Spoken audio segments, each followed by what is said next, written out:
Good morning, everybody.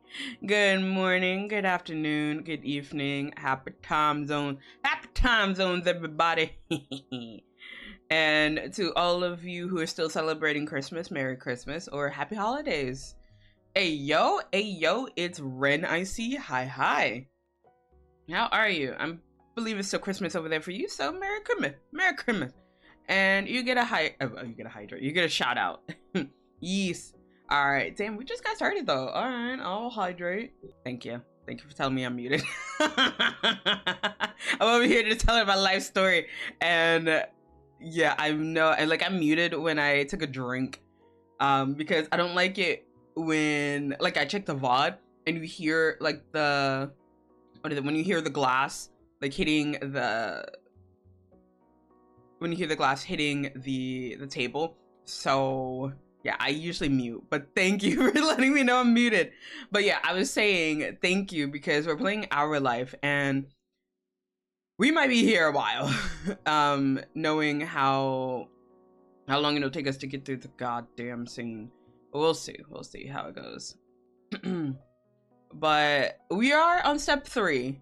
So for step 3, we only have 4 more. How should I say? We only have 4 more moments to go through, and then we can skip ahead to the wedding DLC.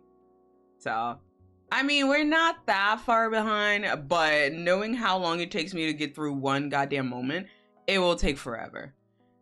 Just make Minecraft drinking noises. No, don't bring up Minecraft because the bitch wants to play. I want to play either that or Raft today. So, but I don't know which one I'll have time for today because I still need to work on some VOD stuff. And your girl has been slacking because your girl has been doing nothing but playing games all vacation. And I need to get some work done. I know we have the Pomodoro tomorrow, but I don't like editing when I do the Pomodoro. Because once the time is up, I don't want to actually focus. I don't want to actually stop to talk to chat. So I get really focused when I'm editing. So I can't do it during Pomodoro, so I have to do it off stream. But yes, I will be working on that stuff. So let me start at the top to make sure I don't forget anybody. But Imposter, thank you for redeeming first, and mwah, there's your kiss. You bastard finna keep me up again. Sorry. But also not sorry. You see my schedule. My schedule is on Twitter and Twitch. You already know my schedule, damn it. That's a you problem if you can't adjust your sleep schedule to my schedule. No, I'm kidding. Do not adjust your sleep schedule for me. Please go to sleep. I mean, unless it's for turn up, because then we get it for turn up. There we go. But I plan to go to sleep. But no. Please don't stay up on my account. Also, Maha, mwah, blub blub, there's your keys. But yes, I've been slacking this whole time as well. Yeah, no, I've been really slacking, and I need to stop doing that. But yeah, fine. I'm gonna adjust it. No, I was joking. Please do not adjust your sleep schedule for that. You know damn well that was for a turn up. Yeah, I noticed. Okay, goddamn. Let me beat the Lulu for 10 seconds. All right, let me imagine that you're giving me a head pat, Ren. Okay, goddamn. I 2 milligram energy shot. No, I can't take energy shots. I mean, I do have coffee with me, but no, I can't do any energy shots or energy drinks. We're gonna be here for a little bit of while. Damn, we're starting off terribly, but we're gonna be here for a little while. Imagine, I know, right? Imagine that a head pad would be for me. All right, so since this is going to be in our live stream, and it's gonna take us forever to get through it, we're gonna start as soon as possible, damn it. Alright, I didn't set it up on this scene, so it'll be a second. Don't mind me, Joe. But we will be listening to the music in the meantime. How dare you? How dare Ren? Alright, where is Our Life? There's Our Life. There we go. All right, so let me get rid of the wings and let us start with Our Life. As you can see, we only have 4 more moments, but we may be here all day. We'll see. Because like my goal, at least for this stream, is to get through at least half. So get through at least 2 moments. If we can get through all 4, that'd be nice. But I don't think that's gonna happen. But we'll see. We'll see. I had the most beautiful half asleep dream, and then you just that was Ren. Blame Ren for that. In the dead of the night. Oh my god, no, I can't. Alright, but anywhoosies, we're going to get started. Hey, don't blame my ass. No, I'm blaming your ass. It was you who redeemed the knock prank, so that's on you, buddy. Alright, so let's start the reading. Alright, let me start really reading while you guys can duke it out in the chat. After lunch, you ran into Baxter. He was more than happy for an impromptu hangout in your neighborhood. He idly spoke about the first time he bought a shirt online. Apparently, the website hadn't been in English, so he had to make do with automatic online translations. His unique fashion sense was electric in more than one way. Finding out how he filled out his wardrobe answered some of your questions about his look. He smiled in fond remembrance. Girl, like, doing anything international is just like, hey yo. Oh, sorry, Rin. I see it. A dealer's choice. All right, hold on. Let me adjust the volume on my end. Oh my god, it's so loud. Here we go. All right. Don't wake me. I'm about to wake you. All right, but yes, for your dealer's choice, imposter, you either get 1 free spin or you can time out someone at random. Hey, yo. Run, please. No knives. How dare. Also, I forgot to do something behind the scenes. Let me work on that. There we go. That's better. Alright, I fixed it. Can I time out running for an hour? No. It's at random. I'm sorry, honey. It's random. No. Rin was so quick with it. Just like, no. If not, then spin. Alright. Well, I guess it's a spin then. Alright, so. Let's see. Spin the wheel. Oh, you get a one-liner. Alright, bet. Alright, so. You can choose what I say. I swear, if this goes the way I want, what? The timeout, Ren? Be nice. Imposter, you too. Be nice. But I mean, it could have been a truth or dare, because they could have, if it had landed on truth or dare, and they dared me to time you out for an hour, I'm sorry, Ren. I would have to abide by the wheel. But yeah, nah, the timeout could have also been an option.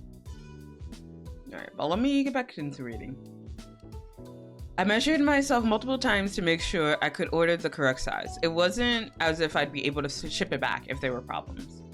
But to make a long story short, it arrived in one piece, multiple months later. At that point, I wasn't going to complain. It was a physical object in my hands. He gestured with his arm for emphasis. As he did, Baxter glanced at his wrist. A watch that wasn't there.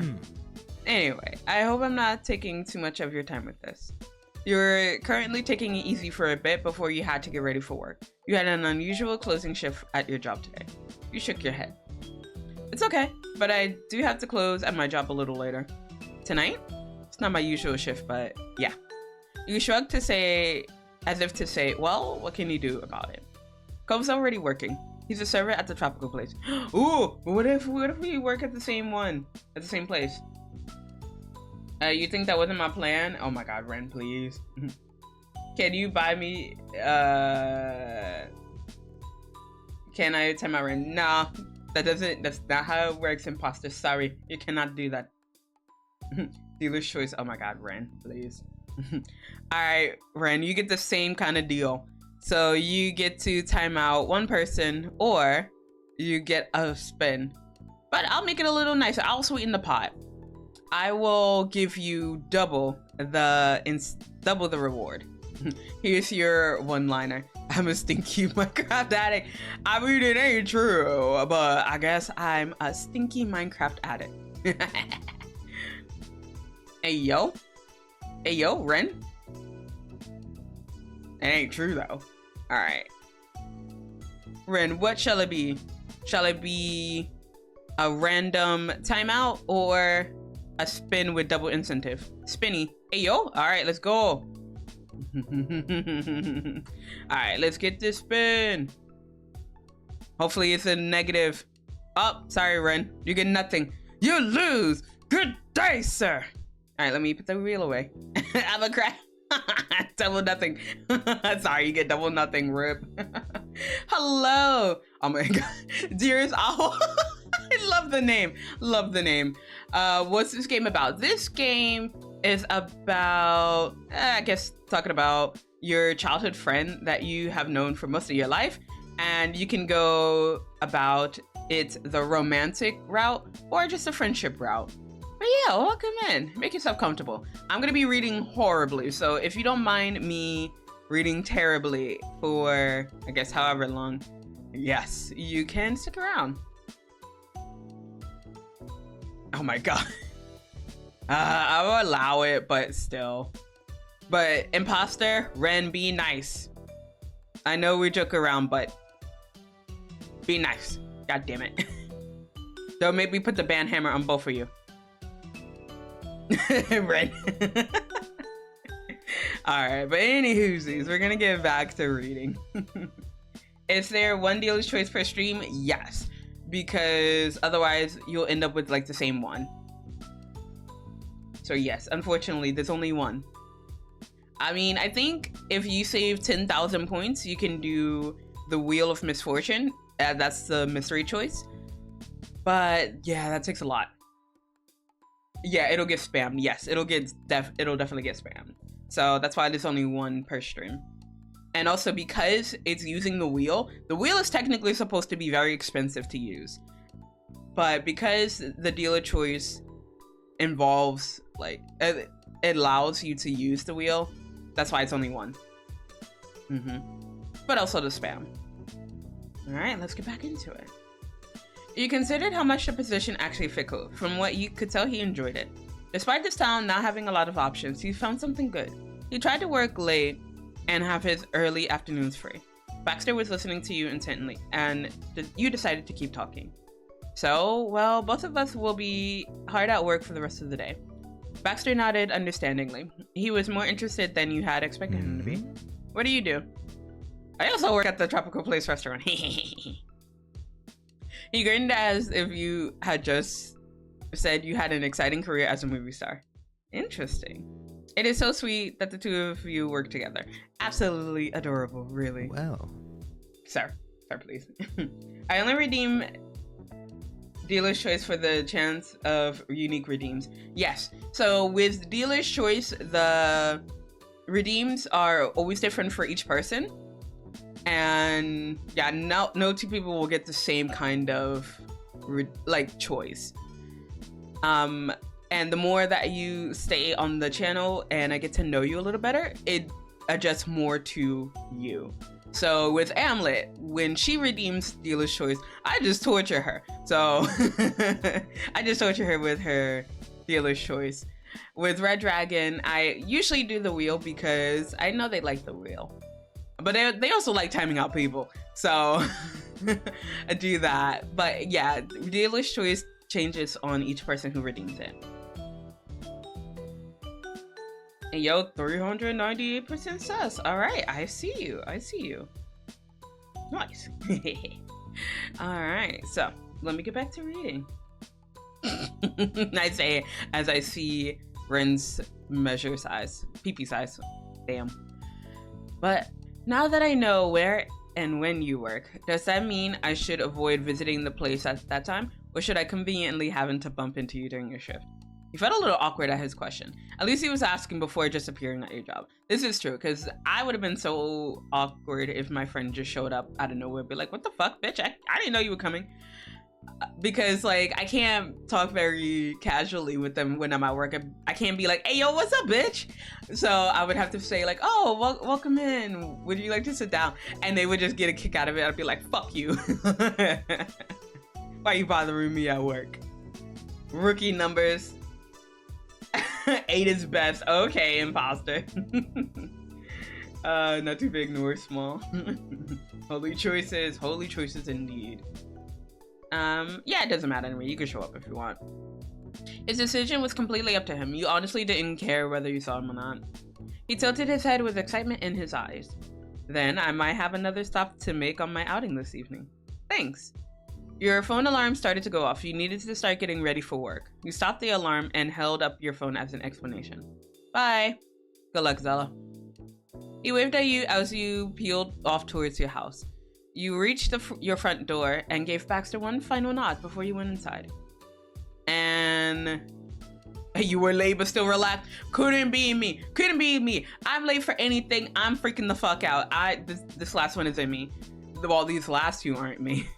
So if anything, I would usually be on time, if not on time, a little bit early. So I usually finish a little early. I have experience. Oh my god. I have 100% accidentally said some stream shit IRL. Oh my god. There was one time where I was teaching, and it was a group lesson with adults, and I said, because normally I'll say something like, oh, what do you think, chat? Like here on stream. But like one time I said it when I was in my lesson. I was like, okay, what do you guys think? What do you think, chat? And I thought about it. I'm just like, ah, oh, fuck. And only one person called me out on it. She didn't say anything, but she gave me that look because she knows I'm a streamer. This is the student that knows that I'm a VTuber. She just looked at me and she smiled, and I'm just like, fuck. But yeah, she's the only one. She's the only one who caught on. Everybody else was like deep in thought, thinking about my question. Unless you work where the public is expected to just walk in, aka retail or customer service, it would be super awkward. Yeah, my past jobs have been both customer service and, well, I guess retail and restaurants. So not restaurants, but kind of like a fast service restaurant. And yeah, it is kind of awkward. I think I ran into my friend once or twice, but I gave them that glare like, motherfucker, if you don't get the fuck out of my store. But other than that, I usually help them out if they need something. Motherfuckers like, chat? Yeah. She was like, did you just say chat? But like she watches VTubers, so she understands. Caught in 4K, exactly. Like she caught me, but it's just like she didn't say anything. Thank goodness. But she gave me that look like, yeah, I know. Imagine someone thought you called them shat. Nah. I don't think I would do that. I mean, like, my English is terrible, but it's not that terrible. All right, let me get back into reading. It didn't take you long to change into your uniform. You made sure your hair was clean and gave your professional looking self a thumbs up in the mirror. You casually went back outside, ready. You felt satisfied at the time. If things went to plan, you would be at work with time to spare, just as you like. Yes, this is me. I would like to be at work as early as possible. I can't stand working in retail anymore. Yeah, no, I'm gonna cry if Actually, no, I do want to work at a bookstore. But other than that, or a tea shop. I would love to work at a tea shop again. But yeah, if I have to work at any other type of retail that isn't tea or books, I might cry. But we'll see. We'll see what kind of job I get when I get back to the States.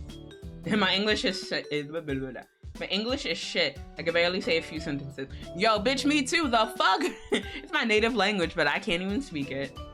That's different. Okay, a bookstore, that's different. Okay, yeah, but you still have to technically sell the books. I've never worked in retail. Good, don't. I do recommend people work in retail or just customer service type jobs for at least 6 months out of the year, just so you can experience how shitty the human race is. I fucking hate humans. I say this as a fairy. I fucking hate humans. They are so fucking annoying. They're so fucking entitled. I hate humans. Like, especially during the holiday season. So I feel for everyone who is currently working in retail or customer service and you have to deal with shitty humans. I am so sorry. My heart goes out to you because I have no fucking patience for people who are that fucking petty and that entitled during the holiday season. Like, yes, we are understaffed. Yes, we are still open until Christmas Day. No, we're not open on Christmas Day. Oh yes, thank you for being here on Christmas Eve. Yes, I would like to be home. Get the fuck out of my store. So, yeah, I can't. I wanted to be a librarian. I might do that when I retire. That does sound like a good job. It doesn't pay well, but yeah, I would like to do that as well.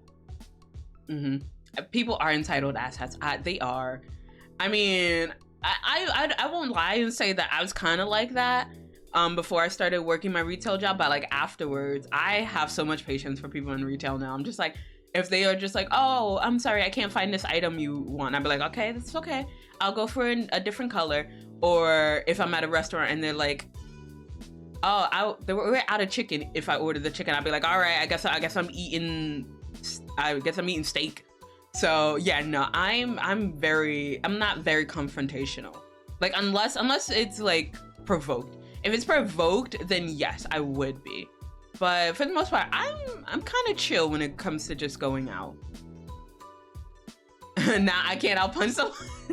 Nah, retail really makes you want to punch people. It's really bad. I worked maintenance once and we got a call for a faulty machine. The plug was loose. Oh, god damn it.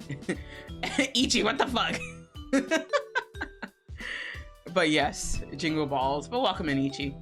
That goddamn folder, that one specific type has fucked me so hard. I can feel it if I see it. Oh no, I'm sorry, imposter. My nose is so fucked because of that folder. Oh no. I've always been understanding of it, but I'm even more so after having worked retail. Yeah, as soon as like the staff apologizes for like any long delay or something, I'm just like, oh, don't worry, baby, I'm fine. And then I just look at my phone. So it's like, it's no big deal for me. Like if I have to wait for something, like the longest I will wait is maybe like half an hour, and then after that I'll be like, okay. After they get back to me, I'm just like, look, I appreciate you doing all this for me. Unfortunately, my patience is not that high, and I'm not taking it out on you. This is not your fault, but I gotta go. Like, I appreciate you trying to help me, but I gotta go. But then again, I don't think I would wait half an hour for like anything else anyway. If they told me, oh, it's like a 10-minute wait, that's fine. 20-minute wait, okay, it's annoying, but all right. 30-minute wait, ooh, I appreciate the offer, but I gotta go. We drove 200 kilometers both ways. Guess why? Because of that. Oh, we looked at the fucking water pump the wrong way. Oof. I'm sorry. My grandparents are absolutely not. They are the entitled asshats. My parents are also entitled. No, my dad has a bit more patience, but Mama Petalcliff, she bougie, so she has no patience. And I love Mama Petalcliff, but she ain't got no patience, especially as she gets older. I feel like her patience just like dwindles. So I get that. The best part was it was in a highly restrictive area, so we had to get extra permission to even get into the area. Well, my coworker did anyway since he got the call. So it was like 10 minutes of processing and 10 minutes of walking just to punch a plug-in tighter. I mean, you got paid for it, right? I mean, I ain't gonna judge. Yeah, my mama has zero patience. I'm impressed I haven't been kicked out yet. Nah, okay. I feel like moms have more patience for their kids. I mean, I know they have like zero patience, but I feel like they have just a sliver of patience for their own kids. Cause like, I'm gonna be moving back in with my parents, and my parents are gonna have so much patience for me when I come back. But I feel like it's gonna be probably like 6 months or so, and they're just gonna be like, all right, Zela, you gotta get the fuck out. You gotta find your own place. Cause like, I think they enjoyed the empty nesting life. So for me to go back into that house and they can't walk around naked or whatever, they're gonna be so disappointed. They're gonna be like, oh, Zela, get the fuck out. Nah, I once got hit with a mug because I was making dinosaur noises at 3 a.m. in my dream. Well, who told you to make dinosaur noises at 3 a.m.? That's disrupting everybody else. No, I'm just kidding. I literally explained the situation the worker is dealing with, and they still think the worker gives a F about it if they lose a customer for the day. Like, bruh, they wish you would leave. Nah, but for real though, when I was in retail and I dealt with like situations that I couldn't really help, and I would tell the customer, they'd be like, "Oh, you just lost another customer," or "I'm gonna report you," or something. Okay, when someone said that they were gonna report me, luckily my store didn't have like name tags, so I didn't have to wear a name tag. They were just like, give me your name. And I was just like, all right, my name is, and then I gave the name of like a coworker that I hated. I'm like, my name is Mary. Like, fuck Mary. And then I'd be like, okay, if you really want to complain, you have to go onto the website at mycompaniesname.org and then just report it. Just like put in a concern and say, Mary at insert my store location here was very rude and condescending, and then I tell them to fuck off. So yes, that's what I would do. I sleep talk.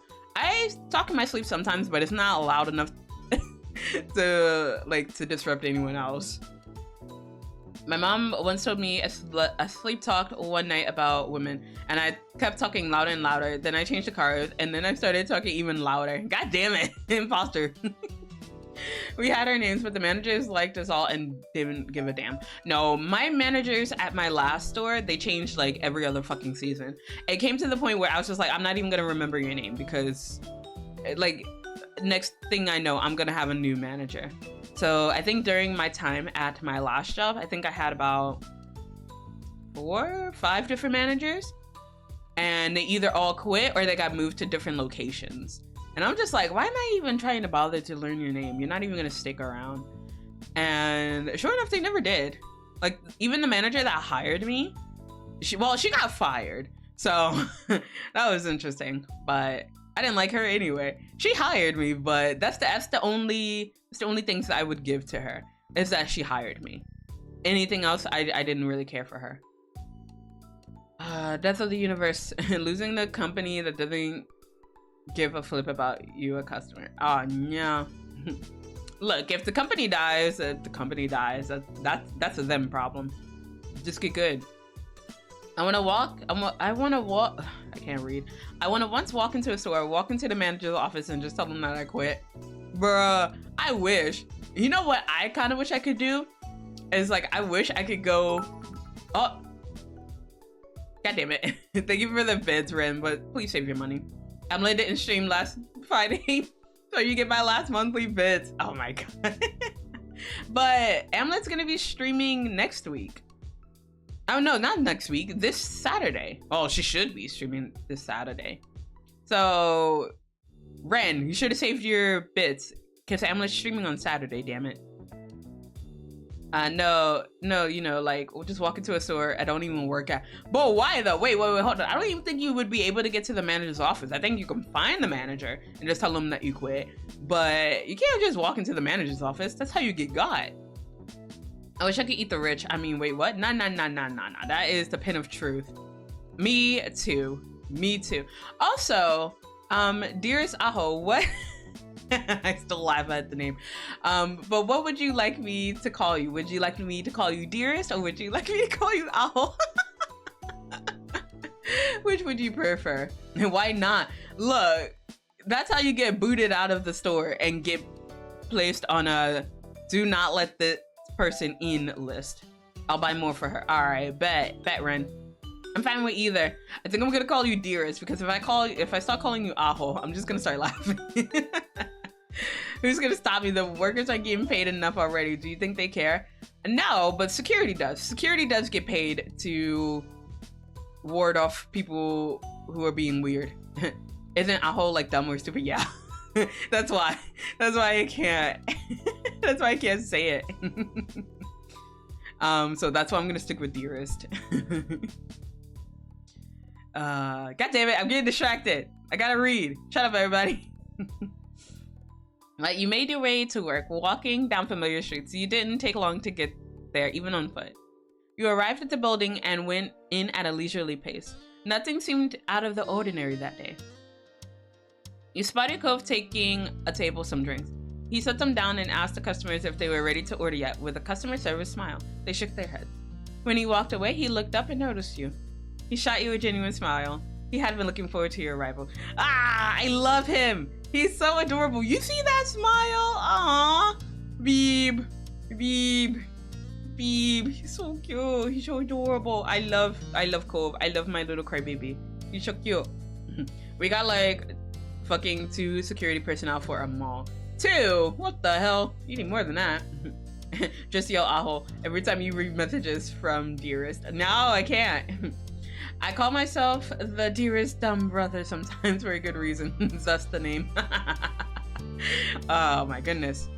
It's a good name though. I can't take you seriously though. Aho. But it's funny. So you walked a little closer as to not yell across the restaurant. He wove through the tables to meet you halfway. Hi, it's nice to see you. You took a deep breath and let yourself get into the work mode. Oh my god. Imposter, thank you for the biddies. Thank you for the 25 bits. But please save your money as well. What the hell? How dare? How dare? We just got started. What are you guys doing? But I do appreciate it. Thank you.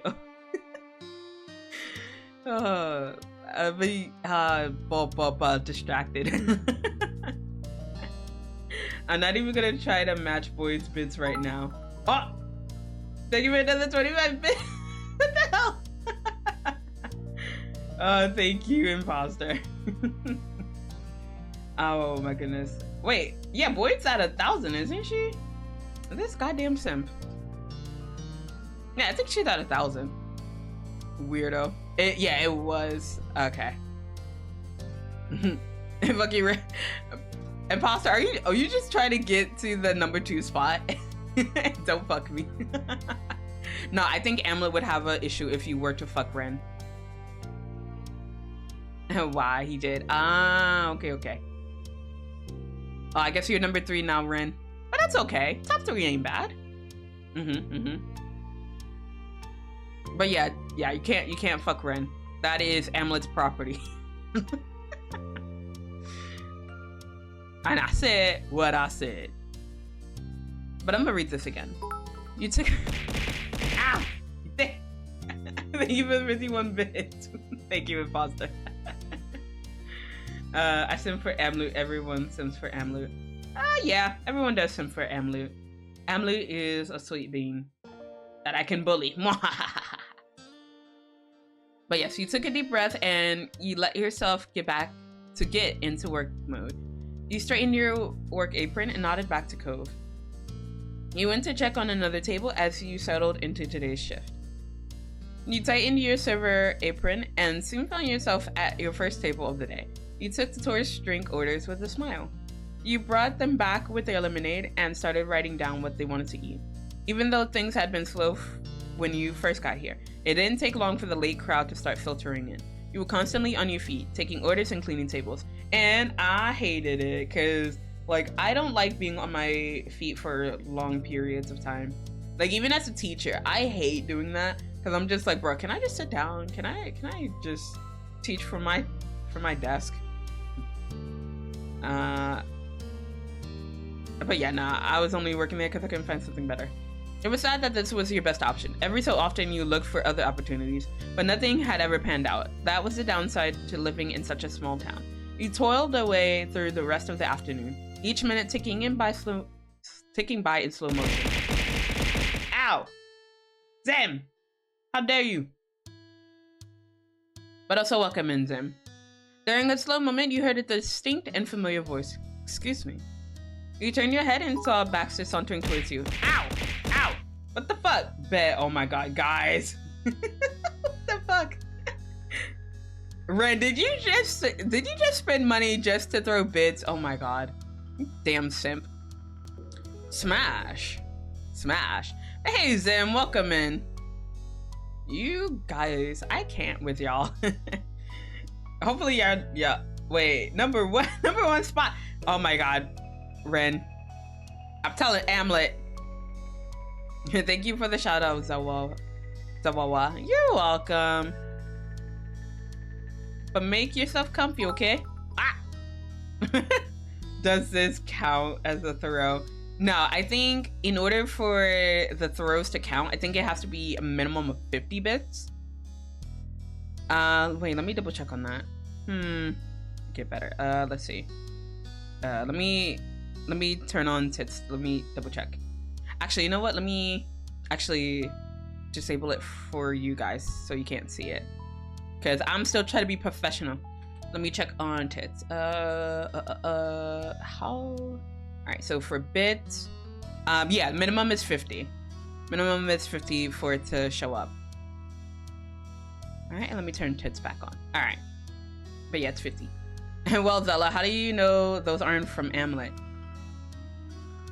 I mean, I could message her right now. I could be like, hey, wife, are these bits that Ernie is throwing at me from you? But yes, it's minimum 50 them. But yeah, no, don't feel obligated. Don't feel obligated to throw bits at me. They hurt. She'll never admit it. Ren. Sure. Ow, eat that. Big loves. Ow, rude. What?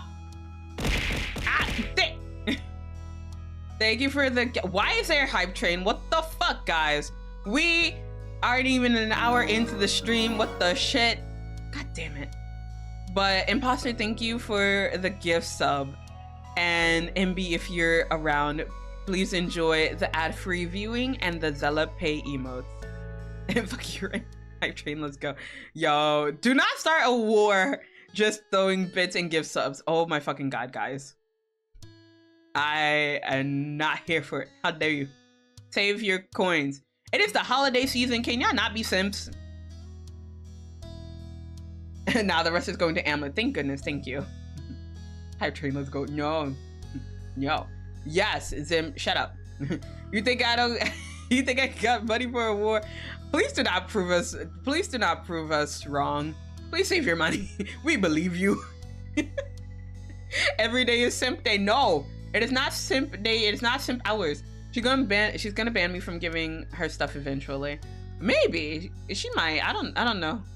I don't want to ask her about those things on her channel, even though I do want to bother her more on her channel.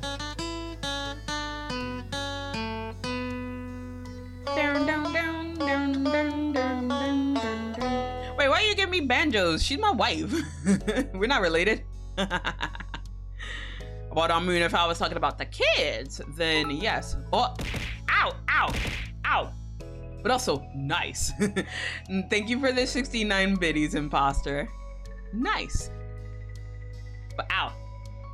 There was a remaining bit up there. Like, okay. Hey, thank you for the 25 bits. Thank you.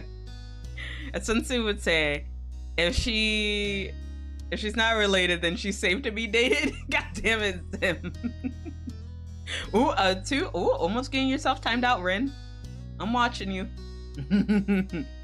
Holy. Yeah, you almost got timed out. Rip.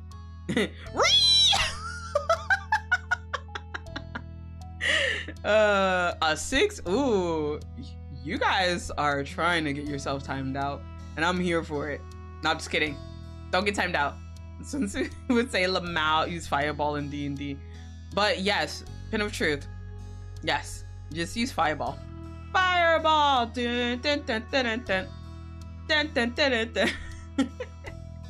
Guys, you stop distracting me. I gotta get back to the reading. We're supposed to finish this goddamn moment. Shut up. I'll just take motherfucking everything in D&D. Wait, what happens if we get a 20? You get to shout out someone. You can shout out yourself, or yeah, you can shout out yourself, or you can shout out any other person you'd like. Yes, and it'll be a video shout out. If they don't have any clips, it'll be the Twitch shout out. All right, back into it. You turned your head and you saw Baxter sauntering towards you. He really did turn up just to visit. Even though he asked earlier, you were still a little startled. Hello, welcome. He grinned with a tilt of his head. Is this a good time? Yeah, I'm not too busy right now. Excellent. You saw his eyes search the place, clearly never having been before. His gaze stopped on some of the decorative plants. Just so we're clear, I almost didn't find you. His voice was light and teasing as he looked back at you. This restaurant is not called the Tropical Place. Oh! It hit you instantly, despite everyone you knew always just calling it that. There wasn't a way for Baxter to know it was only shorthand. It had a real name, and that's what a tourist would need to find it. This sounds like a you problem. Nice. Alright, let's see. So you can shout out Amlet. That's what you would do, Ren. Yeah, simp. Hey, yo, imposter, again with the PP of 8 inches. My PP didn't grow, I'm sorry. Oh, Zim also has a 8-inch PP. See? You guys are matching. You gotta do the helicopter dick. Just spin, spin, spin. Hey, it grow. Wait, what was it originally, Zim? Call me out all you want. No shame in the Amlet simping. Nah, you should be shim. All the shim. Speed. Yes. Spin. Spin for the peepees. I don't want to talk about it. Moon. Was it like 2 inches? Cause me spin. No. Red, no. It's dead. I'm not about to go check on the meat spin. I do not need to question, like, I don't need to get questioned by my internet server.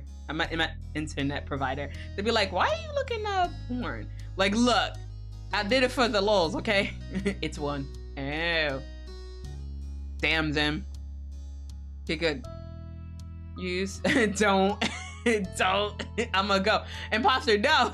Don't do it. Don't even do it for the meme. And when you open the box, you did. What the fuck? You spin me right around, baby. Nope. Nope. Gonna continue reading. Oh. Sorry. I didn't mean to make it like to make it a scavenger hunt. I swear it was an accident. But was it though? Wasn't an accident? The box I'm open is Boku. Shut the fuck up, Ren. We're not talking about Boku on this channel. Fuck off. No, see? Mm-hmm. Yeah, like Zim said. Yeah. It's Boku no Hero Academia. Yes, if we're talking about Boku, it's that Boku we're talking about. Yes, My Hero Academia is a good one. Yes. Yes, that one. Exactly. God damn it, imposter, you did go check, didn't you? Pico Park. I'm not playing Pico Park. You guys, I fucking hate you guys. Shut the fuck up. We're not talking about anything related to Pico or Boku unless it's Boku no Hero Academia and Pico Park. Nothing else we would be talking about on this channel. Oh my god, if you combine... Nope, Ren, shut the fuck up. Nope, not even gonna read that. Nope. Imposter, don't worry about it. Don't ignore Ren and ignore Zim. Do not perceive them. But Baxter chuckled. He seemed more amused about it all than anything. I figured it out in the end clearly. Now, unfortunately, I can't stay full for a full meal. However, my research did show the Tropical Place offered takeout. Would you mind taking my order? Okay. With that, you slipped back into customer service mode. He raised an eyebrow at your cheery expression. That won't be a problem at all, sir. Not bad. Sir, that works for me. You and Baxter spent a little more time together chatting about what he should get. Eventually, a decision was made, then he was off to explore more of the town. You were glad he came by. It was a nice break from real customers, but you had to get back to your usual task. You checked a clock set high on the side wall. With how late it was time for your meal break. You breathed a sigh of relief and left your station. You found a quiet table near the back that was out of eyeshot of most of customers. You arranged your food and got ready to eat. Both met your eyes from across the restaurant. He smiled and walked over to your table. Having dinner? Yep. Cool. I already had mine earlier, but I can take my last small break now. He took a seat next to you, not needing a response, and scooted the chair to be a little closer so the two of you could talk easily. He knew he was welcome at your spot. Today's been going by really quickly. What? It's taking forever, man. Man, it only goes fast because you're here. Wait, what are you guys talking about? Let's see. Imposter, no. What the fuck? Do not perceive. Kill me in Minecraft. I'm gonna kill you in Minecraft, Ren. I'm gonna get some TNT and I'm gonna wait until you show up. Nah, I'm a curious cat today. Please don't. Please don't be. What did we just say? Do not perceive. Exactly. Stop perceiving us. May God help us all. Yeah, no shit. I told you. Do not perceive. Stop being a curious Nancy. Sorry, I know the Nancy. Nah, that is Ren's fault. God damn it, Ren. What the hell? That wasn't me. So that's the person who brought up Boku. Shut up, Ren. That's all you. I blame you for that one. But if time was sand in an hourglass, then your grains clogged in the middle part. The clock just kept going and going and going. You still had more of your shift after this. Cove laughed quietly. Hey, am I crazy or did I see Baxter here earlier? You laughed at Cove trying to puzzle out the supposed black and white sighting. Probably. He came by to see me. Wow. Well, oh no, it's just too bad I missed him. Super busy with my own work, I guess. It's a shame. His tone was joking, I mean, at least mostly. You shook your head and tried to hide your grin. It's so busy. I'm surprised I'm even sitting down right now. At that thought, Cove glanced over to the clock on the wall, the same way you had earlier. Cove sighed. The two of you had only started to talk, and yet it was somehow over. Bye, Cove. The word was flat. He was down about leaving. There was a second of silence before he pulled himself together. We'll have more time later. Right. Bye. He got up and pushed in his chair back into place. The spot looked lonely already. He leaned over and gently kissed your forehead. You let him go and finished up your meal on your own. Just as you were clearing up, your phone vibrated. Cove had found time to sneak you a quick text. There's a few more hours until closing. You smiled as you finished your break. It was time to get back to work. I don't want to get back to work. Nah, I'm gonna cry when I go back to work in January. Be like, I gotta just deal with this shit. Let's see. That wasn't me. I said one word. Yeah, and that one word set off a chain reaction. So I do blame you. I didn't do the rest. No, that's your fault. No hero. How's your fellas' days? My day is going all right. I woke up an hour before stream. And I took a shower. Cause I was too exhausted to take a shower last night. So I took a shower this morning. And sorry. I took a shower in the morning and then I started getting ready for stream. I made a quick breakfast as I was getting ready for stream and it was nice. I wanted to take a longer shower, but I knew I had to go, if I didn't set a timer, I would have just missed stream. So yeah. And also I made coffee. I might have COVID. No, Red. Yeah, I saw your information in the Discord. But please go get tested, my dear. So there's that. Oh, no. But yeah, Ren, if you do happen to have COVID, please get well soon. I actually never watched Boku. I unfortunately did. This was at the time when my friends were assholes and they were just like, hey, watch all this shocking and disgusting shit on the internet and let us know how you feel about it. I'm just like, what the fuck? But I didn't know any better because I wanted to keep these friends in quotation marks. So yeah, I watched a lot of shit and that was gross. And the story is nice, but the latest seasons are a bit meh. But I like the superheroes. Oh, Sam. and I won't test positive until I show symptoms. Zela, we talked about this, not the other Boku. Stop! You guys have to specify. And why don't you just call it My Hero, goddammit? That's cute. Ren, I'm gonna kill you. I'm going to kill you. Oh, I never watched it, but you know about some of the weirdest shit on that. What the fuck, Ren? I don't believe you. Nasty. Ice Cube. Yeah, Ice Cube the rapper. Yeah. There's a American rapper named Ice Cube. So you can go look him up. His music was alright, but he's an actor now. I'm having a migraine now. Go lay down, silly. I'ma Google it. Yes, Google Ice Cube the rapper. And Ren, shut the fuck up. But customers continued to trickle in even though it was getting closer to closing time. Before you could jump back into work, you heard your phone's quiet jingle in your pocket. It had to be a text message, but there was no way you could check it now. Shaking the distraction off, you quickly fell back into the rhythm of things. There were still plenty of tasks that had to be done.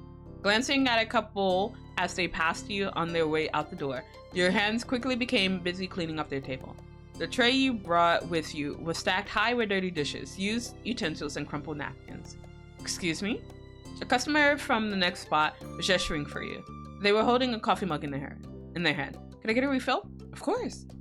They nodded, and you finished wiping down the table with a cloth before heading to the back. On your way, someone weaving through the seating arrangement bumped into you, knocking the tray out of your hands. Ah! The plates and the silverware clattered to the floor. A glass rolled past your feet. While you strained to keep it together, you barely noticed a stranger slowly sidestepping past you. Sorry. Yeah, Of course you are. Wordlessly, you bent down and started collecting the dishes. Luckily, nothing seemed to be broken. Another hand reached out to pick up one of the stray cups. Tan and with the faint line of a scar trailing around the forearm. Cove crouched down to gather what was out of your reach. So are you still here? Aren't you supposed to be out? Your shift's over, no? What the hell? Why are you still here? Oh, hold up. Shut up, my tea. I'm gonna shut the fuck up. Please do. God damn it. I blame Wataru. It's his fault. Sure, Ren, sure. But for real though, I'm gonna go take a shower and then vibe in the background. Big love, Zela and chat. Thank you for coming by. Enjoy your shower, Zim. Also, mwah. There's your kiss. There we go. Head pats work. Hey, yo. Head pats? You giving head pats? I should go to sleep. Please go to sleep, imposter. You do not have to stay up for my sake. I'm not sorry about anything I said in chat. I regret having this conversation, damn it. Hitaro and I watched like an episode of it and I noped the fuck out. You liar, so you did watch it. You nasty. Anywhoosies. I'm gonna get back to reading. You breathed a sigh of relief, and Kove's mouth pulled into a quiet smile. Together, the mess was hastily cleaned up like it never happened. Then he dipped around the tables to reach his own area again. I thought his shift was over. Oh. The pot said to the kettle, shut the fuck up. I should keep a safe search on because I got other types of Ice Cube videos. Yes. Keep a safe search on. That shit is disgusting. No. Pot, goddammit. Get good, Ren. Get good, scrub. But by the time you were finally able to drop the dishes in the back to be washed, you couldn't remember what you were supposed to be doing next. There was something, you were certain. You tried rewinding the last 10 minutes in your mind. You cleaned that table and then there was a request to fill. For a refill, goddammit. Looking back at the room, you could pick out which customer put in the request. What they wanted was coffee. Moments later, you had a mug filled to the brim with steaming hot coffee. While you hurried back to the table, your customer service smile wavered. Luckily, you made it to the table without spilling any. You hoped that no one could tell how upset you still were about the whole incident. I'm sorry about the wait. Here's your drink. Can I get you anything else? You picked up their empty mug. The customer glanced at the refill briefly, then turned their attention back to the meal they were half through. No, that's all. Thanks. All right, bet. Rude. Not wanting to waste another second, you walked back towards the kitchen. You were so happy that you recovered from the earlier impact. Your body was starting to tire out from the busyness of today. Luckily, you had one more short break. You took a seat and finally checked those messages from earlier. There was one from Mom. Would you mind stopping by the grocery store on the way home to pick up some asparagus and peppers for dinner tomorrow? Can't make it myself. Deadlines are tight right now. Thank you and have a great day. Yeah, nah, I sighed because like that shit always annoys me. Like, I mean, it's a simple task. It's no big deal, but it's just like, I don't want to do it. So, but like I do it anyway. Like if Mama Petalcliff asked me to do something like that, I would do it. I'd bitch along the way, but I would do it because, you know, I don't want to piss off Mama Petalcliff. Glad you have tags on. I am glad. What? Coffee? What? Are you making fun of the way I say coffee? Should it be coffee? No. What the fuck? Then what the hell did you write, Ren? What the fuck? While the request could have been worse, it was still just another thing piled on your plate. Your limbs instantaneously felt heavier and lethargic. After taking a couple deep breaths, you sent back a simple response. Okay. You weren't expecting her to get a text back anytime soon, though you did already get a thanks for it. For another minute, you stretched your arms high over your head and imagined how nice falling into bed later was going to be. You sighed. Hopefully your shift would go by in a blink of an eye. You jumped back into the rhythm of things. Across the room, you caught eyes with Cove. He stopped. His serious expression twisted into a funny face with a stuck-out tongue. And I made an equally weird face back at him. Bleh. Cove covered over his mouth with the palm of his hand. Even from a distance, you could see the rumble of laughter vibrating through his body. Chuckling, you looked away. You knew that if you didn't find something else to focus on, that you both would end up in trouble for fooling around. For a while, you and Cove were bustling, doing different tasks. You knew each other well enough to give and receive support where needed. Things wouldn't have gone as smoothly if you were working with anyone else. At one point, there was a stretch of time where you and Cove kept coming and going at about the same time. You thrived on those stolen moments in between running orders and cleaning tables. It wasn't long until you caught on how much you both were doing it on purpose. Well, as much as either of you could. Then later on, while he was passing by you to deal with a different issue, you felt a little pat on your arm. Aw, that was cute. It's a reference to an anime. Oh, okay. Calfia. Grintia. Oh my god. Hey, Zela, guess what? Chicken butt. I got Red Bull. No! Go to sleep. Stop trying to replace sleep with Red Bull. Energy drinks are not a replacement for sleep. Go the fuck to sleep, damn it. I got in trouble daily when I worked retail for fucking around talking to coworkers. I mean, I would talk to my coworkers in between like dealing with shit with customers. I wouldn't talk to them like all the time because like my boss, they would always be like, if you have time to talk, you have time to clean, or if you have time to talk, you have time to stock. So yeah, I didn't talk to my coworkers all the time if my boss or customers were nearby. But I get that, Ren. Alright, so the small action caught your attention, and all you saw for a split second was his fond smile. It put an instant pep in your step. It was fun, and you both deserved it to manage the more stressful moments at work. You were grateful to have Cove with you through it all. The last of the customers had finally exited the building. It was time to close. When all the doors were locked, you exhaled loudly. The whole place was officially closed. And I was worn down because I am tired. I'm always tired after work. Today ended up being a long one, mentally and physically. Shifting how you were standing, you winced. The soles of your feet felt pain. There was no doubt in your mind that you were going to be stiff and sore in the morning. Glancing over at Cove, you saw he was in the middle of stretching his arms out and over his head. He was so clearly ready to lie down, you wondered if he would be able to open his eyes when he was done. But he did and turned to you. Aww. He was exhausted from working so much overtime, though you could still see sparks of how excited he was to be done for the day. It was probably the only thing keeping him on his feet. How are you doing? I'm fine. Oh. Are you though? There was something about his tone that didn't convince you. He frowned, oh my god. He frowned. It was like you could read his mind. Are you okay? Am I okay? Girl, no! His question was gentle and earnest. You had to answer truthfully to that. As okay as I can be after a bad day. I get it. Aw. Cove took a couple of steps towards you. Working is hard. It's kind of soul-crushing some days. Aw, he's so cute. I love him. Alright, what you guys talking about in chat? If someone would pet my hand from behind me, they finna receive the stiffest backhand slap in a 20-mile radius. Well, I that wouldn't be my first reaction when I'm working, only because it's just like, it could have been by accident, but if it was intentional, I'd probably, well, if it was a customer or something, I'd probably tell them to stop or to leave me alone. And then afterwards, I would tell my boss, because if they do it again, I'm gonna get fired. So I would have to tell my boss, because it's just like, look, if I backhand a bitch, you'll know why. I need you to back me up on this.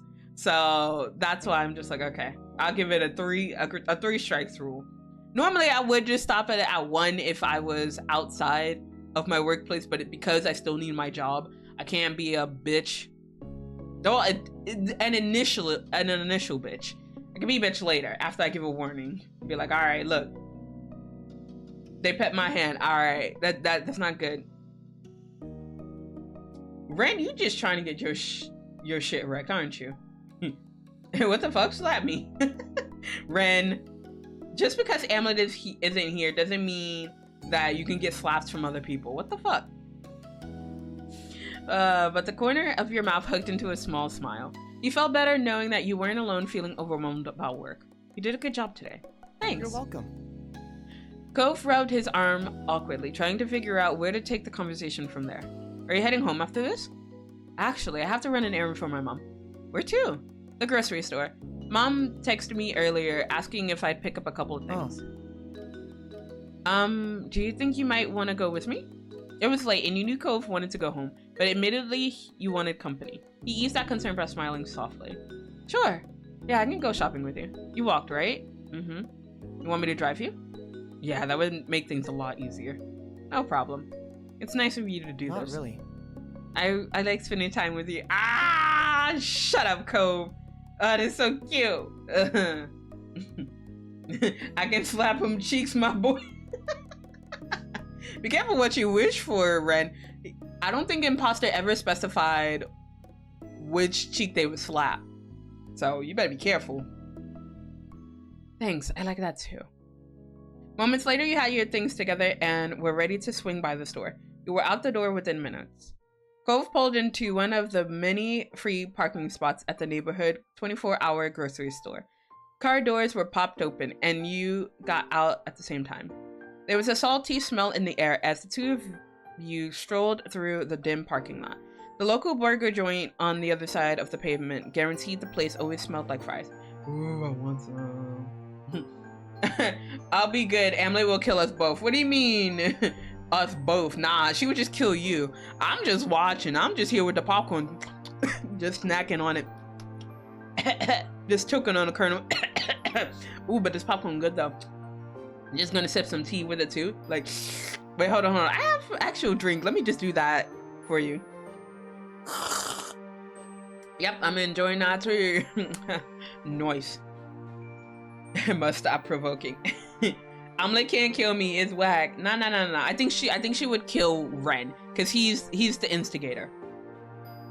Hey Fizz. Mwah. There you are. I forgot where there's a stream. Oi, look at my schedule, damn it. I was kidding. But glad to have you here, Fizz. Oh god, Daddy Fizz is here. Daddy, goddamn. But Fizz! Oh lord. Hey Fizz, welcome in. How's your day going, buddy? Your eyes squinted at the change of lighting when you made it inside the building. The automatic door shut behind you. With you truly having arrived, Cove raised his brow curiously. So, what are we here for again? Asparagus and peppers. This for something my moms are making tomorrow. Sounds good. This will be a short trip. Uh-huh. You idly scanned the front room for a basket you could use. A full cart wasn't necessary. Let's see. I was already looking forward to tomorrow's dinner. I want food. Give me the foods. Hey, yo. Hey, I just had lunch. It was a good lunch. Ooh, what'd you have for lunch, Fizz? Did you make it? Let me know. Also, thank you for the head pat, Howls. Welcome in. Majestic. Mwah. How are you? How's it going? Happy holidays. Happy holidays indeed, Howls. How have you been? How was your holidays? Hi, Zela. Hi. Hi, Howls. We're just reading some Our Life when we're going shopping, so What do you got? Oh, okay. So I know I brought it up the last few times that I've played like Our Life, but what's your favorite potato chips? And do you like popcorn? And if so, what kind of popcorn flavor do you like? Do you like the regular salt? Do you like caramel or caramel, depending on however you like to pronounce it? For potato chips, I like the seaweed salt flavor that's here in Japan. And for popcorn, I do like the salt if I'm going to see a movie, but if I'm looking for something sweet to munch on, then I'll go for caramel. Of course I made it. Aw, Fees. I wouldn't make it if there was someone to make it for me. Aw, well, we're gonna find you someone, Fees. Don't worry.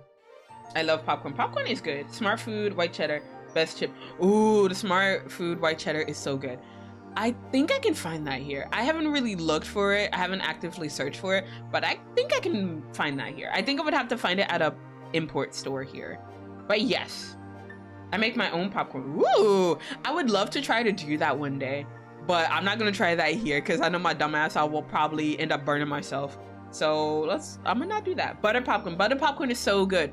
Okay, so as a dumbass American, I think that still applies. You have to like butter your own popcorn, and the events where like they butter your popcorn for you, they're just like, tell me when. I'm just like, nah, you keep going. I don't want you to stop putting butter on my popcorn until I can feel my arteries clogging up. All right, you keep putting that butter on that popcorn. I'll tell you when to stop. And it'll be like 5 years later, and I'll be like, yes, this is perfect. I will have all of the butter with my popcorn. Goddamn. It went well. I made a complex dinner, so I'm a bit tired, but the spiked eggnog and wine have kept me going. Ooh, I'm so jealous. I want some spiked eggnog so fucking bad. I cannot find eggnog here. It is so hard. I mean, I haven't really tried looking around this season, but it is really hard to find it, like usually, in a regular restaurant, in a regular supermarket. So I would have to go to an international market or an international store to find some eggnog. But I kind of given up because I'm just like, look, I'm gonna be moving, so it's fine. But yes, spiked eggnog and cheese chips. Cheese chips are good. Yes, I like the cheese balls from, I think it's Oots. Those are pretty good, but very cheesy. My wife can't meet with me until January. I'm sad. Oh, I'm sorry, Fees. And there goes my New Year's. I'm sorry, Fees. You can spend it with us. I mean, I don't know what we're all doing, but yeah, you can spend it with us. I used to work as a merch at Frito-Lay and got that shit free all the time. Oh, lucky bastard. I want some. What's the most embarrassing thing you've done in public? It's something sus. So that's the most embarrassing thing I've done. But I mean, worth, but yeah, it was embarrassing. I've walked into 3 glass panels in the same store.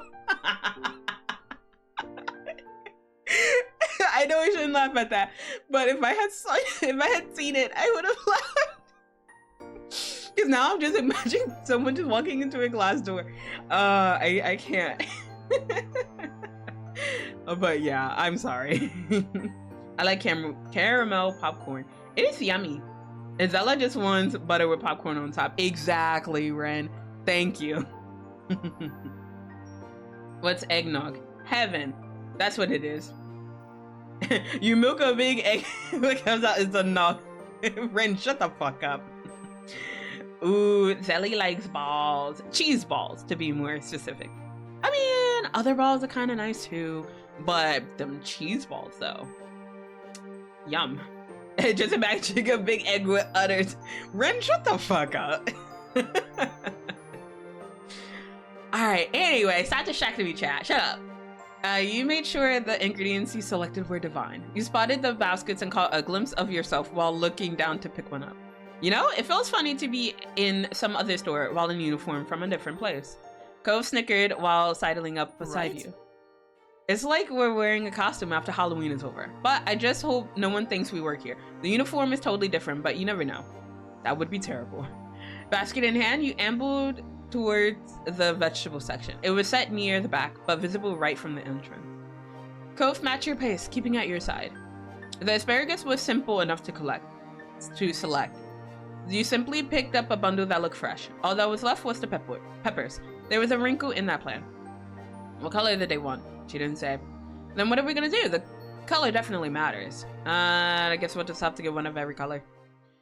He nodded, satisfied with your solution. I was thinking the same thing. So you and Cove meticulously went down the row of pepper pallets.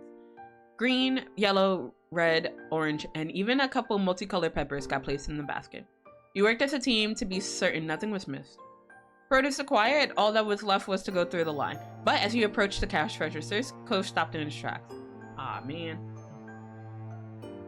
I've seen one. It's called Ren. Oh, burn. Oh, shit. I gotta... I hate this shit I say. I'm gonna shut the fuck up. Alright. Good luck with that, Ren. Oh, while we're here, I want to get something too. I need fruit for breakfast tomorrow.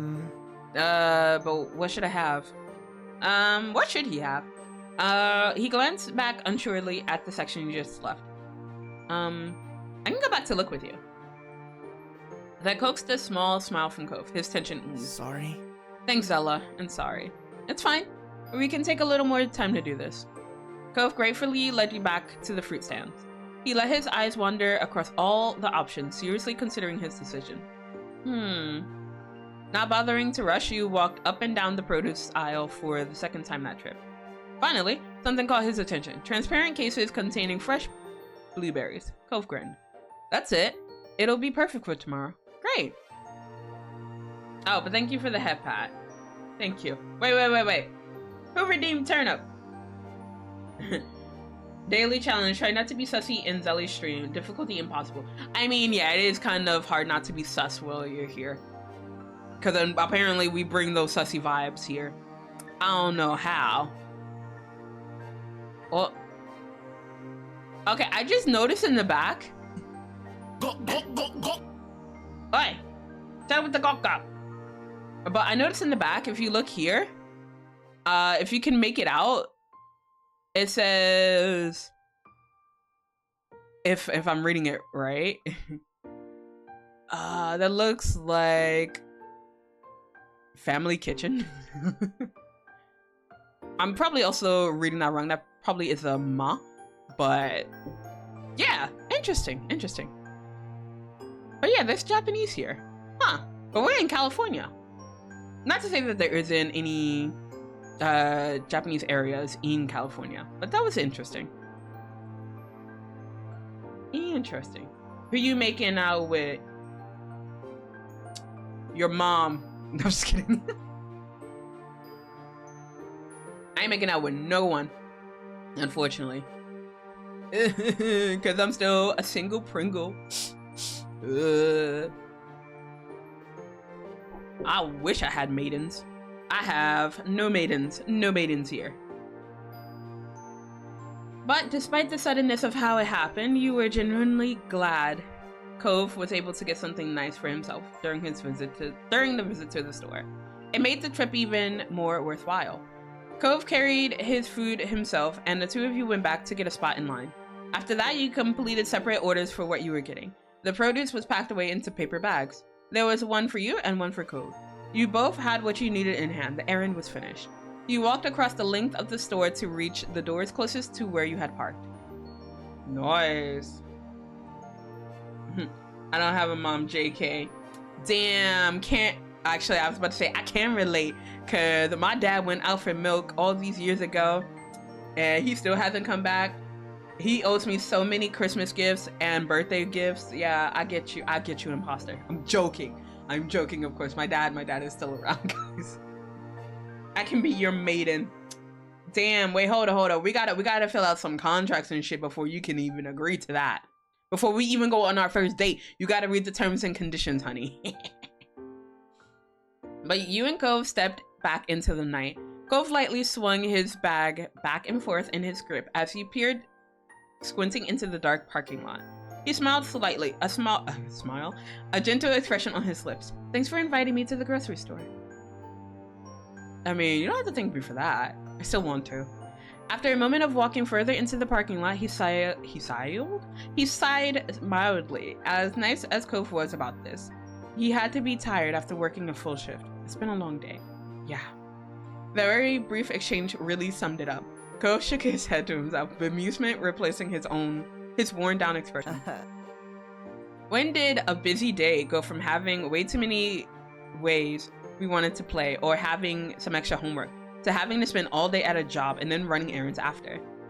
I don't know, but it sucks. That's fair. Cove's eyes narrowed as his mouth opened slightly. He was having a thought. Your moms need this stuff for tomorrow's dinner, not tonight, right? Uh-huh. And nothing's frozen, so you don't need to get it home urgently or anything. Would you want to go across the parking lot to that fast food place? We could get something. You know, it's still open. Doesn't matter how late it is. It might be nice. You perked up at the suggestion. It sounded like fun. You nodded, but looked at the grocery bag in your hand. Let's drop the groceries off, then we can go.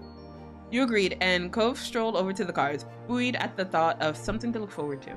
He placed his bag at the back of his car, and then let you store yours inside as well. With the groceries taken care of, it was a short walk to the burger joint. There were 3 cars lined up in the drive-thru, which wasn't too bad. Let's go. I got daddy's money. Wait. You got daddy's money, but why don't I just cut out the middleman and just date your dad? Why I gotta go for daddy's money through you when I could just go through to daddy himself? I'm just saying, imposter. That don't make no sense. Make it make sense. Mail me the TOS. Don't read and sign. Just sign. No. That's how you get trapped in the harem. It's if you don't read the terms and conditions. You gotta read the terms and conditions if you're gonna be my maiden. Nope, just email a signature. We'll Photoshop it on the TOS. God damn it, Ren. Burger. Yes, we're getting a burger. Oh, it's been a while since I've had a burger. But what about you guys? When was the last time you ate a burger? Oh, when was the last time I ate a burger? I think the last time I ate a burger, I was eating McDonald's. Because here in Japan, they usually have like a seasonal food. And I tried it out and it was all right. But I don't know. It's been a while since I've had McDonald's. I want to eat Moss Burger. Have you guys heard of Moss Burger? Moss Burger is like another burger joint here in Japan, and it's all right. I don't know if they have any other stores outside of Japan. I think maybe there's probably like one in Hawaii, but I'm not sure. Someone go check that for me. But Moss Burger as in M-O-S burger. But burger. I like to read, so no thanks. That's fair. Hey yo, the brain big on this one. What about dating the father? Yeah, like why date the person with daddy's money when you could just date the daddy? You can't really date by your father. You'd get shot. That's a risk I'm willing to take, imposter. I want that daddy's money. Huh, never heard of it. Oh, go check it out if you haven't. It's all right. I don't really care for the fries, but like the burgers are pretty nice. Ooh, especially if you're going there for the holidays during, like, I guess around this time, around Christmas. They have some pretty nice chicken. Even though it's a burger place, the chicken's not bad. So I would give it a shot if you ever come to Japan. I don't know if they have it in Hawaii. If they have it in Hawaii, you could just try that too. I have returned. Welcome back, Fizz. Welcome back. Last week, I think I made one from frozen patties they have at Costco. Oh, I miss Costco. I mean, there's a Costco not that far from me, but it's a long ass journey for me to go to Costco here. I saw the state of my kitchen and had to clean it. Such a mood. Yo, I need to clean my fucking kitchen. Yeah, cause like I was rushing to make breakfast today. And so like after I was making breakfast and scarfing it down, I was just like, I need to clean, but I don't have time because I have to stream. So like normally I don't eat breakfast, but I had a feeling this was gonna be a long stream. So I was just like, let me eat something because I don't like eating when I'm streaming. So like I will drink all the time during a stream, but I don't really like eating on stream because I don't like you to hear the like the smacking sounds or me just eating something. So yeah, that's my own self rule. Like when other people do it, it's fine. You do you live your life, but like for me personally, I don't like doing it. So yeah, that's how I feel about it. Also burger, probably like a week ago. Ooh, what kind of burger did you get? Was it like a double cheeseburger? Was it just a regular hamburger? Was it a teriyaki burger? Have you guys ever tried a teriyaki burger? I don't really care for teriyaki burgers. I like any other food that has teriyaki, but I don't know why. It doesn't matter the country. I don't like teriyaki burgers. It just feels kind of wrong to me. But like, if you guys like teriyaki burgers, you live your truth. You live your truth. Why go for daddy's money when you could go for grandpa's retirement funds? Damn, Fizz. Galaxy brain over there. Oh my god, that joke is vile. I'm sorry. No. I get it. I mean, I laughed at it, so I know I'm going to hell too. I just got like 50 pounds of hamburger meat yesterday from my mom. They just had one of the cows butchered. Oh, what are you gonna cook with it? Are you just gonna make hamburgers, or are you gonna make something else with it? So I'll probably make one tomorrow. Ooh, lucky. Well, the hell not. Give me that fiance eating ASMR. No, I can't. I cannot. I don't feel comfortable like eating on stream. I think it also stems for me like not eating when I'm on a phone call, but this is because of my ex-best friend. So that I had a crush on. But yeah, my ex-best friend, she never liked when I did that. So if I was eating during the call, she'd be like, don't eat, don't talk with your, like, while you're eating, which is fair. Or like, if I was just making sounds like chewing sounds, she's just like, oh, why are you not muting yourself? And I'm like, okay, sorry. Or if I say like, oh, I'm sorry, I'm gonna eat while we're talking, she's just like, oh, why didn't you just wait until before or after the call to eat? So it kind of scarred me, but it also made me think, okay, maybe I shouldn't do this while I'm talking or in a call or on stream. So I kind of got scarred from all of that. So that's why I don't do it personally. Hydrate. All right, I got you, Rin. Thank you. A regular cheeseburger. Ooh, yum. Wait, single patty or double patty? This is the important questions, Ren. I like a burger steak. Yummy.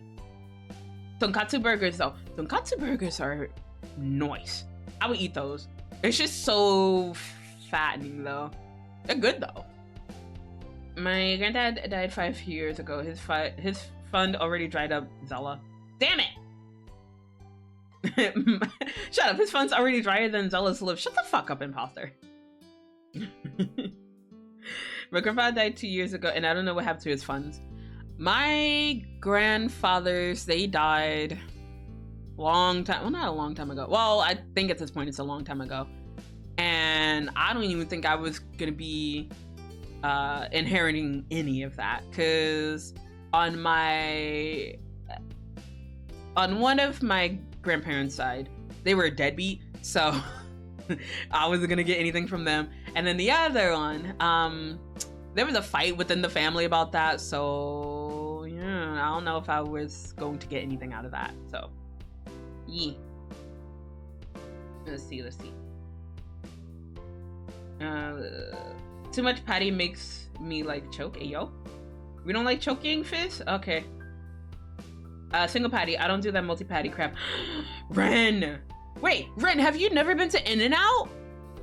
Ren, you need to go to In-N-Out. Any of you who live in the States or plan to go to the States, please go to In-N-Out. It is overhyped, but it is worth it. I don't really care for the fries too much, but the burgers though. The burgers. Oh my god. Go to In-N-Out. Also, I'll make all kinds of random stuff with the hamburger meat. I mean, yeah, you got 50 pounds of it, so that's a lot. A girl I dated, but broke up with, she still wanted to make video calls and shit, and I was eating in front of it and talking with her. So she started running her mouth about talking at the same time while eating, and I just told her, shut the fuck up, bitch, I'm hung up. I don't need people criticizing how I eat my food. Yeah. I'm still scarred from that. If I were to do video calls with anyone, I don't think I would still eat in front of them, because I don't know, I get very self-conscious when I'm eating in front of other people. So I don't know. It's just weird. It's just weird to think about it, personally. Yeah, I didn't get shit either from my grandpa. Yeah, I don't think I'll get anything from my grandparents. Well, right, I only have like one remaining grandma. Yeah, I don't think I'll get anything from my grandma when I die. Like, I have a big family. Like, I have a big family. You would think my immediate family is huge. No.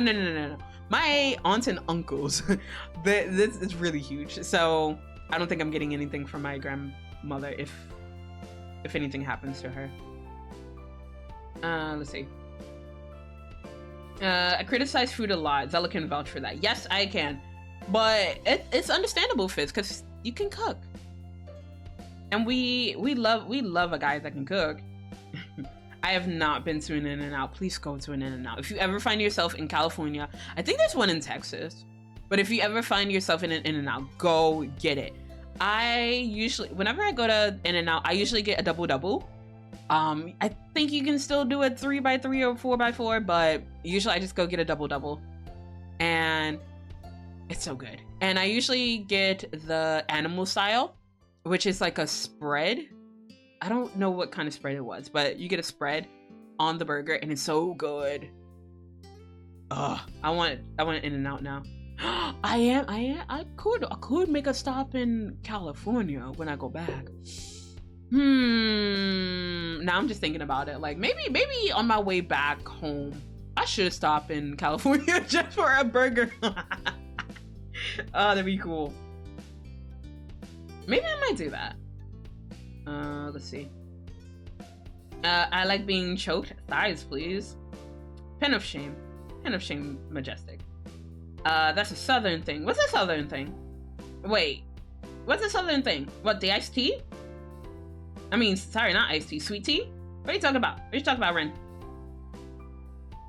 Emilet's first trauma induced to me upon meeting. Cooking rice with butter directly in. Face, let it go. It's been months. Criticize the food I eat. See how fast you get called a bitch and blood. Nah, Fizz is very good at cooking. Bet In-N-Out is overhyped, but animal style burger is worth. Yes, it is. It is very overhyped, but I love the burgers.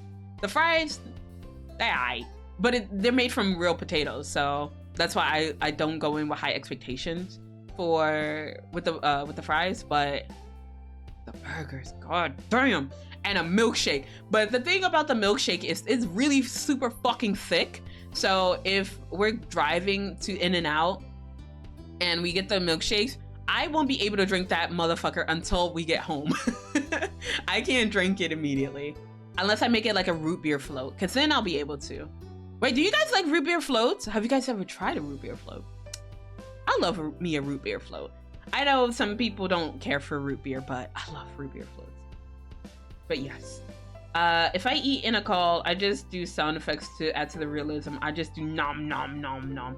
Like, I don't have a problem when other people do it. That's fine. I don't like it when I do it. So if we were ever to get into a video call, I wouldn't mind if people did that. I have two great grandmas, and all my grandpas are old, far too, or dead already. And also a grand aunt who loves me. You know? Is the spread thing white? No. No, gross. No, it's like a orangey kind of spread. So yeah, no. In-N-Out is a southern thing as far as I know. Huh? Is it? Cause like In-N-Out is in California and in Nevada, I believe. And maybe Arizona? Girl, I don't know. And I think it's also in Texas, I believe. I think they opened 1 or 2 in Texas, maybe. And what in the South? What food places are in the South? It's been a while since I've been in the South, so I don't know. I don't remember. Oh, no. Wait, Ren. Oh my God, Ren. Do you know Cookout? Yo, I fucking miss Cookout. Cookout was a really good place to go for barbecue and shit. I mean, there's probably better places, but I miss going to Cookout. Getting the burgers, getting the sides. Oh, I miss go. Look, I hated living in the South, but I loved the food. I would go to Cookout if I could again.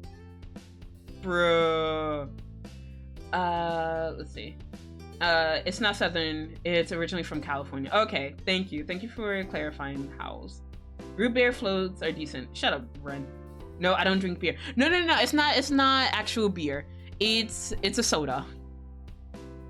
Rennie, there is one in Denver. Hey, yo, wait, there's an In-N-Out in Colorado? Yo, the root beer float, so good. Denver is hella far from me. Oof. In-N-Out, just like how you like that phrase. Damn it. I don't know Cookout either. What the fuck? Maybe, wait, cause now I need to check this. Like, where the fuck are Cookout restaurants? Cause if it's only in the location where I used to live, I think I just kind of self-dox myself of like where I used to live. Cookout restaurants.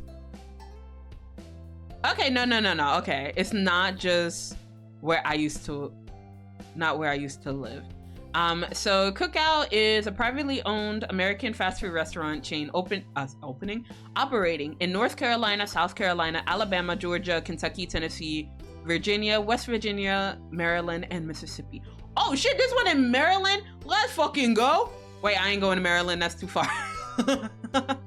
Like basically all the states that I listed out is way too far from me because I'm a damn Yankee and I ain't going over I ain't going back to the South. Like unless I really have to go back to the South for any fucking reason, I ain't going back. Fuck that. But it's originally from North Carolina. Okay, interesting. Bet. Yeah, my sister lives there. It opened this year. Ooh, for the one in Denver. Hey, let's go. I'm like damn near in Canada, if that helps. Okay, that does help. And damn, yeah, that is far for you then. All right, guys, shut the fuck up. I wanna get this moment done before we're 2 hours into stream. Shut up. I say as if I don't have a choice of just like ignoring you guys. But let me get back to reading. You had to go all the way around the building to get into the front entrance. But soon you were under another set of bright fluorescent lights. Luckily, there was no line inside the building, so you stepped right up to the counter. You glanced over the menu.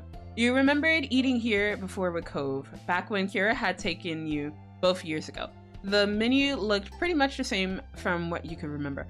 Oh yeah, I think we did do that moment. How far did we get? Like 3 choices. That's your fault, Ren. I blame you.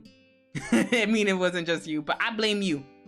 It was missing the mozzarella sticks, but most of the other items were familiar. Hello, what would you like to order? Yes, hello. I would like one of everything on your dessert menu. You burst out laughing. He brushed a hand against the back of his head, and his polite smile for the employee bent. Mom rubbed off on me. He was reminiscing on that visit too. After the cashier made sure Cove was being serious, it was time to order. You got, what did I even get? I forgot what I got last time. Let's do chicken sandwich, french fries, chicken nuggets, jalapeno poppers, and a milkshake. Yes. Cove gave you a little thumbs up. He wasn't the only one indulging. You wrapped up the ordering process, paid, and got the number 264, then claimed a table. You sat down across from Cove in a booth where you had a good view of the front counter. It was nice to have the pick of the place. Too bad the mozzarella sticks are gone. Oh, I didn't even notice. I wonder when they got rid of them. But neither of you had an answer to that question. Then you took out your phone to text your moms about your delay home. You didn't want them to worry. Cove watched you before pulling out his phone as well, maybe for the same reason you did. When the updates were sent, it was back to being just you and your neighbor once more. He offered you a small smile. Yo. I missed you, you know, even if you weren't ever really gone. It's been less time than I'm accustomed to. Aww, Cove. Cove tapped his fist on the table definitively. He paired that action with a childish pout. If someone saw him like that, they might have assumed he was throwing a fit over not getting the toy that comes with a kid's meal. Oh my god. So guys, did you, like, if you've ever gotten like the kids menu, would you ever be upset if you didn't get the toy? And also, I don't know if it's different in other countries, but actually no, because like I know at least in Japan also, and in the States, you get like a gendered toy, so you can ask for like a girl's toy or a boy's toy. And I always wanted the boy's toy more than the girl's toy, so I don't know if that says anything about me, but yeah. Did you ever get upset that you didn't get a toy? But sometimes I feel awkward when I get a kid's meal now, like for me, because then they're just like, oh, what kind of toy do you want? And I'm just like, bro, I don't give a fuck about the toy. I just want the food. But I don't want a lot of food. So that's why I go for the kids menu sometimes. I blame me too. Damn it, Ren. Zela, who the fuck cares where you live? I care where I live. What the fuck? I barely have enough where to live to get out of the bed in the morning, let alone running a whole manhunt across the world. Look, you might not, but I could have some Delulu lurkers around here. Let's go. Another successful stun luck of a streamer in our real life. Damn it, Howls. Jalapeno poppers, let's go. I've never had a jalapeno popper. I've had a jalapeno, but not a jalapeno popper. Oh my god, this makes me want to make jalapeno mac and cheese. That sounds good. I probably want to try that. I think McDonald's here is starting to make an adult Happy Meal. I think I saw that. I don't think it was McDonald's. I think it was like a pop-up shop that kind of worked the same way like McDonald's. I don't know if that was a limited time thing or not. Thank you for the head pat. Thank you. Aw. Also, the girls' toys always sucked balls in Happy Meals. Yeah, maybe that was why. I blanked out for a bit. Welcome back, Fizz, I guess. Why are Happy Meals called Happy Meals when you don't get happy afterwards? Look, they have to pretend like people are happy after they eat it. Nightcore! Thank you for the first time chat. Hello, my dear. How are you? Remedying looking good for you. And thank you for the head pat. Thank you. A depresso meal. Damn, why y'all going for people's scalps? Nani? Ren, please. Fizz is sad. Fizz because sad meal doesn't have the same ring to it. I'm back after a long time. Welcome back. Long time no talk, Nightcore. Even though it does say first time, but yes. Welcome back. Alright, so shut up, chat. I have less than 15 minutes to finish this moment. But I think we're getting close to the end, so as long as I don't keep getting distracted, I think I can finish this moment before the 2-hour mark. Alright, so you're really cute. I am, thanks. He beamed at you sincerely, a ray of sunshine in his late night food trip. When the number was called, Cove hopped up from his seat before you could react. Don't worry about it. I've got it. Save our spot. No. I'm helping get that. All right. I guess we probably don't have to worry about someone taking our seats. I mean, yeah. If it was like Japan, you could just put... What? What is it, Fizz? What you want? But yeah, no. If it was anything like Japan, you could just put like your bag or your phone on the table, and that is a universal sign that this spot is taken. Well, sorry, I say universal, but it's the spot is like it's a sign here in Japan that the seat is taken. But you can't do that shit in the States. You put your bag or something valuable on the table to show that you are sitting here, someone will take your shit. Actually, no, I feel like the only thing that would be acceptable is probably like a notebook or something, because no one wants to steal a notebook. I mean, there could be money inside the notebook, I don't know, but no one wants to steal a book. So, I mean, I guess you could put a book down, but if I were to put like my bag down in the States, I would just be looking like continuously, be like, okay, no one's gonna steal it, right? No one's gonna steal it, right? Because like I don't trust people in the States. I mean, I don't trust people in general, But like even more in the States, I don't trust them. Waka waka. I back after a long time. My name is Imposter. God damn it, Imposter. Yep, it's been a long time since I've heard Nightcore. Holy fuck. Oh my god. What did I used to listen to for Nightcore? I used to listen to the Nightcore version of what is it? In the Middle of the Night. So I used to listen to that, but yeah. Other than that, I don't really listen to Nightcore all that much. We shall never let her finish the moment whenever it's an owl live stream. Shut up, Fees. I'm gonna try. Fizz, you got me with that shit. He didn't get me, so me who's simply not owning a door saying that I'm high intellect. All right, sure, imposter, sure. Also, an imposter. Nightcore. There is your kiss. Zela, how do I join thy harem? That is a long time process. So it's not that easy. Yeah, it takes time. Yeah, it takes time to join the harem. Where I get time, I mean, you just gotta keep coming to the stream. That's how you get into it. Arigato. Oitashimashite. You're welcome. Alright, shut up. We got 10 minutes left. Shut up. He threw a glance across the empty restaurant with a smirk. You snickered as you both walked over to the counter together. There were 2 trays sitting on the counter. Cove grabbed the one that was mostly his dessert items, leaving space for you to reach the other. Cove picked up the drinks and passed you them. Then he grabbed the tray with food. This way we don't accidentally spill. Right. You agreed to Cove's plan and worked together to bring back the food. Once you had everything situated and placed on the table, the 2 of you returned to your seats. Ah, but look at it. This is a new art. I mean, the old one was also cute. But yeah, they updated it as well. Cove didn't hesitate before digging in. He took a large bite of his cookie and immediately sipped his milkshake. Ah, cuteness. Then he took a spoon and sampled his sundae with an improving hum. He made an attempt to follow that up with a bite of his apple pie as well, but bailed with a distressed look on his face. You tilted your head in a silent question. Hot. He switched back to the milkshake, taking a dedicated slurp. Cove sighed at the cool relief it brought. You also goddamn. You also started to taste yours. It really wasn't bad. In only a minute, Cove's cookie was gone. You wouldn't be surprised if the milkshake wasn't far behind. And I'm gonna teasingly offer to feed him his remaining treats. I'm not even gonna tell him. Oh, but the ice cream sundae though. Let's go. He started choking on his milkshake and coughed. He sputtered ungracefully, trying to explain himself. Sorry. I'm fine. He shuddered more, showing just how fine he was. When he finally stopped hacking, he took a deep, heavy breath. It's okay. What?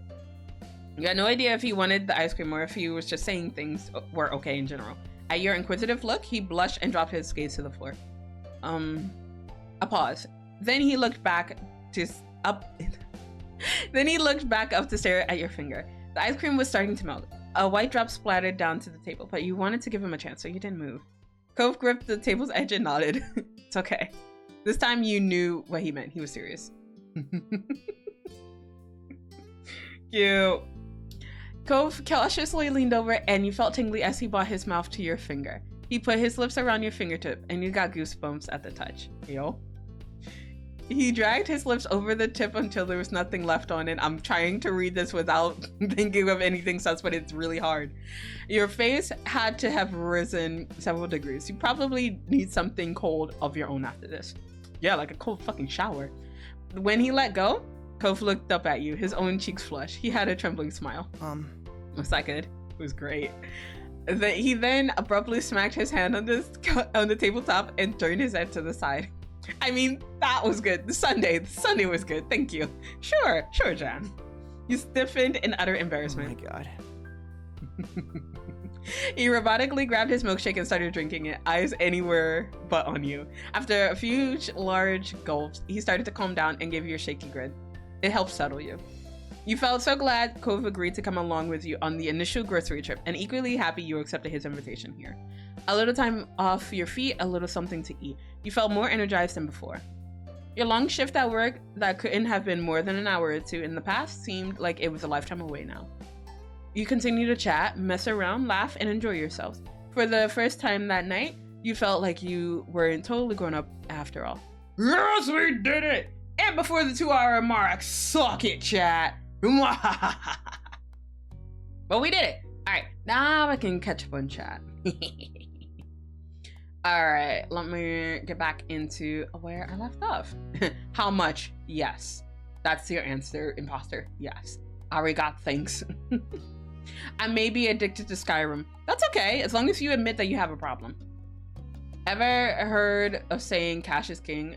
Me neither, but you're my queen. Oh no, that sounds like simp behavior. I may be addicted to Minecraft. May be Ren. Me too with Apex. Oh my gosh. Guys, we can't all be addicted to games. What the fuck? Flick the rapper. No. No, we can't flick the rapper. We gotta do the most suspicious option there. We gotta just get the ice cream. That's a me shit. What, the flicking the straw wrapper?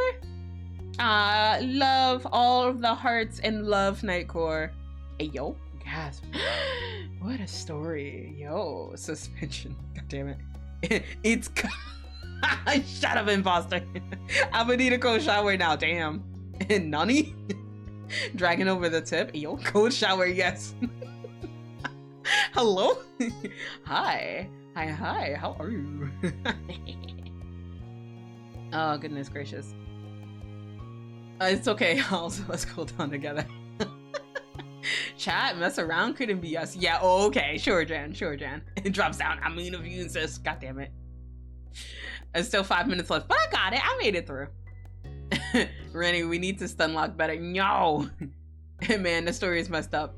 I mean, yeah, it's flicking the wrapper is some shit. Oh, okay. I used to do that. I think I stopped when I was in university, but yeah, I used to do that as well. We aren't addicted to love as people these days. Games are loyal. Damn. You're just like, relationships are temporary. Games are forever. All right, guys. Well, I didn't grow up, so that's okay. Be who you are. Happy Pride. It's not even Pride Month, but happy Pride, everybody. All right, but we made it past the first moment that I wanted us to get through. And we have to go through one more, and then technically I'll be satisfied with where we've been. Oh, sorry, where we've gotten to.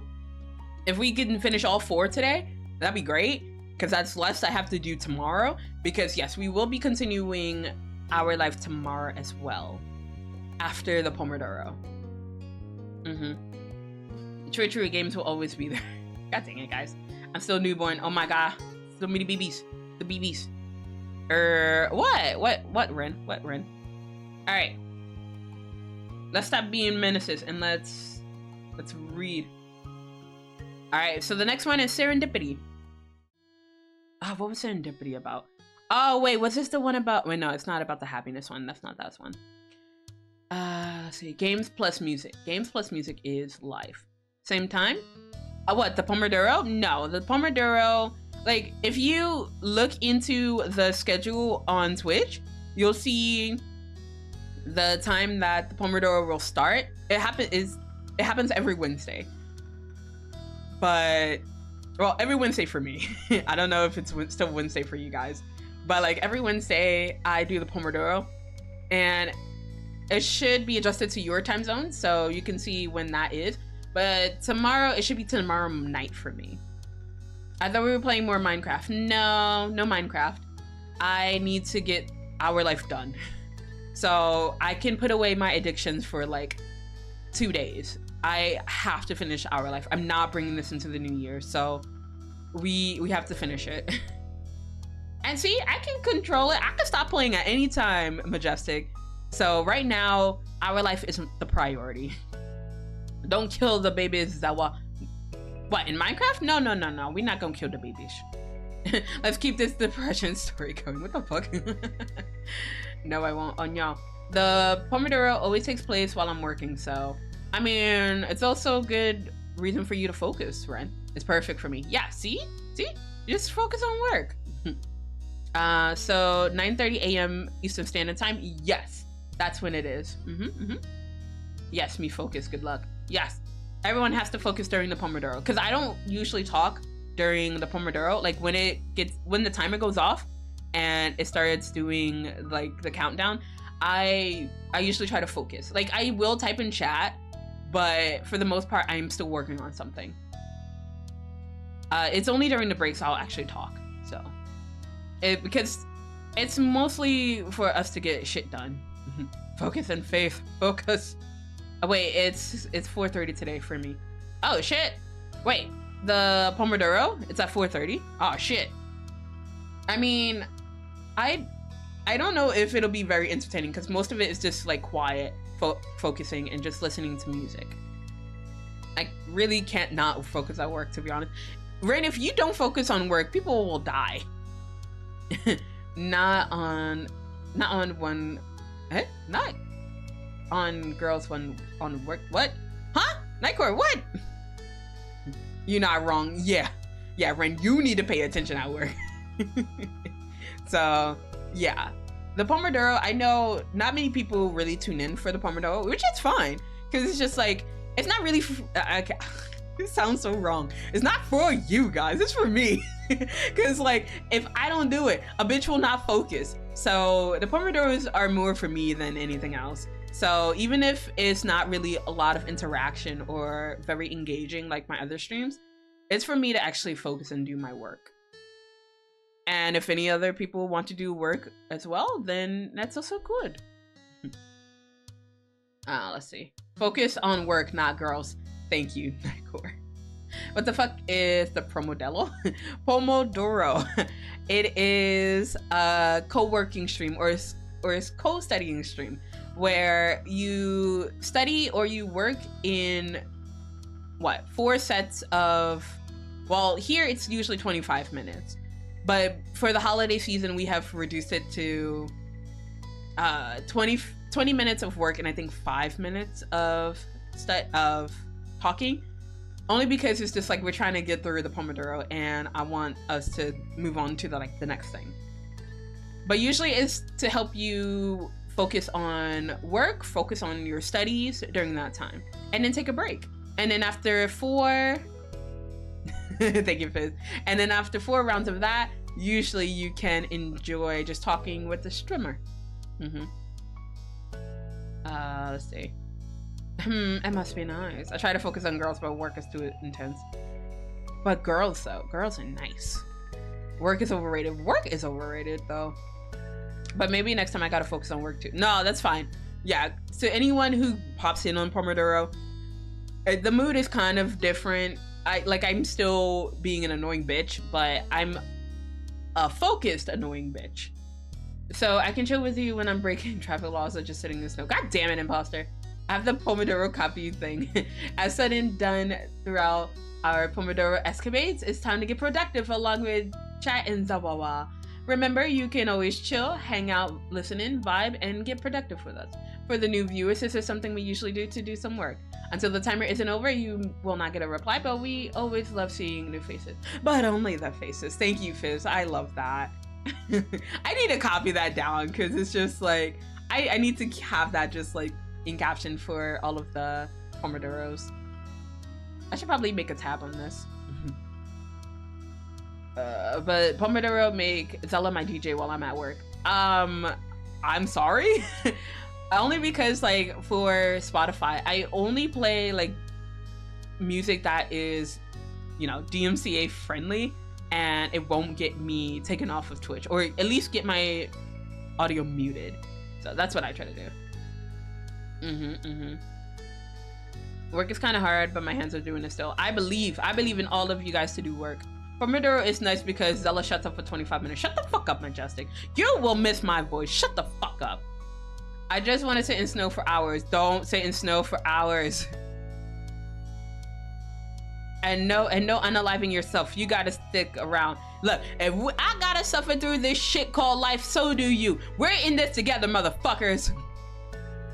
Hey, yo, Majestic with 18 inches? Hello? Oh, 7 inches for House. Wait, I gotta measure too. 16 free inches, Majestic. Why are you exposing yourself like that? I don't know. That Persona playlist was mint though. If you want to, what is it? I think the command still works, but if you ever want to find out about that playlist, it's on the Pomodoro Acids Google Doc. So if you're ever curious about that, you could always check out the Google Doc. I'm outside right now, but I hope you have a good stream. Love you. Mwah. Thank you, boy. But also, why you drawing dicks on my stream? Fizz with a PP of 4 inches. Yo. Embossed to 20. Goddamn. It shrunk. That's what you get, Fizz. I mean, is it cold over there for you, Fizz? It could be. 84% say so. Nah, cap. 20 inches for Nightcore. Jesus. Top that Degens. 20 fucking inches. 3 inches. Ren. What the hell? Oof. Zawa! Hey, Absinthe. Hey, Abs. How are you? Hi. They cut it off. Oof. Boy, don't pull my hair, please. Ayo. Ayo, gross. Ren. I'm telling Amlet. Nice thing. I'm telling Amlet.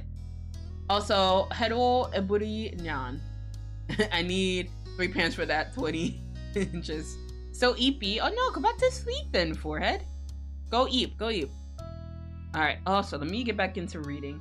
Because we have to read, guys. Shut up. Light filtered down through the leaves of an oak tree overhead, casting speckled shadows on the sidewalk all around you. There was a drop of sweat slowly making its way down the side of your face. You flicked it away with your thumb, slowing to a stop in the cool shade. The day had you out and about in town, in no hurry to go anywhere in particular.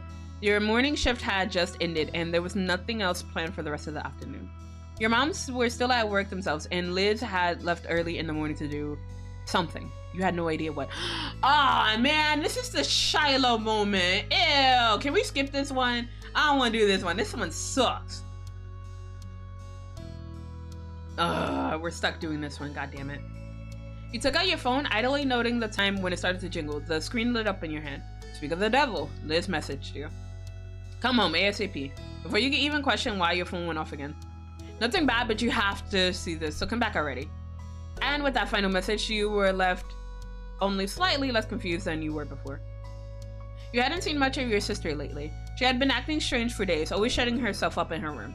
Which wouldn't be so weird if at the dinner table, she didn't suddenly start smirking to herself over nothing. The rare times you did see her, she would sneak up with expectant looks like she was waiting to be asked what was up, but all your questions led nowhere. She answered you with a put upon sigh, proclaimed that she was busy, and she'd tell you that she would have to talk about it later. No hints, no guessing. Whatever it was, she was determined to keep it a secret. Maybe now you'd finally find out what it was. As you did an about face on the sidewalk and started heading home, you received more text. To your surprise, the name that popped up on the screen this time was Cove. Did you hear from Liz? About some urgent thing you have to see? She messaged Cove too? You weren't surprised. Liz teased him about it, but he was like family. However, you were struggling to understand how he fit into Liz's surprise. Oh god, what's happening? What are you guys talking about? Let's see. Yeah, well, tell Emma that you put a leash on me and took me home then. Well, I didn't do that. Abs did. But also, she knew about the leash. Against my will. I didn't hear a no from you, man. I don't want a Minecraft calls to me. Abs, no. You bitches talking about me being addicted. What the fuck? Nah, this is all you guys. Mom! Ah! Hey, Yan! Hi. I've been getting notifications, Yan, about the games you were playing. How are the games that you've been playing today have been, Yan? Let me give you a shouty outy as well. Alright, I'm gonna go to sleep too. Alright, good night, imposter. Night. Hey, yo. See ya, ma. Night, imposter. And thank you for the lurk, my dear. Have a good rest, okay?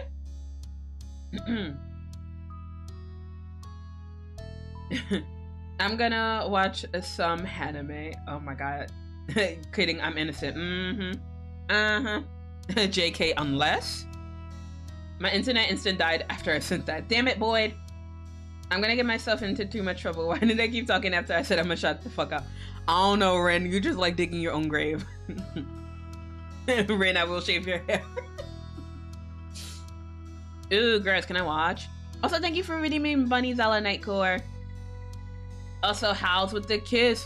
Mwah. Oh my god, it's bald. Oh no, don't do that. I think they might like that, Boyd. Be careful. Boyd with the kiss. Mwah. Oh my gosh. Go to sleep, guys. What the hell? The game's going good. I've finished it a couple times just trying to get a different ending and completion rate. Damn. Was it that fast of a game? Alright, Yan. I see you. I'm grinding my 20 inches. I want to hide it from girls. What the fuck? You're hiding it. Oh. Alright. Damn. Yes, this should be the same thing. His reply came only seconds later as he waited to cross the street. I figured she would. Are you gonna see what's up? Working there now. Me too. Glancing up, you saw that the light had changed to a walk sign while you were busy texting. You hurriedly wrapped things up, texting Clove a quick goodbye before crossing the street. It was fine. You'd be seeing him later anyway. Not expecting any more messages, you put your phone away so you could walk without having to worry about tripping over the curb. I'm nervous. You know, something tells me 20 inches is probably useless. I mean, you can't really do anything with it. Mine will get smaller. Oh no. God damn it, guys. But thankfully, it was a short trek home, and soon enough, you were walking up your street. The familiar face of your house already in view. Thinking of what might be waiting at home left you entirely lost. And the more you learned, the more questions you had. They were all buzzing around in your head, too many to try to pick out and make sense of. Lost in your thoughts, you almost didn't see who was walking further up the street. Cove. Even from the back, the bright sea green color of his hair was unmistakable. You quickened your pace to catch up to him, the scuff of your shoes loud against the pavement. You heard it instantly, not missing a beat as he turned towards you and slowed his steps in sync. Hey. Hey, Zela. Hi. Here we are at my house. At that, Cove gave you a wry smile. Here we are. It sounded almost like a question, wondering why the two of you had been summoned there. Oh! AJ! Hey, welcome in. How are you? I'm doing okay. How are you? How's it going? There we go. But if you aren't following AJ, they are an amazing streamer, very chill. Not as chaotic as me, and that's a good thing because, you know, after you deal with the craziness, which is me, you can go wind down with AJ's streams. They are really chill. Wait, you were playing The Sims today, weren't you? Because I saw the notification. But yeah, how'd your stream go? And also, let me do my raid message for you. Well, hello, welcome in, raiders. If you don't already know who I am Zela Petalcliff. I am a Thunderfave VTuber, and I play a lot of visual novels. But yes, I play a lot of visual novels, and today we are playing Our Life Beginnings and Always, where we are pursuing the lovely seam-foamed hair man on the screen. But to all my raiders, you do not have to follow the raid protocol. If you need to go touch grass, if you need to go eat, if you need to go drink, if you need to go kiss some babies, if you need to go make some babies, you can dip out, and hopefully I can see you in another stream. There we go. Let's get rid of the wings. Hey, but I'm fine. Hey, let's go. I have cramps, but I'm fine. No, I'm sorry to hear that. Are you gonna take any medicine for it, my dear? But I'm glad to hear that you're doing okay otherwise. How was my holiday? I was existing. I mean, nah, well, for Christmas yesterday, I don't really celebrate it too much because I don't have anyone here to celebrate it with. And usually for me, Christmas is like a season, like a holiday for other people.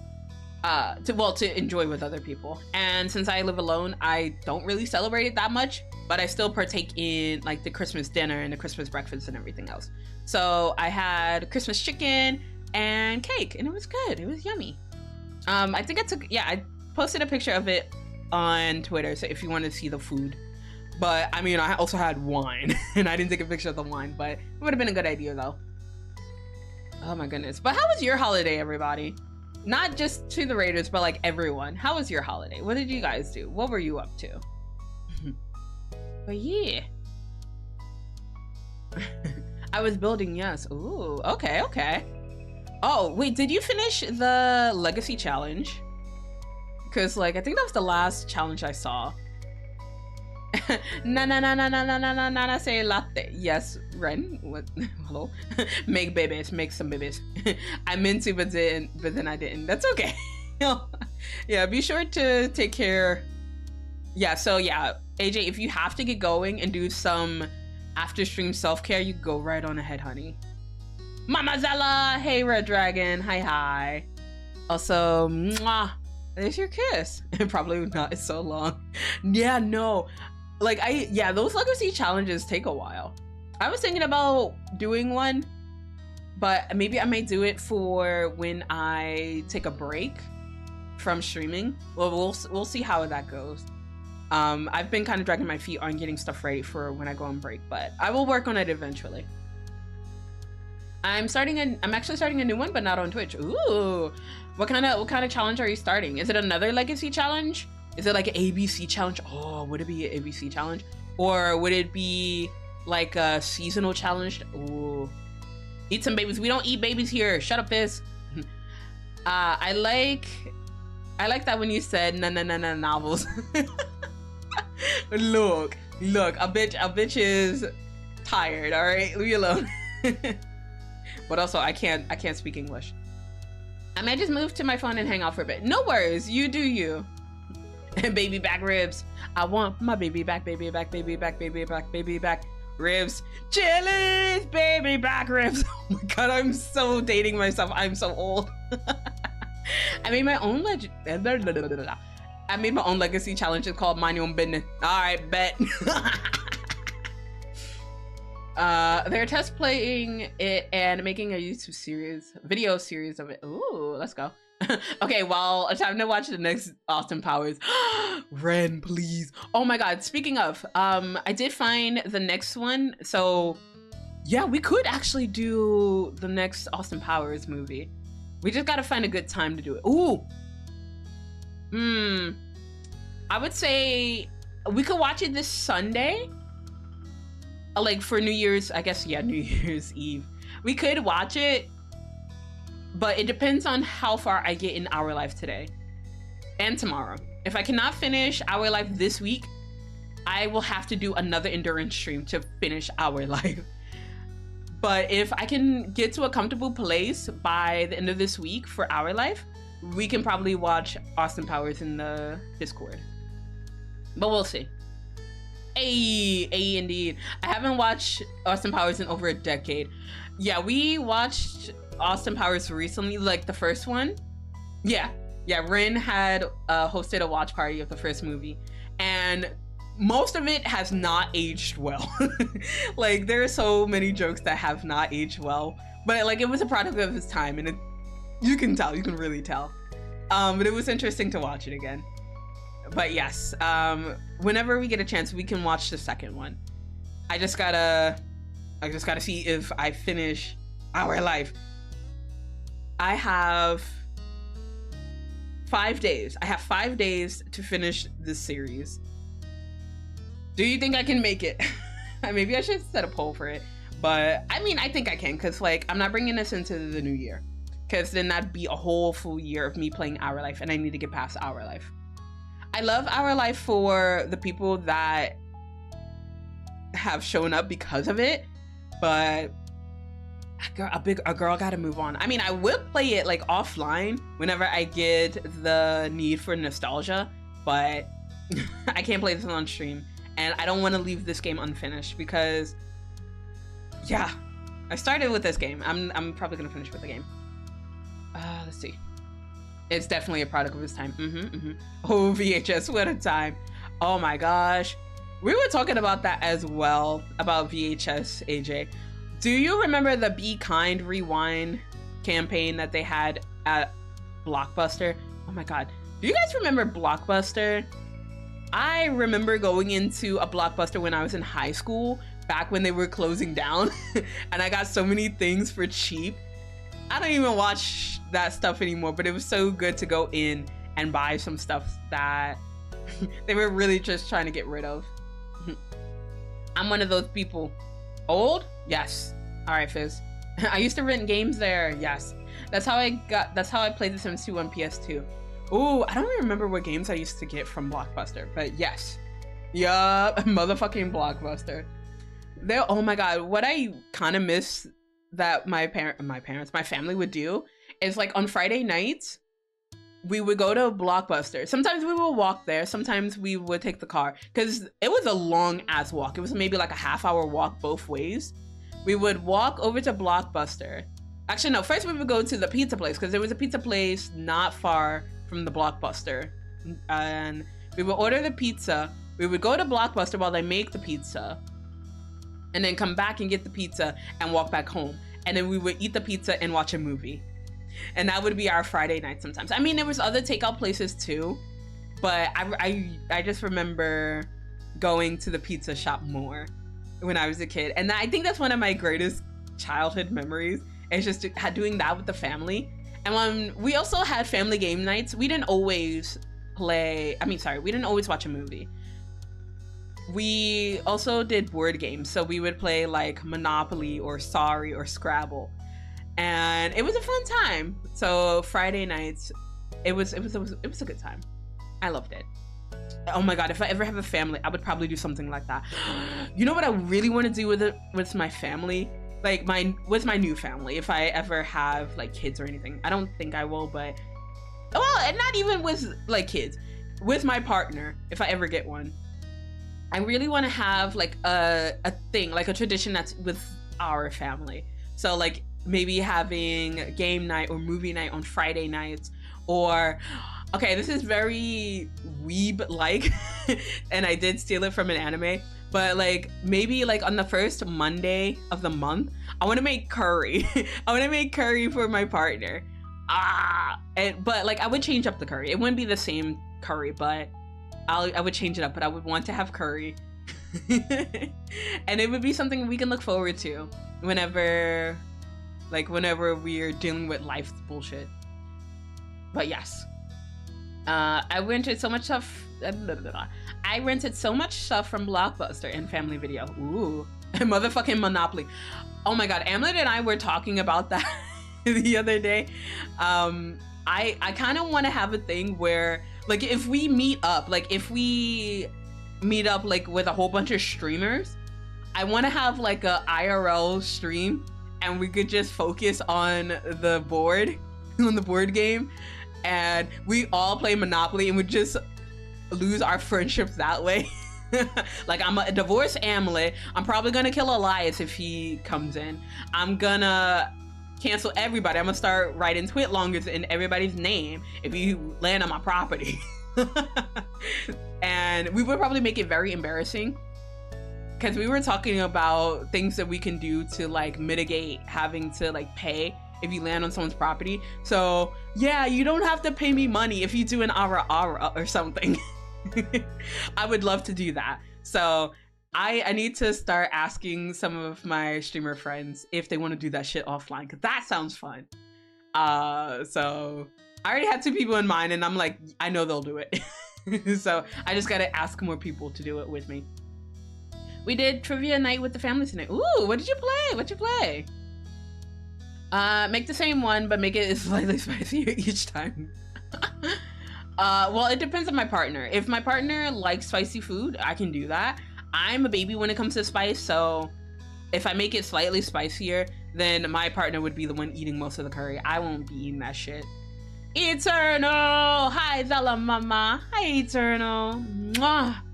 How are you? Well, it's gonna happen eventually, I'm sure. Ren, you wanna jump in on that? Let's go. Cancel me? Why? You existed. That's why. Yes, giving the best boy an extremely extra special Christmas. You already know. Hey, Kai, welcome in. Hi. We're currently, I'm pretty sure you can guess which moment we're doing, but we're doing this serendipity moment. And this is one of my least favorite moments because we have to deal with Shiloh. Fusroda. Phase, no Skyrim here. No Skyrim here. Yeah, but it's a really good showing for step 3 Jeremy. Okay, I do like Jeremy, and I always like inviting him to the wedding. And he's like, why? And I'm just like, cause I want to torture you. I mean, I'm a streamer. You are, which is why I would invite you. Let's go. Cause I would, like, if I were to think about who I would want to invite to this situation, I would want to invite Amulet, Elias, you, Pan, and Taru. I think we can make this work with all of us, and we would all be so upset with each other. But I think they'd be down. I think everyone would be down to play. But we just gotta find a time and a place to actually meet up IRL and just do all this shit. When I was playing through that, I also hate how Shiloh is. Like, I don't really care for Shiloh. I think I've made that very clear. I don't care for Shiloh. So, but it's fair, it's fair. I'm back, welcome back! Man picks up the phone, realizes you, and hangs up. Then the second time he picks up, and before you can say anything, he's just like, he goes, "You're seriously doing this?" And I'm like, "Yes, I am." I think so. Hey, let's go. All right, Pog. I mean, it depends on whenever we actually get to meet up IRL, like everyone. Like, I know I have some plans to meet some people when I go back to the States, but we'll see. Maybe we could make this like a group thing. Make a group outing day or something. Yeah, like I'd be scared to meet some people, but I think it'd be a good time. So Ren, if you're down, man, let me know. And in the end, it was all a dream. It was all a dream. I used to read. Nope, we're not doing that. I'm visiting Pan and Taro sometime soonish. Hey yo, ooh, nice. Take pics. Actually, no, don't take pictures if no one's comfortable with that. And still debating when. Hey yo, Pog. I do have plans. Well, I say plans in quotation marks. We talked about it, but I don't know when that's gonna happen. Like, we've talked about it with, well, I've talked about it with Elias and Amlet separately, and I was just like, yeah, we're meeting up. I don't know when, but yeah. Well, for Elias's case, I said I wanted to have like a drunk cooking stream or something.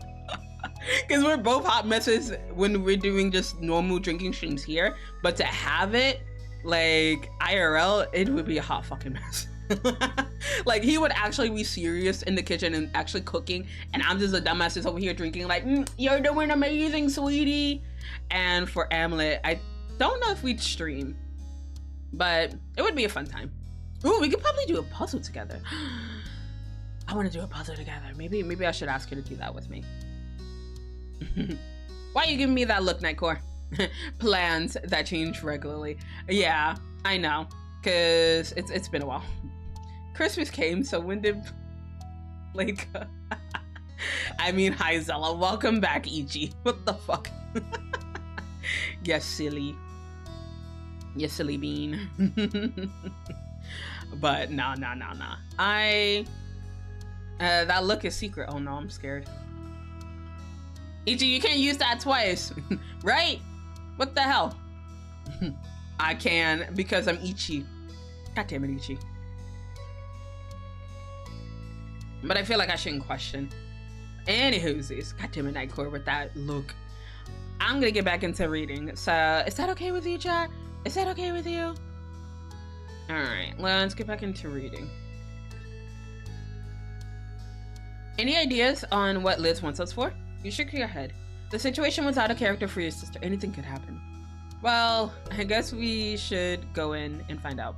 Taking his cue, you grabbed your keys and opened up the front door. Cove trailed behind you as you entered. You walked through the open door and peered about, not sure what you were looking for. From the entryway, you could see Liz pacing across the living room, her smiling gaze intent on her phone. You had caught her just as she had completed a turn. Behind you, the door clicked shut. The second she heard it, her head darted up to your direction, her features lighting up at the sight of you and Cove. Ah, you arrived, and together too. That's perfect, just perfect. She flashed you a radiant smile. You could see her limbs vibrating as if she was poised to pounce. Cove raised an eyebrow at your sister's bizarre behavior. You're in a good mood today. Liz only hummed playfully in response. Liz's eyes narrowed with a mischievous glint, and she let out a small cackle. I'm slightly concerned. So, lately I've been hard at work on a little plan of mine, and you two get the honor of seeing it all to come together. Here it is! Surprise! She lifted a hand in the air to present the very comfortable but completely mundane living room. In the resulting silence, you and Cove glanced around again, then made eye contact with each other. His face mirrored your bafflement. Then suddenly, another voice rang out in the room. Ah! Cove flinched at the shout. his shoulders shooting up to his ears. The laughter came from your sister as well as from the other side of the room. It's Shiloh. Gross. Alright, let me see. Let's see. I'm actually so tired, so I think I do need to head out. It's okay. Please take care of yourself and get some rest, AJ. And thank you for sharing your community with us, AJ. I appreciate it. And happy holidays, my dear. God damn it, Ichi is probably my most heard phrase of 2023. And it's gonna continue into 2024. I hope you have a good night. I hope you have a good night as well. We're using letters now? What the fuck year is it? Yes. I mean, in Persona, they use 20XX, so yeah. We have always used letters, Ren. Whenever I breathe, everyone just goes, God damn it, Ichi. I'm pinning that because it's true. Welcome to the future. Future. Try to breathe lower. No, damn it. You have 14 kids in your mail, Rennie. What the fuck? What the fuck? I don't want any more kids. Hey, yo, you got kids, Ren? What the hell? To be fair, a comfortable living room would be a pretty good surprise. You trying to say your living room isn't comfortable, Kai? It's the start of the new day, but it feels as though everything's ending. So picking up the pieces from the broken love you gave to me. Yo, what the hell? You were getting 55 kids in 20Z3, which makes it 69. Future.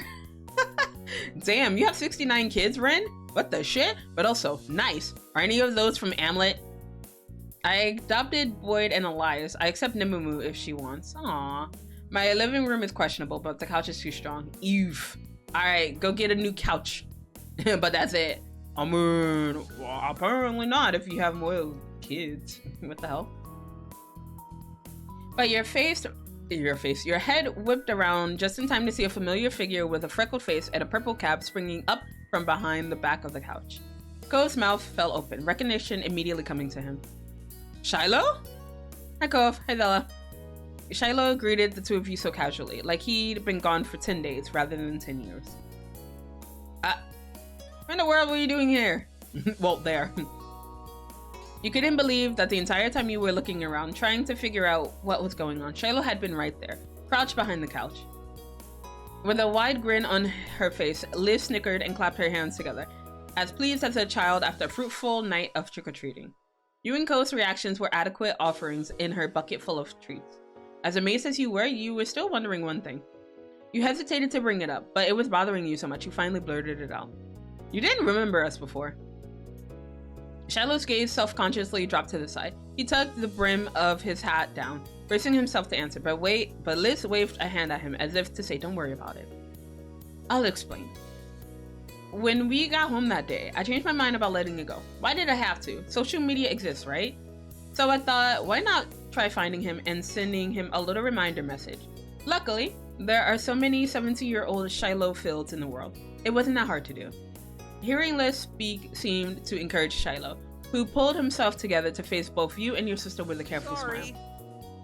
I'm really sorry about what happened. When you talked to me that first time, I was in the middle of a tour for a school field trip.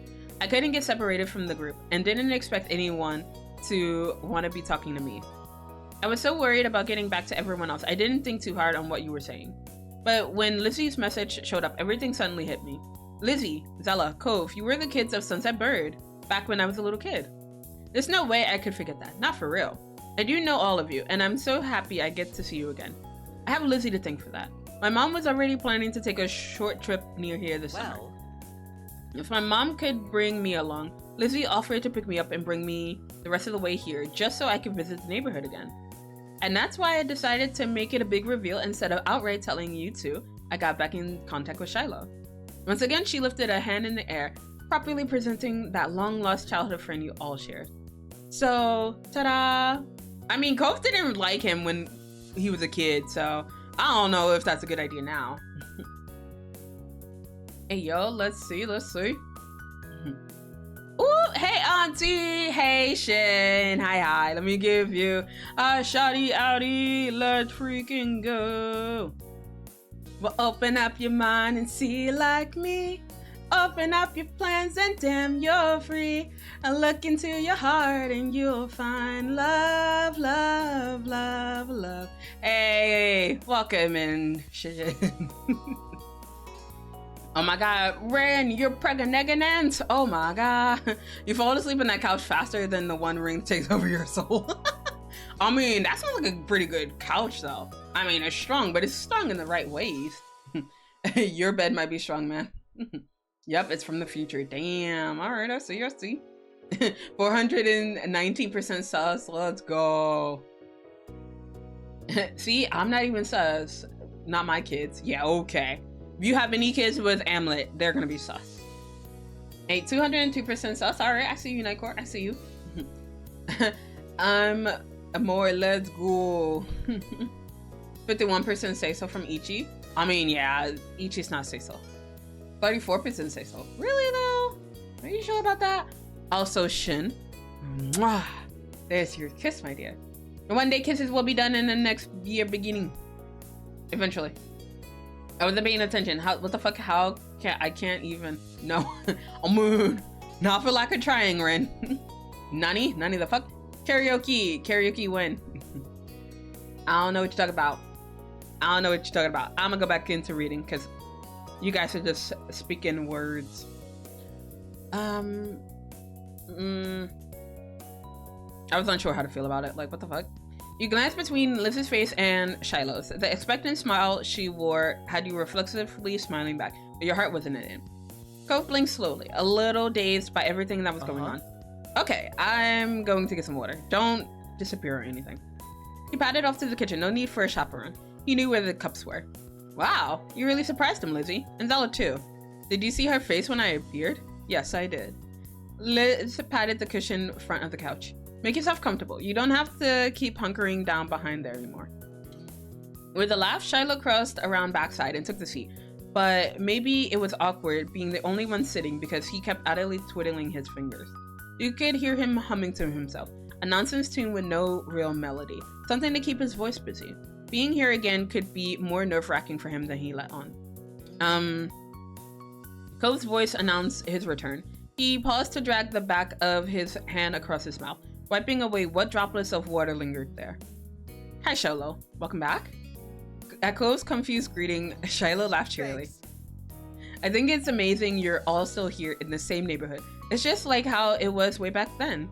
With a giggle that implied differently, Liz nodded in your general direction. There have been some changes since then. You narrowed your eyes at Liz. There was no way you could miss the teasing look she was fixing you and Cove with. Shiloh's eyes shifted across the group, still smiling politely, but there was a slight tilt to his eyebrows. He didn't know what to make of what she was saying. That is, until Cove cleared his throat and spoke. Zela and I are dating. It was fascinating how red he got as he said it, voice barely above a whisper, like he couldn't believe it was okay to say. Shiloh's eyes went as wide as saucers, mouth opening into a tiny O shape. Congratulations, that's amazing. Aww. Aw, look at Cove's face. Aww, baby. Ah, it's so cute. Ah, damn it, Cove. Stop making me fall in love with you again. What the shit? I ain't got no preggers bump. Not yet, you don't. Anyone saw Nezuko here? Yo? Got it. Let me out of that shit. Out of that shit. The wiggle lip. But he's so cute. He's so adorable. I love Cove. I need a Cove of my own. Goddamn. If I don't got a Cove like this, I don't want him. I mean, I don't want a crybaby, but I want a soft boy.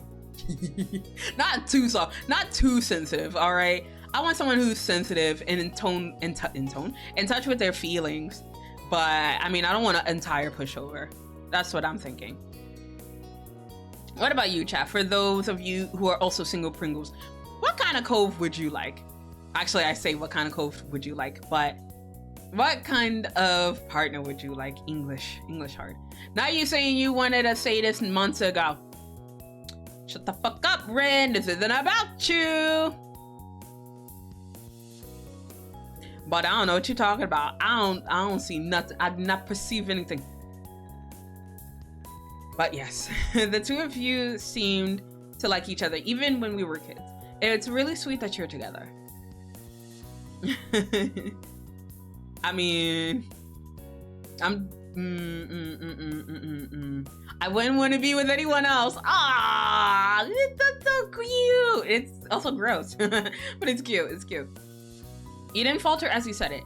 There was no one like Cove, no one who could replace who he was to you, what you had gone through together.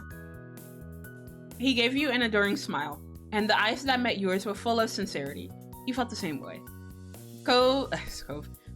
Shiloh sighed happily at the moment as Cove raised an eyebrow and gave the room a considering glance. Hey, this is where we met the first time, remember? Right after I moved in, me and Zela were brought down right here to have a play date with you. Yeah. Shiloh laughed, his eyes downcast as he fiddled with the corner of his collared shirt. We almost didn't meet in the living room because you wanted to jump out the window to get away from me.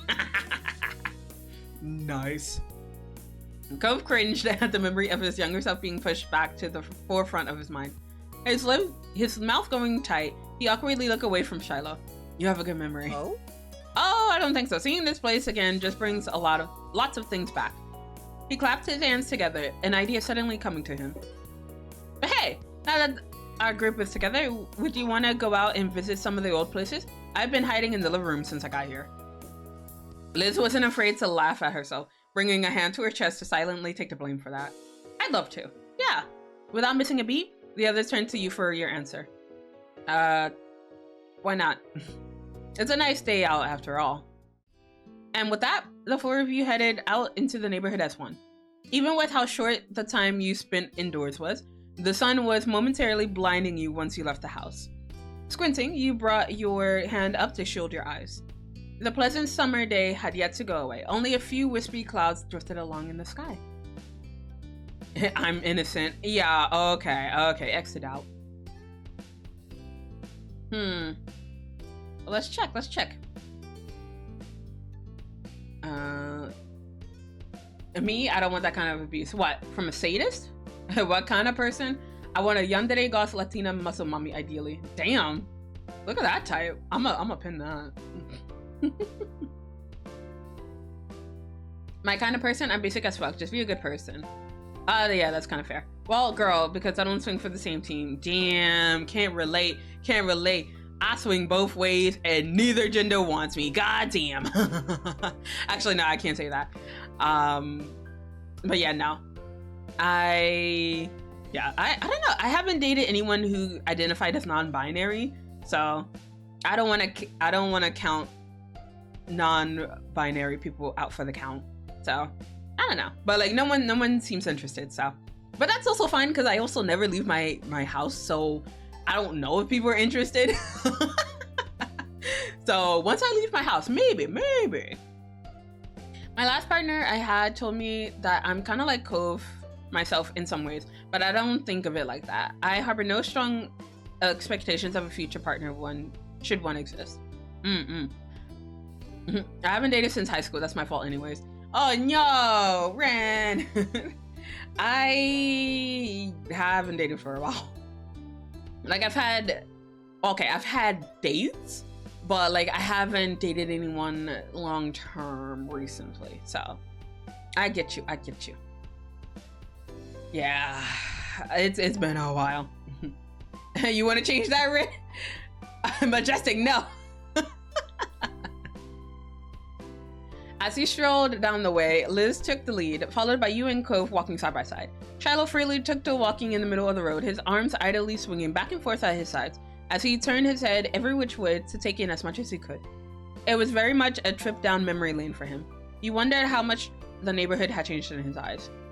Not a word passed between the group about where you were heading first, but soon enough, you found yourselves walking the usual path to the shopping street. Before you reached it, the sounds of it did. A collective of sandals tracking sand, the shrill calls of seagulls, the overlapping conversations of beachgoers, and random strains of music from various stalls. Wow! The odd gasp had come from Shiloh. His eyes were all lit up. Were there always so many different stores in one place? Yeah. Yeah, of course. Wow, I can see why so many people come here. Hey, do they still have those nice little ice cream stands? I think so.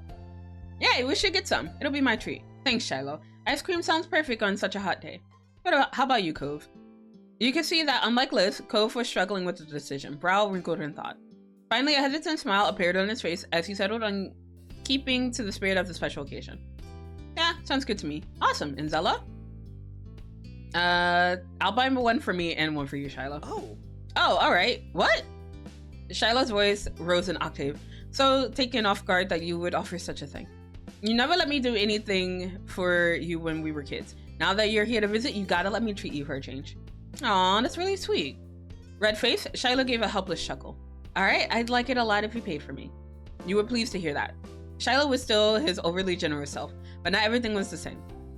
If it had been that time from when you were kids, the two of you might have gone back and forth on this forever. Liz not so subtly sidled up to you, her shoulder bumping against yours with a smirk. What a goody two shoes. Shut up, Liz. Alright, let's see. I'm getting nervous. Ayo, why? You on the same team as Jessica. The thing is, any future partner will have to be able to tolerate my shit. And that might be a tall order for some people. No, that's my order as well, Kai. Like, if you want to date me, if you want to marry me, you have to deal with my bullshit. I think you also have to deal with the fact that I would stream. And, I mean, streaming will not take priority over special events or occasions like an anniversary or even Christmas, mind you. But I would stream a lot if I ever made this like a full-time thing. So I think my future partner would have to deal with that. And I don't know, maybe I would date someone who is also a streamer because they would know how I'd feel about it. So I don't know, maybe. I don't want to play Star Wars in the dark. Ren, what the fuck? I am pitting that. What the hell? That's the first time I've heard it spoken like that. Star Wars in the dark. I love it. It would be good in the dark. God damn it. Merry Christmas, Zala. I got you a present. Oh my god. Hand holding. So lewd. Welcome, Midnight Souls, but it's so lewd. What do you mean? Yeah, it's so lewd. Right? Ren, call him out. It's okay when you do it. I see. Maybe we could both be VTubers. Oh my god. Imagine us being VTubers. Couldn't be me. No, I'm just kidding. But thank you for redeeming the bunny Zela. And oh my god, the yandere mode. Oh my god. Well, I guess this is a merry holiday for everyone. Zela, I can deal with your bullshit. Can you deal with mine? Blah blah blah. Shut the fuck up, Majestic. What did you get for Christmas? Me?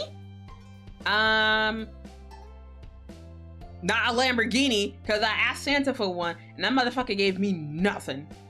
But realistically speaking, I got some art from some lovely people. And that's all I could ask for Christmas. Like, I know people always ask what I want for Christmas, but like, my first reaction is always money. But when it comes to streaming, I always feel uncomfortable when people give me things like bits or subs or even want to donate things to me via like Throne. So I would always say art. Like, if you guys were to ever give me anything, it would be art. I got a very big BL book called Obnoxious Hero-kun. Oh, that sounds good. What the hell? I made Amlet stickers. Aw, I want to see them. Unless that's private and that's for Amlet. Because if so, I will retract my request. She got condoms.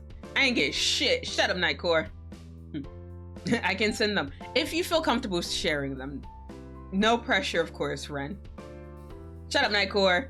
Wait, unless you gave me that from Throne. Wait, is it possible to? I'm kind of scared to check that out on Throne, but is it possible to give someone like? I know you can give like BDSM stuff on Throne, but I don't know if you can give like condoms or anything. That'd be so weird though. Like, yes, get me condoms for things that I won't be using on you. Chat, what the hell? Oh my god. Now I'm curious because like I want to see if this is possible. Hold up. What would that even be under? I'm gonna fuck up my yeah, I'm definitely gonna fuck up my my wish list.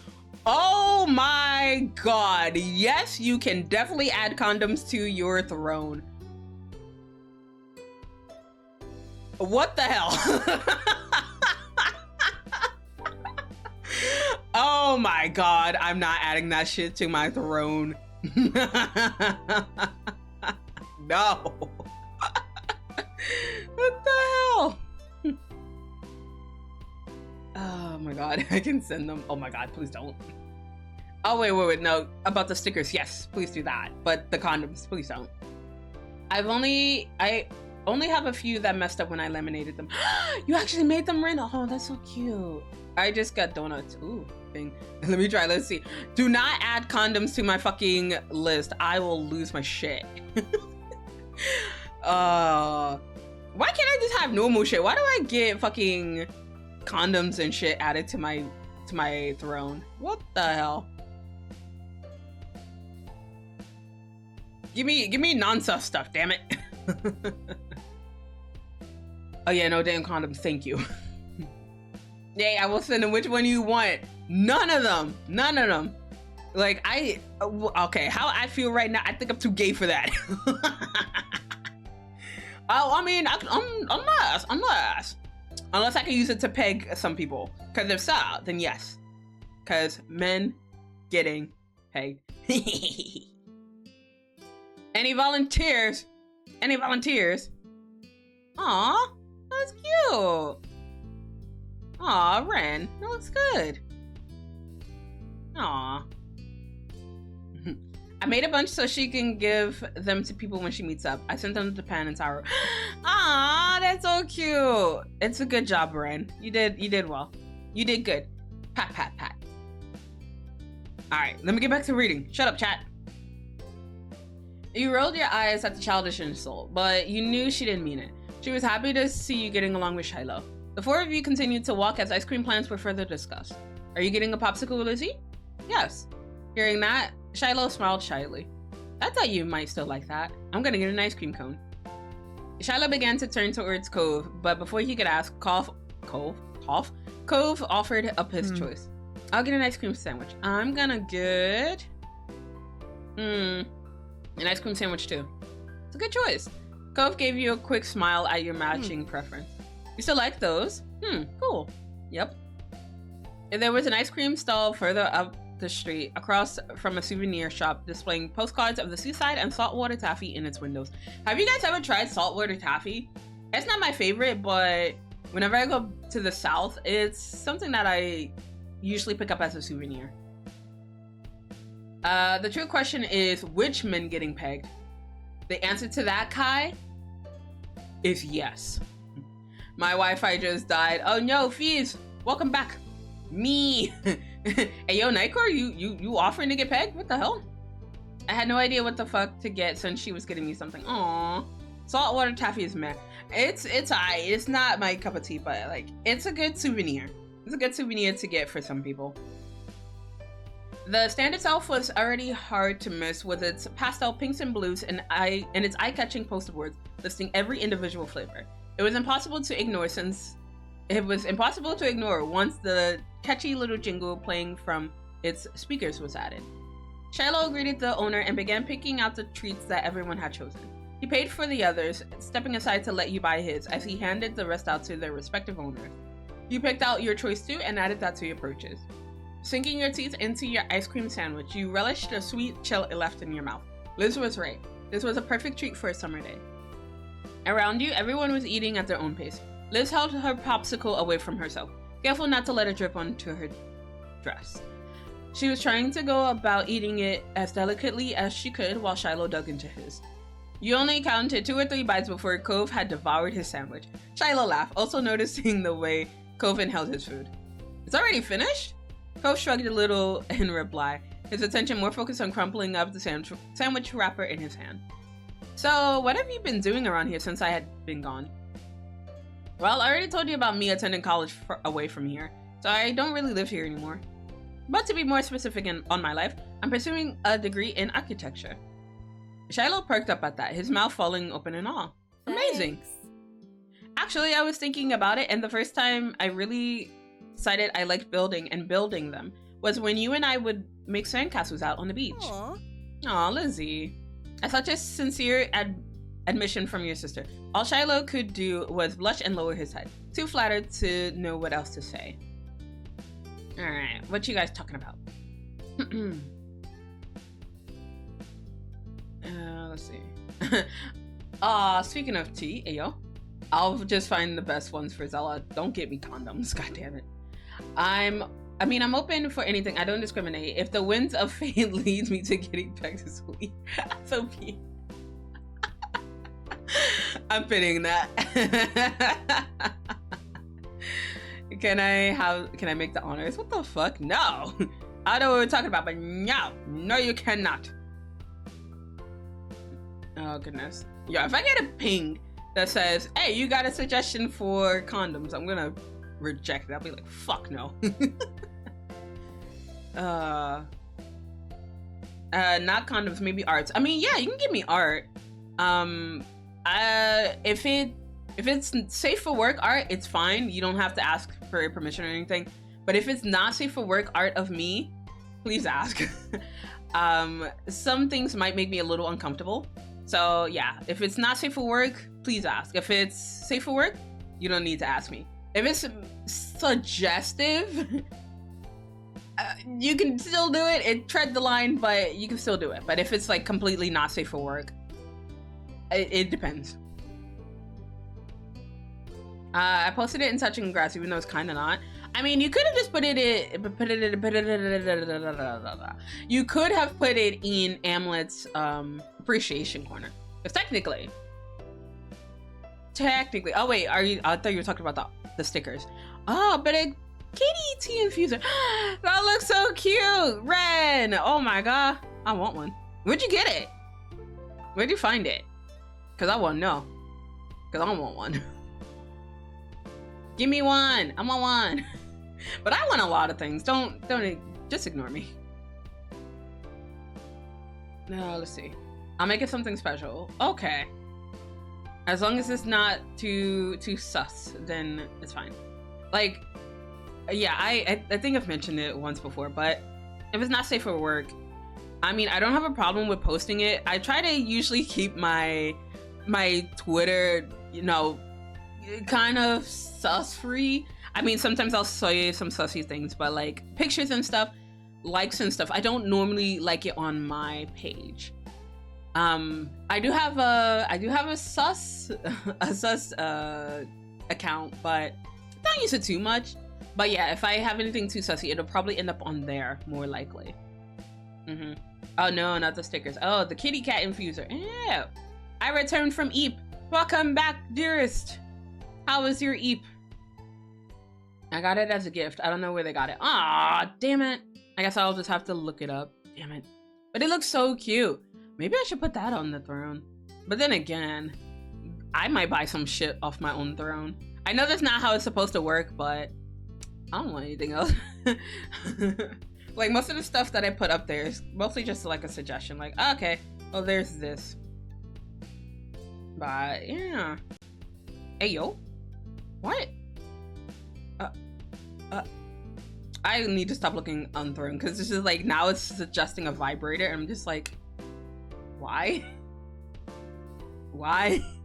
I'm over here just looking up for tea infusers.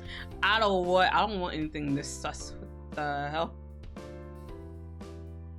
Yeah, I definitely fucked up my my search results, because now I'm getting a lot of sus shit. I just what?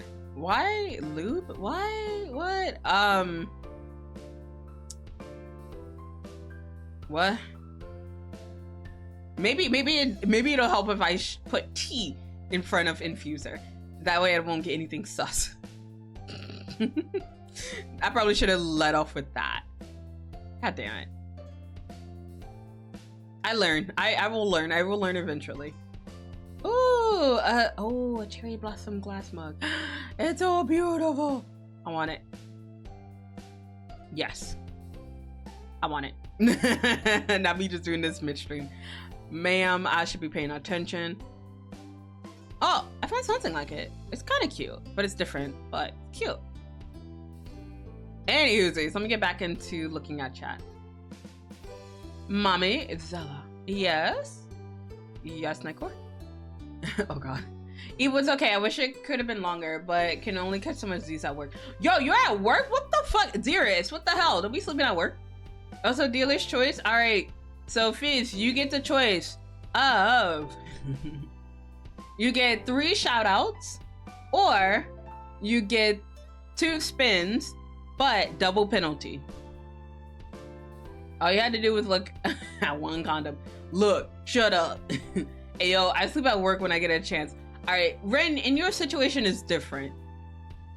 So I get that, but Ren, no.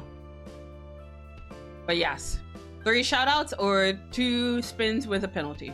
Penalty, yes, please. All right, so I'm assuming that means yes for the spin.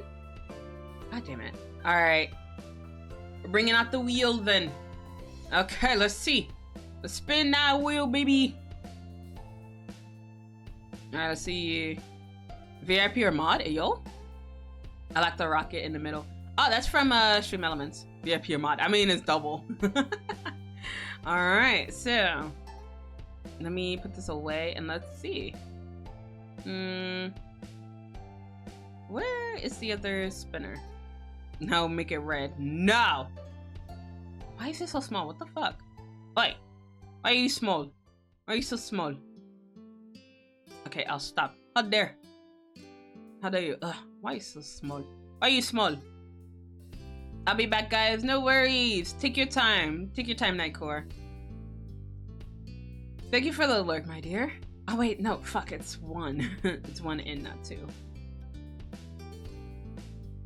Oh, shit. Fizz gets mod privileges. Yo. Alright, so Fizz is mod for the rest of this stream. Alright, so as it goes, Fizz, please mod responsibly. If you abuse your powers, I will take away your mod privileges. Alright, let me find Fizz and let me do that. No, it should have been me. Tough shit. Alright, timing everyone out right now. Fizz, do not, I swear to God, I will take away your privileges. But also, if you get timed out, if you get exiled by someone else, you do lose your mod privileges that way as well. Only because it's annoying to reinstate you as a mod. So, if anyone is feeling vengeful, they could technically time you out, Fizz. It's 2 p.m. for me, just a little lunch break nap. Alright, but yeah, please don't get caught sleeping on the job. Random exile. Damn, Ren is out for blood. But imagine if it did end up being Fizz, because I would lose my shit. Oh no, it's Boyd. No, Boyd. No. No. All right, sorry, Boyd. I think she's just out chilling, but she got timed out. Boyd is gonna kill you. She's gonna kill you in Minecraft. She will. To be honest, I'm too busy molding over lockpicking. Oh no! Alright, I will stick around here just in case, because like I still have to reinstate Void. Shit. It's gonna be annoying. But it's fine, it's fine, it's fine. My Mafka with the exile as well. Let's go. Let's see. Let's see who gets sacrificed. Oh, it's a bot. I think Void really will kill me in Minecraft now. Yup, I'm gonna tell her. I'm gonna tell her as soon as she gets back. I'm gonna be like, look, you got timed out by Ren, and it was intentional. All right, how to kill someone in Minecraft with PvP off? You get TNT, or you can get what is it? Get like an egg or something of like a creeper or something, and then have it spawn over by them. I mean, the chances are you'll probably get blown up too, but you know, I think it'll still kill them that way. So yes, you can still technically kill someone in Minecraft. You just gotta do extra steps. Step 1, make a 20 block high platform. Step 2, fishing rod. 3, profit. Nah, it's too much work, damn it. All right, I think a minute has passed, so let me reinstate Boyd as a mod. Here we go. Drop them into lava. I mean, yes, you could also drop them into lava as well. All right, let me... Yes, okay, I think Boyd is back to being a mod again. All right, awesome. All right, and with that, we're gonna go back into reading. I'm sorry, Boldo. Are you sure about that? You sure? But Liz laughed, as flustered as she, just as flustered as though she had been the one to say it. The atmosphere was awkward, but not unpleasant. Shiloh shyly glanced over at you and Cove. Then what about you two? What have you been up to? Oh. Me and Zela just graduated. High school, I mean.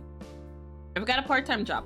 I volunteer at this organization to clean up stuff, things like that. Yeah, I'm just gonna idly explain I'm doing normal things. You felt it wasn't super interesting to share about your life. What you cared about was important to you, but you knew it wasn't always the same for other people. Shiloh just seemed happy to hear it. Great. Being around him again was a little like picking up an old forgotten habit, clunky at first. But as the four of you talked, it started to come more naturally.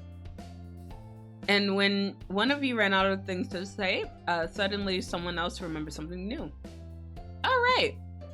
Do you remember those mean old, not actually grandparents that used to live in our neighborhood? Yeah, they were so mean. Well, they're not here anymore. Oh no. They're not spending summers here anymore. They're still alive. Oh, thank goodness. It helped that Shiloh was just as eager to hear what had gone on in his absence, just as people were to tell him. Soon everyone threw out what trash they had in a nearby garbage can as your group made their way down to the beach. Going down the shore inevitably led to a certain spot. It didn't take very long for Shiloh to recognize what was in the distance. His words trailed off in the middle of a sentence, his footsteps faltering at first. Then, all at once, he broke away from the group and dashed right into the old park, giggling as he ran. Oh, everything's so small. His laughter petered out as he came to a stop by the swings and grabbed hold of one of the support poles. He walked in a little circle around it, marveling at how easily his hand wrapped around its entirety. Emboldened by Shiloh's enthusiasm, Liz plopped herself down on one of the swing sets, only to instantly show an expression of regret. There was no way she was comfortable in that tiny seat so low to the ground, not with how she had to scrunch up her legs to fit there. Shiloh creeped up behind her. He took hold of the chains of her swing, one in each hand. Seriously? What are you doing? And with a grin, Shiloh started walking back. Liz shifted in her seat to look at him. You cannot be trying to push me. These are made for kids. It's never gonna work. But Shiloh just hummed and kept pulling her back.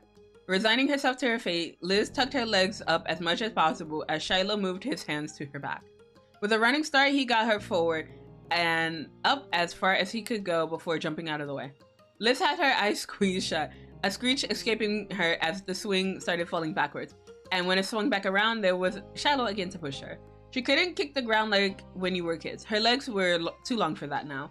But Shiloh was pushing her enough to keep the momentum going. The air was filled with their wild laughter and the almost rhythmic jingle of the swing chains. Cove sat against the bars of the jungle gym, wearing a bent smile as he watched them. He was fiddling with something, turning it over and over in his hands. When you craned your neck to get a better view, he obliging in. Oh my god, I can't read. What is reading? I'ma give up. Don't you dare graduate. I'm graduating right fucking now. Hi Zela, how are you? Hey Ice Bear, welcome in. Wait, aren't you streaming right now? How do read? I don't know how to read. I can't read, guys. This has been me just making up words this entire stream, and you guys somehow believing me. But obligatingly lifted it for you to see. Yes, I am. Oh my god, how the frick? Go back to stream. Go back to stream, Ice Bear. But also, let me give you a shout out while you're still here. I still want to say hi to you. I appreciate it, but go stream. Alright, but let me get back to reading. It was a piece of shell, one side rough and mottled gray. The other side completely smooth, revealing a faint blue sheen when it caught the light. I saw it on the beach. It's nice, isn't it? Yeah, it's a good one. No, I meant Shiloh. He seems more confident than I remember. Yeah, why don't you push me on the swings like that? Gove narrowed his eyes at you, folding his arms with a bemused smile. Why don't you push me on the swings like that? If Shiloh can do it for Liz, you can do it for me too. Well, he had you there. Soon your sister began to speak out. All right, I'm ready to get off now. How do you stop this? Don't worry. Shiloh braced himself, one foot planted forward as the swing started coming back down. Then in one quick motion, he reached up and caught the chains again. The impact had his feet skidding back in the sand, but he kept his stance steady. If Liz was surprised at suddenly being brought to a halt, she didn't show it, only tilting her head up to smile at him. Shiloh had yet to catch his breath, though returned his smile just as brightly. He let go of the chains, walking around the swing set and briefly rubbing his hands together before offering one to Liz, which she graciously accepted, needing the help to get out of the tiny seat. Then the two of them made their way back over to you and Cove. Liz was looking more ruffled than usual, and her sun hat was off kilter, having held on for dear life for the entire ride. She took a moment to straighten her outfit back into place. That looked like fun. It was, even though you were just pushing me on the swings. Yep, that was the fun part. Huh. Hey Shiloh, you've got an idea of what our lives have been like since you've been gone, but I've been wondering what happened to you after you moved away. Shiloh's eyes went wide, as if it was surprising to hear. You couldn't recall him talking about himself when you were telling... You couldn't recall him talking about himself when you were all telling stories, but maybe he hadn't been able to find the right timing. He brought his hand to his chin, tapping it thoughtfully as he looked up into the side. Well, what happened was my mom decided to move back to the south, closer to where I was born. We stayed there for a few years until she got another job in California again, thanks to a connection she had here. It was a really good job at a private boarding school, so she decided to take it. With a wide grin, he said the next part. And as a bonus, her kid, me, gets to attend the school and live in the dorms for free. I've been there since my second year of middle school. Pretty soon, I'm going to be starting my last year of high school. Liz leaned towards him with an attentive smile on her face. Have you been doing well there? Getting good grades? Got any friends? Alright, damn, sounding like a mom. Alright. Okay, thanks for the shout out. No worries, I spare. And good luck on your stream. At the list of questions, Shiloh held his hands in front of himself as if they were physical things he could stave off. Yeah, to everything. It can be a little hard sometimes because of how people are in that school, but I'm happy. How people are? Cove couldn't guess what that meant, but Liz folded her arms, scowling. Don't tell me there's more people like that Nate guy hanging around. Shiloh rubbed at his cheek, laughing nervously. He glanced from the bars of the jungle gym to the laces of his shoes to the trees swaying in the distance, unsure of where to rest his gaze. Oh, he has friends in quotation marks. Yeah, I have yet to play the other games from GB Patch. So yeah, after this I might get on that. So yee. Not exactly. Nate doesn't mean to be mean. He just kind of is. He's the school's #1 performer for athletics and academics. He always takes on so much responsibility that the only possible way he can finish it all is if absolutely nothing goes wrong. But that's impossible, so he's always stressed and ready to snap. He can't handle it when someone seems to be causing a problem. That's why during the field trip, he was upset when I went off on my own like that. Still, he's really smart and reliable and sensitive, and he cares a lot. Most of the time, he doesn't even realize his way of dealing with stuff upsets other people. Cove had a patient smile on his face, listening earnestly as Shiloh rattled off his list of Nate's good traits. You know him pretty well. Are you actually friends? Well, not exactly. Me and Nate are in the same after-school group.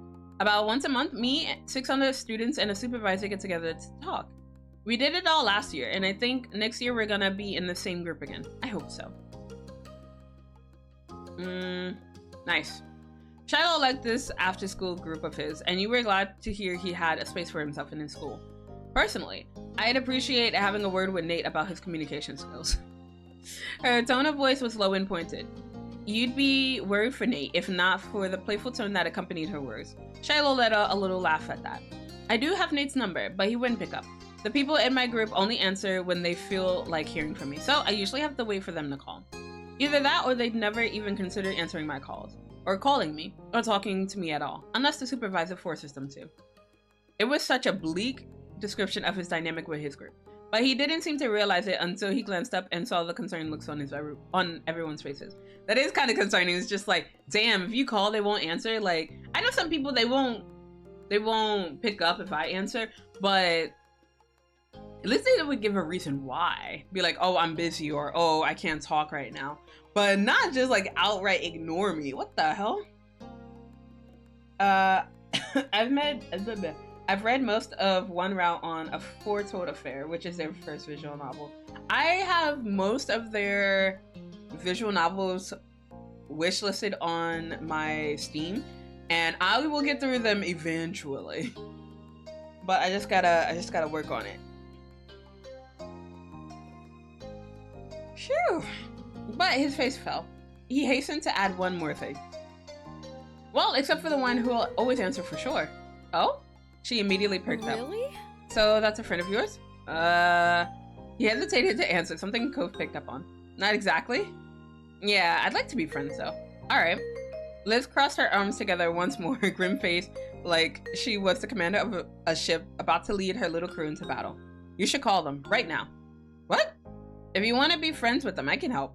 If you're going to be in the same group again, then you should at least try to get along. No, I couldn't. He quickly grew flustered, his tongue stumbling over his sentences. I don't want to be a bother. I mean... Liz, what are we going to do? Watch him while he talks to someone on the phone? No, Cove. Shiloh. The last syllable of Shiloh's name trailing off into nothing. It soon became clear Liz had not fully thought out the plan yet, but she wouldn't be Liz if she just stopped there. Shiloh could put them on a video call, and we could all talk together, of course. She clapped her hands together, a wide smile on her face that didn't leave room for dissenting opinions. All right. It's a good idea. It'll work. That's a terrible idea. Shiloh, you don't have to listen to her. Oh, all right. Liz sent you a roll of her eyes as if you were the one with the ridiculous idea. Come on, Shiloh, we'll just talk to them. Say that we're your friends from out of town. The worst that could happen is nothing changes. But once they have more chances to talk to you, I know they'll be convinced to be better friends. It's going to turn out okay. Shiloh stalled to answer, but his hands was already hovering over one of the pockets of his pants. All right, we can talk. Yes! Liz clenched a hand into a fist, cheering as Shiloh officially reached into the pocket and pulled out his phone. God damn it. I'm on the verge of throwing my Switch, I swear. I can't open this damn lockpick. I have 3 left. Oh my god. What? Fizz? It's fine. We have like 20 months or something until Now and Forever comes out. Yes. I can't wait. I backed it like at the last minute. But at the time I was having a little bit of financial problems, and by financial problems I mean I was being a dumbass and I spent more money on art than I did for anything else, so I couldn't get the tier that I wanted, but it was okay. I still backed it. So I will get the game, but I won't get other things that I wanted. I backed it for 2 voice names. Damn! For 2! That was a lot! Damn, Kai! I'm living this game vicariously through stream. That's okay. Like, I know some people, visual novels aren't their thing. So I know some people, they don't really care for our life, but they enjoy the vibes here while we're playing it. So I appreciate you all the same. You noticed it was the same type of model as your own, but his had a red case around it. The screen lit up and Shiloh requested a video call with some number in his contacts. None of them on the list had names. He must remember what number belongs to what person. I cannot for the life of me do that because I can't remember phone numbers. I will remember the names, but not the numbers. He inched closer to the 3 of you so everyone could hear better. Vaguely, you wondered how this looked from the outside. 4 teenagers on the verge of adulthood, hanging out on an old playground, all huddled up around a single phone. Strange? Suspicious? The ringing of the phone broke you out of your musings. You kept your eyes on it, your heart speeding at the end of each dial tone, thinking, could this be it, only to have another startup?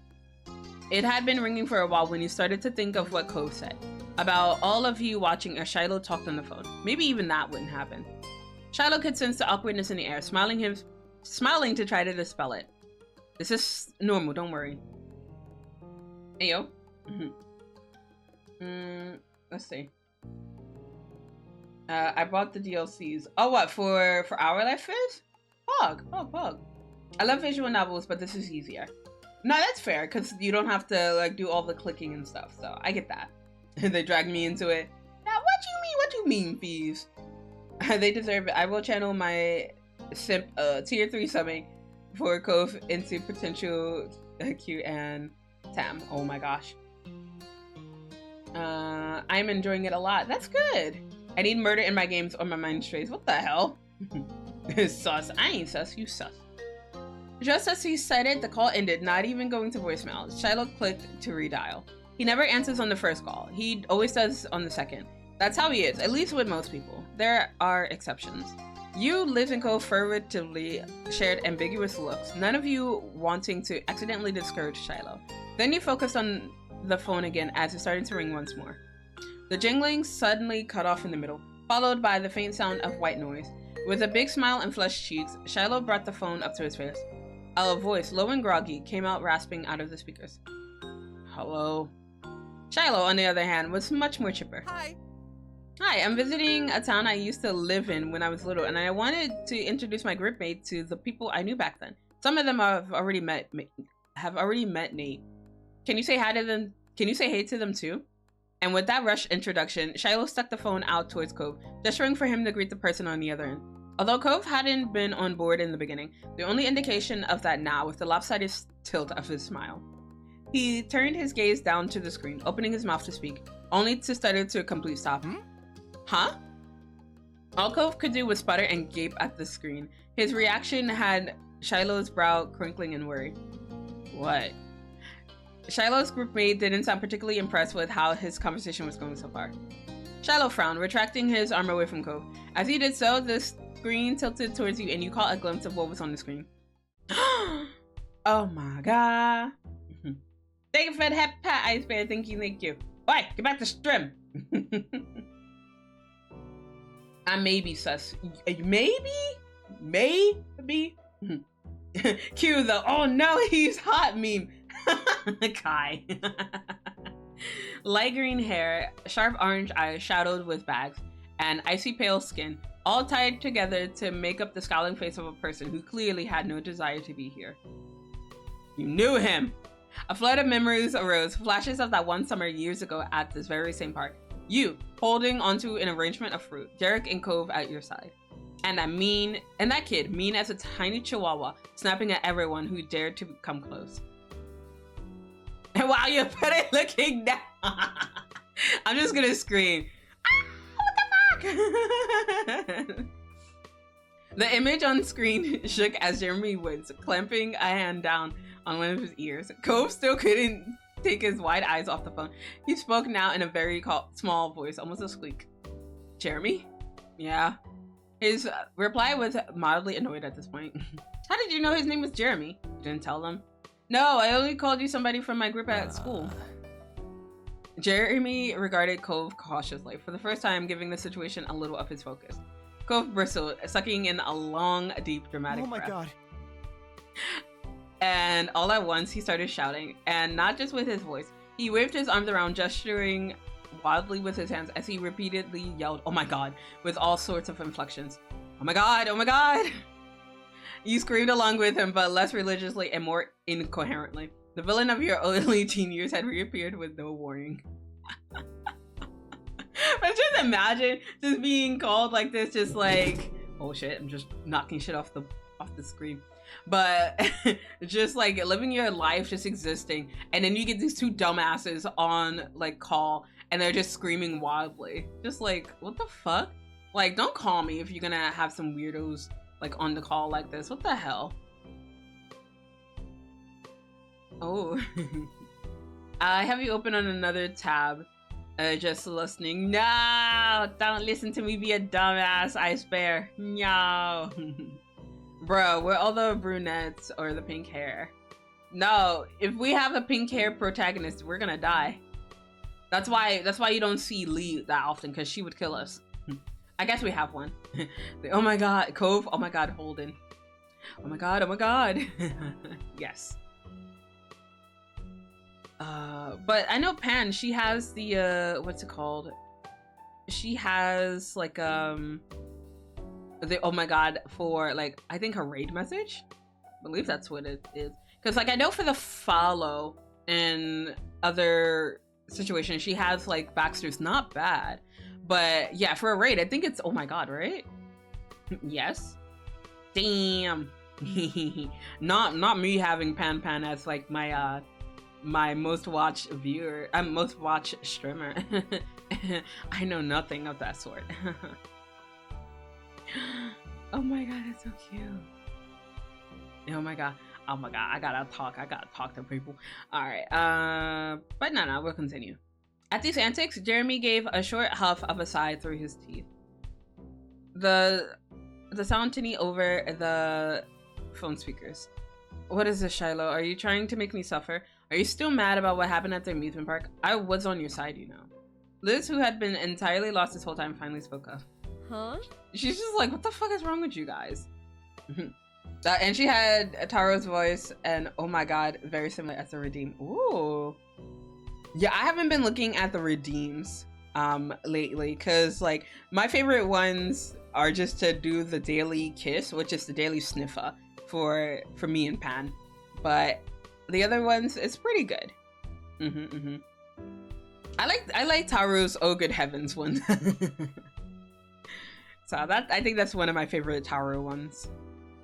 But the new recent ones I haven't been able to look at.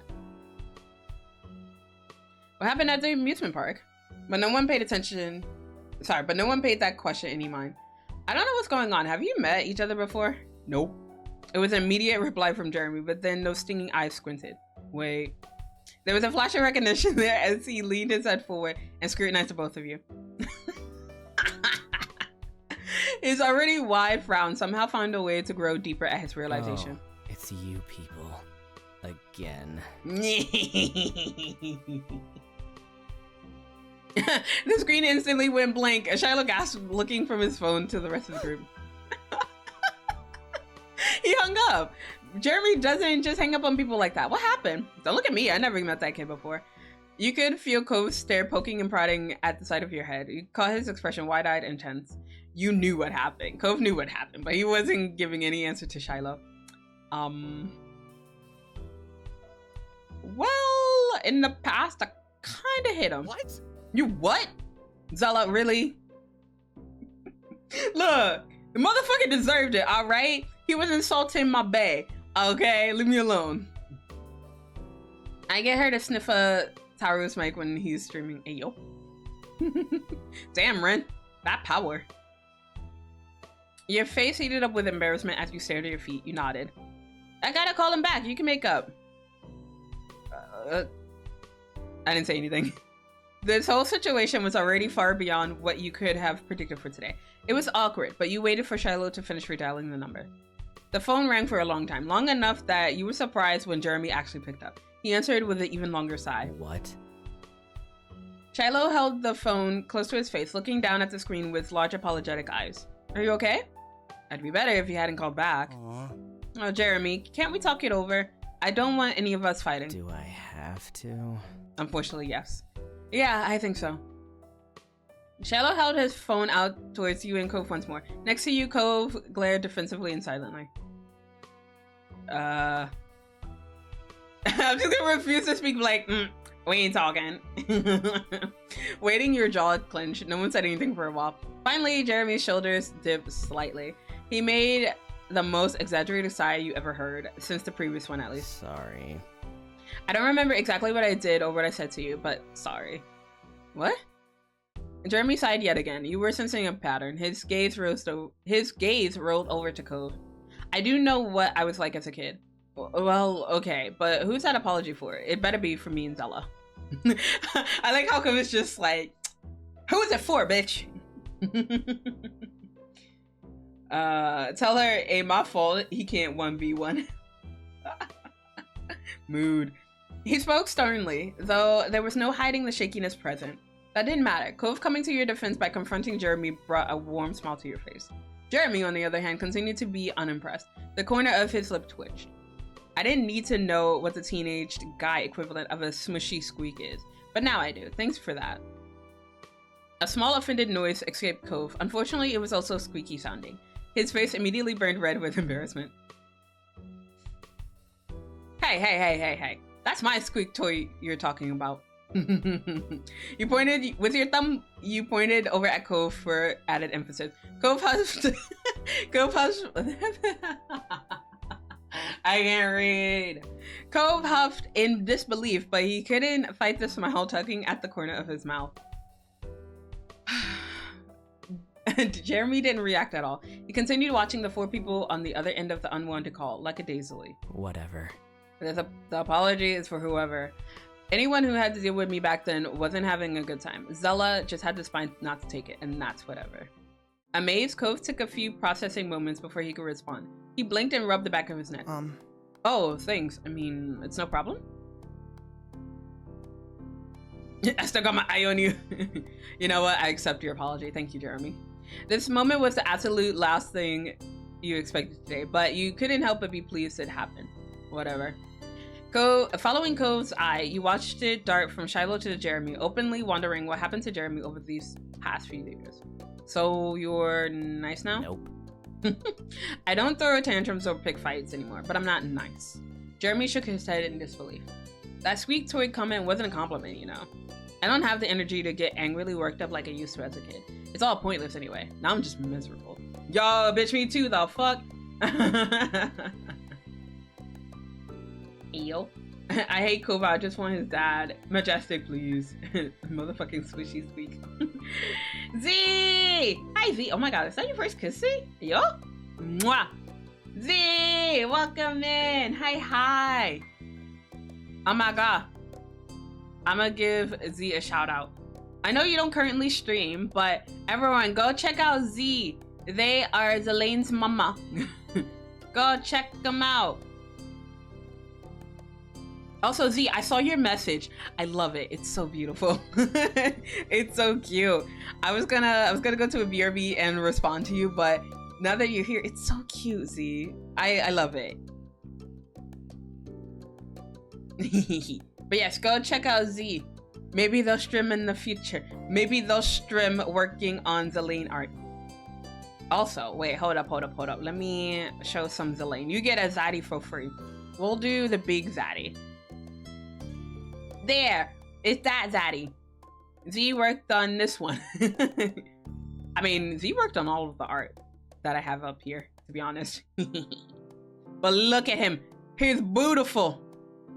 He's definitely beautiful. No worries, take your time. Me, gasps every time. Z, it's your work. What do you mean?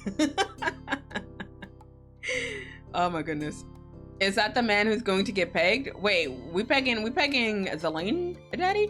I mean, you see that cake? I mean, he is peggable. The man's is okay with being pegged.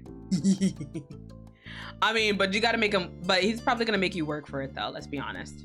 But he look good, don't he? The cake is the lie. Nah. Zelane got cake. You can ask Z. You can ask Z yourself. Zelane has cake. Yeah, when I first asked for like the reference art for Zelane, I gave no like hints or anything for how I wanted Zelane to look like. I just threw like my model at Z and I was just like, have fun. And then when I got the big reference sheet done, Z gave him cake and I was like, put my hands together, clasped, and like, yes, thank you for giving the man cake. Man's has cake. See, you heard it from the word of God yourselves. He does have cake. He has cake indeed.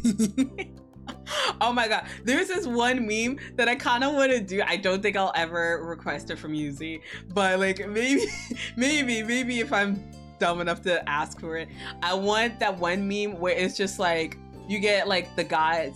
There was this post of the guys just posing provocatively, kind of like copycatting how female superheroes are drawn. Just get Zelane posing like that, because some of them just shows off like the butt, like they do for the female superheroes.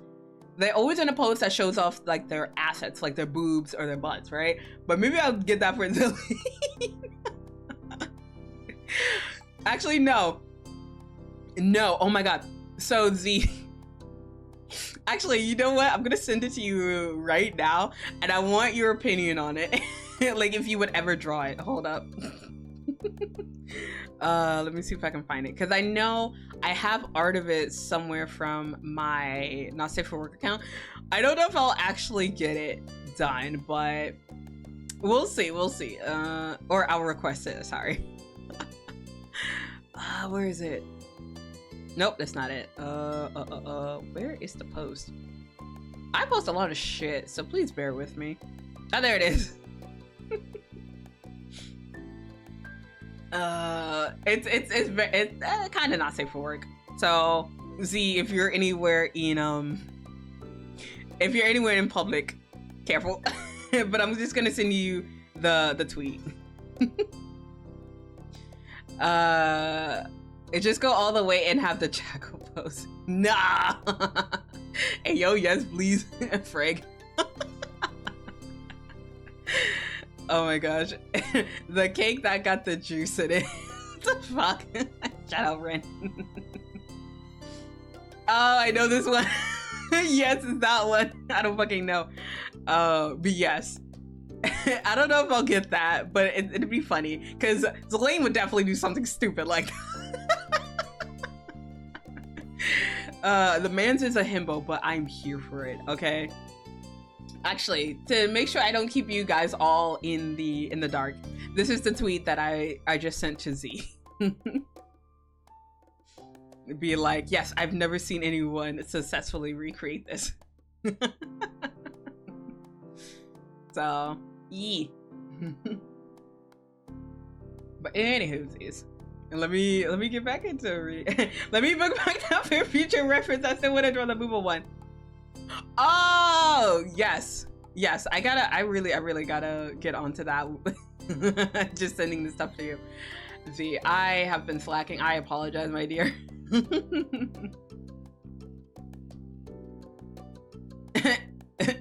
Yup.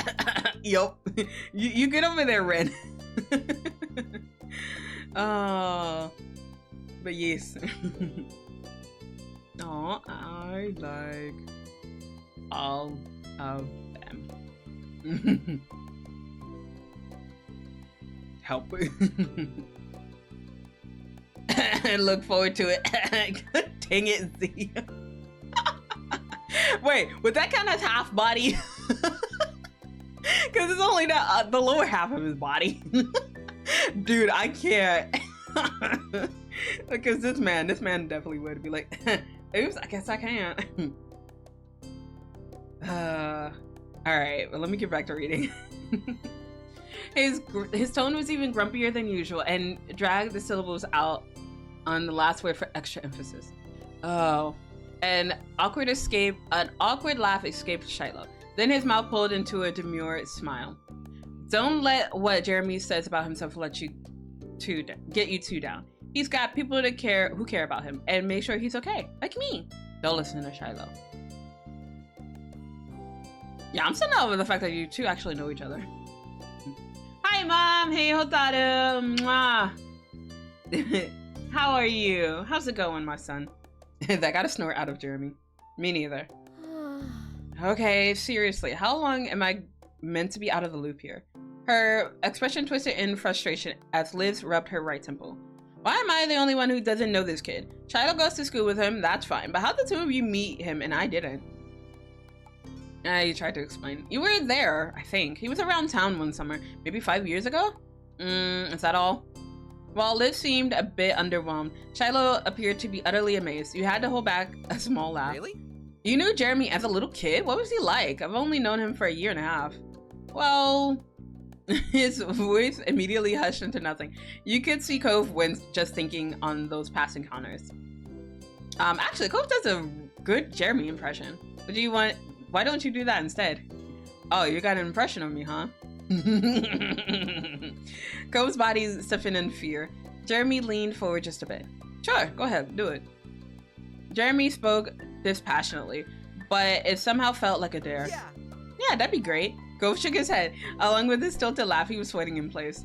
I really shouldn't. It's not very flattering. I bet. More broken chuckles fell out of him, and Cove turned his face towards the ground. Sorry. Drooping your shoulders, you accepted that Cove wasn't going to do the impression. Shiloh frowned in disappointment. Jeremy groaned at the atmosphere.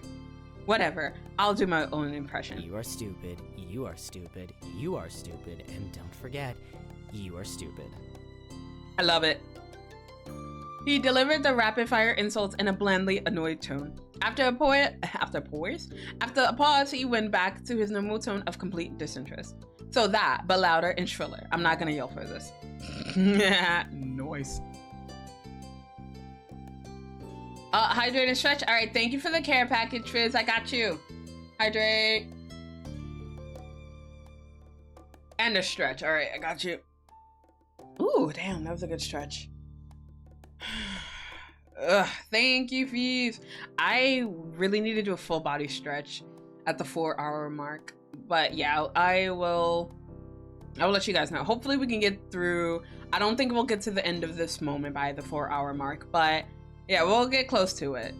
Don't call me out like that. I'm gonna call you out. I'm perceiving you. Also, I spare. Mwah. There is your kiss.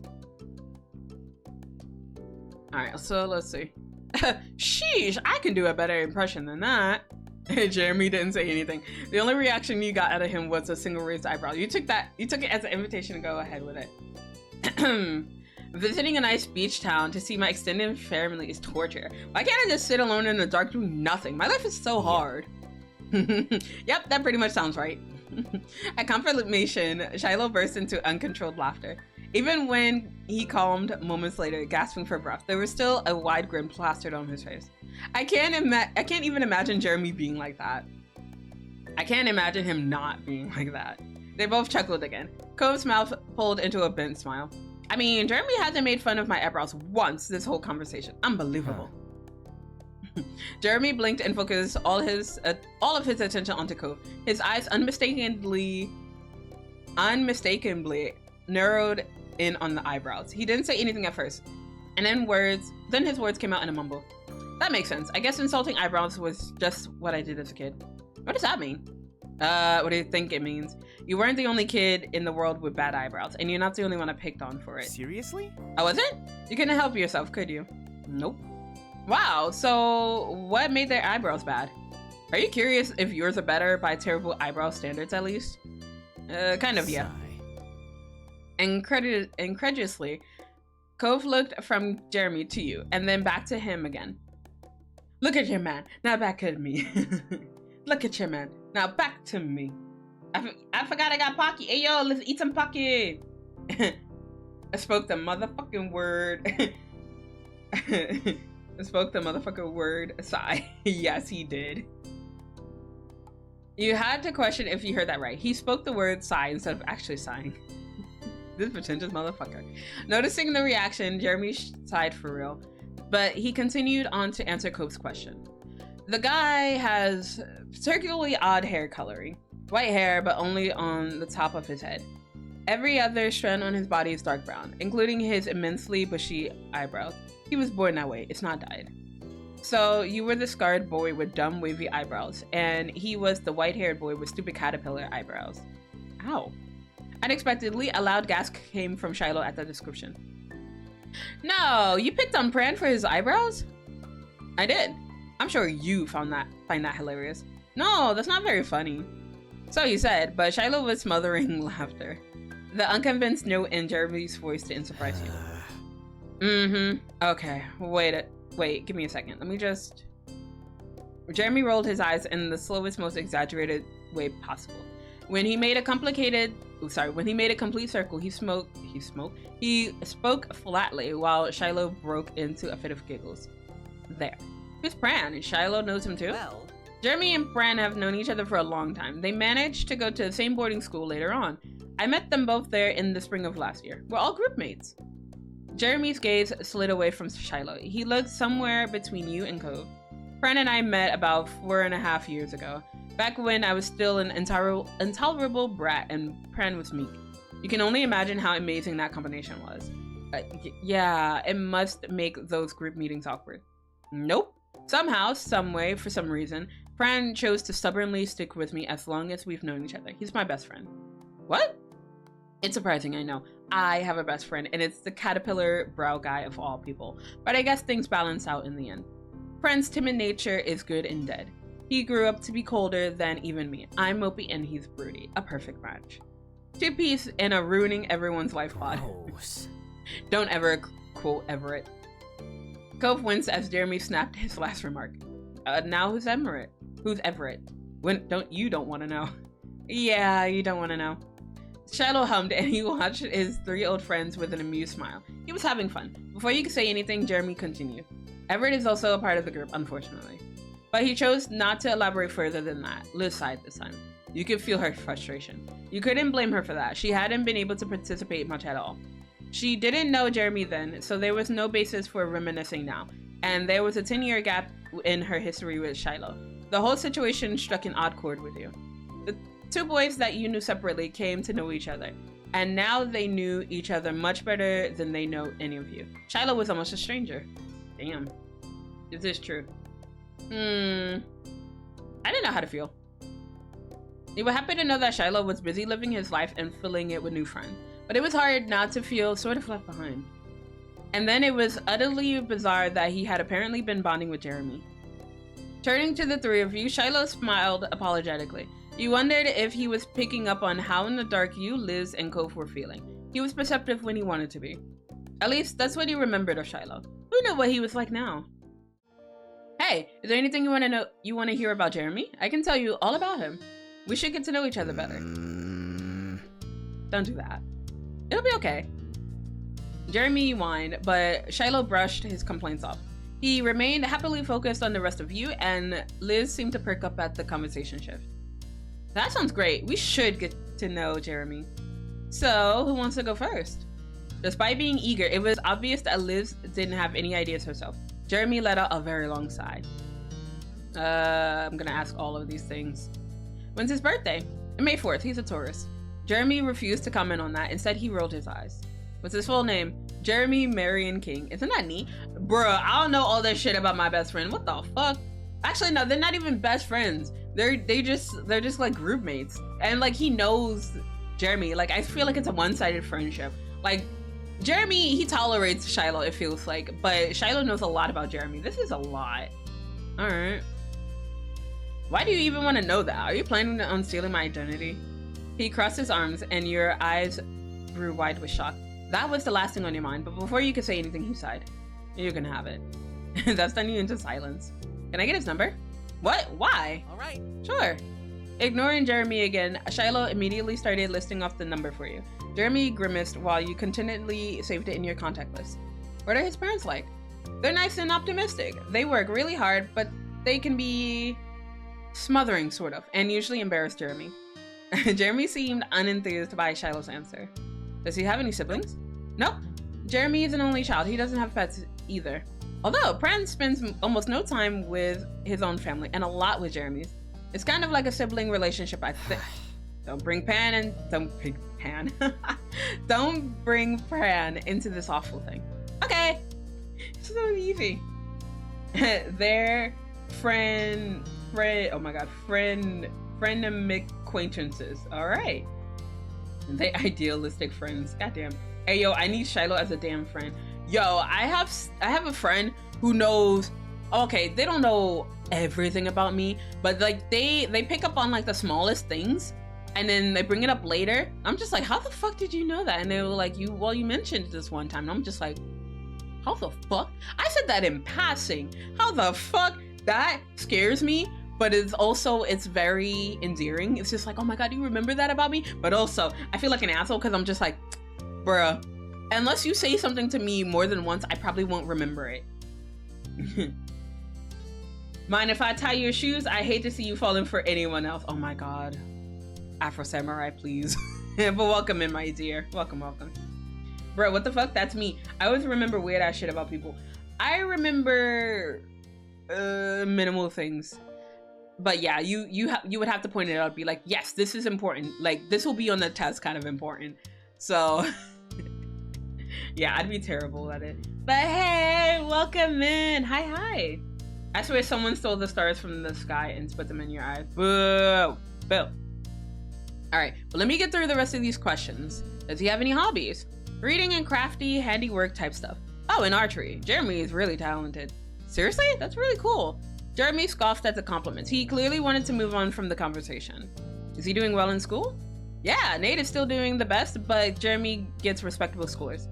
Or unless by doing well, you mean to ask if he's having a good time or making friends.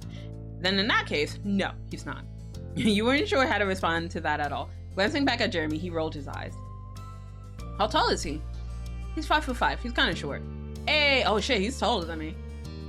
What happened to his bowl cut and glasses? He had a bowl cut? That's in Shiloh into a fit of laughter while Jeremy shook his head disapprovingly. Through chuckles, Shiloh continued with his best guess. His mom and dad probably decided that back then, and now he picked. Or they developed their new taste over the years. As for his glasses, Jeremy wears contacts at school and when he's out and about, but he still wears glasses when he's at home or working part-time at his parents' hobby shop. What did happen at the amusement park? I don't actually know. I can only think of one time when we were both there. I'm not sure what part he's talking about. As far as I can tell, I didn't do anything to upset him, and I know he didn't do anything to me. Sigh. That's what you're going with, Shiloh? Jeremy, what happened? I'm not gonna tell you, it's humiliating. And Shiloh knows I'm not gonna say anything. It's why he won't explain either. For several quiet moments, everyone stared at Shiloh and Jeremy in confusion. Shiloh had a similar look on his face before averting his eyes. Sorry, I can't help you with this one, Zela. Is he single? That has Shiloh giggling. He smiled down at the screen. Jeremy isn't in anything official, but he does have someone he goes on dates with from time to time. You call that dating? I call it punishment for all my wrongdoings in this life. Cove scrunched his face and glanced at you like he wasn't sure he heard Jeremy correctly. Shiloh smiled understandably. It's complicated. She makes him happy against his will. Okay? Shiloh started chuckling again. Jeremy, on the other hand, let out a loud sigh, clearly done with the current topic. That's everything I can think of. Cool, thanks for asking. Bruh, there's so many questions that we asked. God damn. But thank you for the head pat. Boo you. No, boo you. Get a timeout for that one. Damn, Ren is out for blood. Short, and that motherfucker's an inch taller than me. Damn. Wait, Ren, how tall are you? Am I taller than you? Wait, no, I think we're the same height, no? But Afro, mwah, there's your kiss, my dear. Do you guys ever eat the wrong brownies? Nah, I've never had that happen to me, but welcome in, Dean. Unconsensual happiness? Are we doing drugs? What the fuck? Hey, yo, I need to get drug out of space for work. What the fuck? Ryan, please. Mwah. We are the same height, Zela. Okay, that's fair. But it's so... I hate being this short. It's some bullshit. I don't want to be this short. I'm 5'4". Hey, yo! Same height, gang. Let's fucking go. Afro Samurai, we're the same height. I think I accidentally ate the wrong one and I feel weird and different. Oh shit. Dean has been eating the wrong kind of brownies. Hey yo. Small. Shut up, Dean. I'm taller than Ren? Yeah, I'm 5'4". Hey, yeah, dab me up, let's go. Not me about to actually do a dab. Thank you for redeeming Bunny, Zela. Thank you. Yeah, we short as fuck. I'm 6'1". Nah, you cap, you are not that tall, Dean. Shut up, I don't believe you. I don't believe it. I would believe you're maybe like 5'8", 5'9" at best, but 6'1", cap. I'm 5'6". I mean, you're still short too, Fizz. What the hell?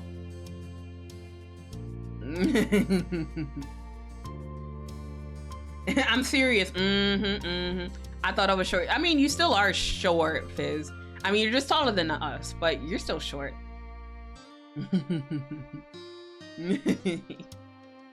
Also 6'1". House, what the shit?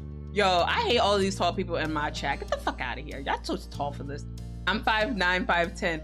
Yo, I'ma bite everyone's ankles. You over 5'5", I'm biting your ankles. That includes you, Fizz. I'm biting your ankles. I mean, I will actually, you know what? No, except for Fizz, I'm biting everyone's ankles. Fizz, I'm throwing hands. Cove, do you have any questions for Jeremy? Stunned, it took Cove a moment to recover from being put on the spot. But ultimately, his eyes shifted from Shiloh's and locked with Jeremy's. They remained like that long enough that it was as if they could speak telepathically. All right, yeah, I have a question, but Shiloh can't answer. Fine, ask me. Let's get it over with. What do you think of me? Even if you don't think I'm tough or something, do you still feel like I'm stupid and wrong about everything? A crack formed in Jeremy's lackadaisical expression. His barely open eyes lifted a little more, but he still spoke flatly. My opinion on stuff is basically the least important thing you could ever worry about. It's pointless. Well, I'm still asking. So? Cove, right? That's your name? Cove nodded. There was a tint of pink in his cheeks as he bashfully rubbed his arm.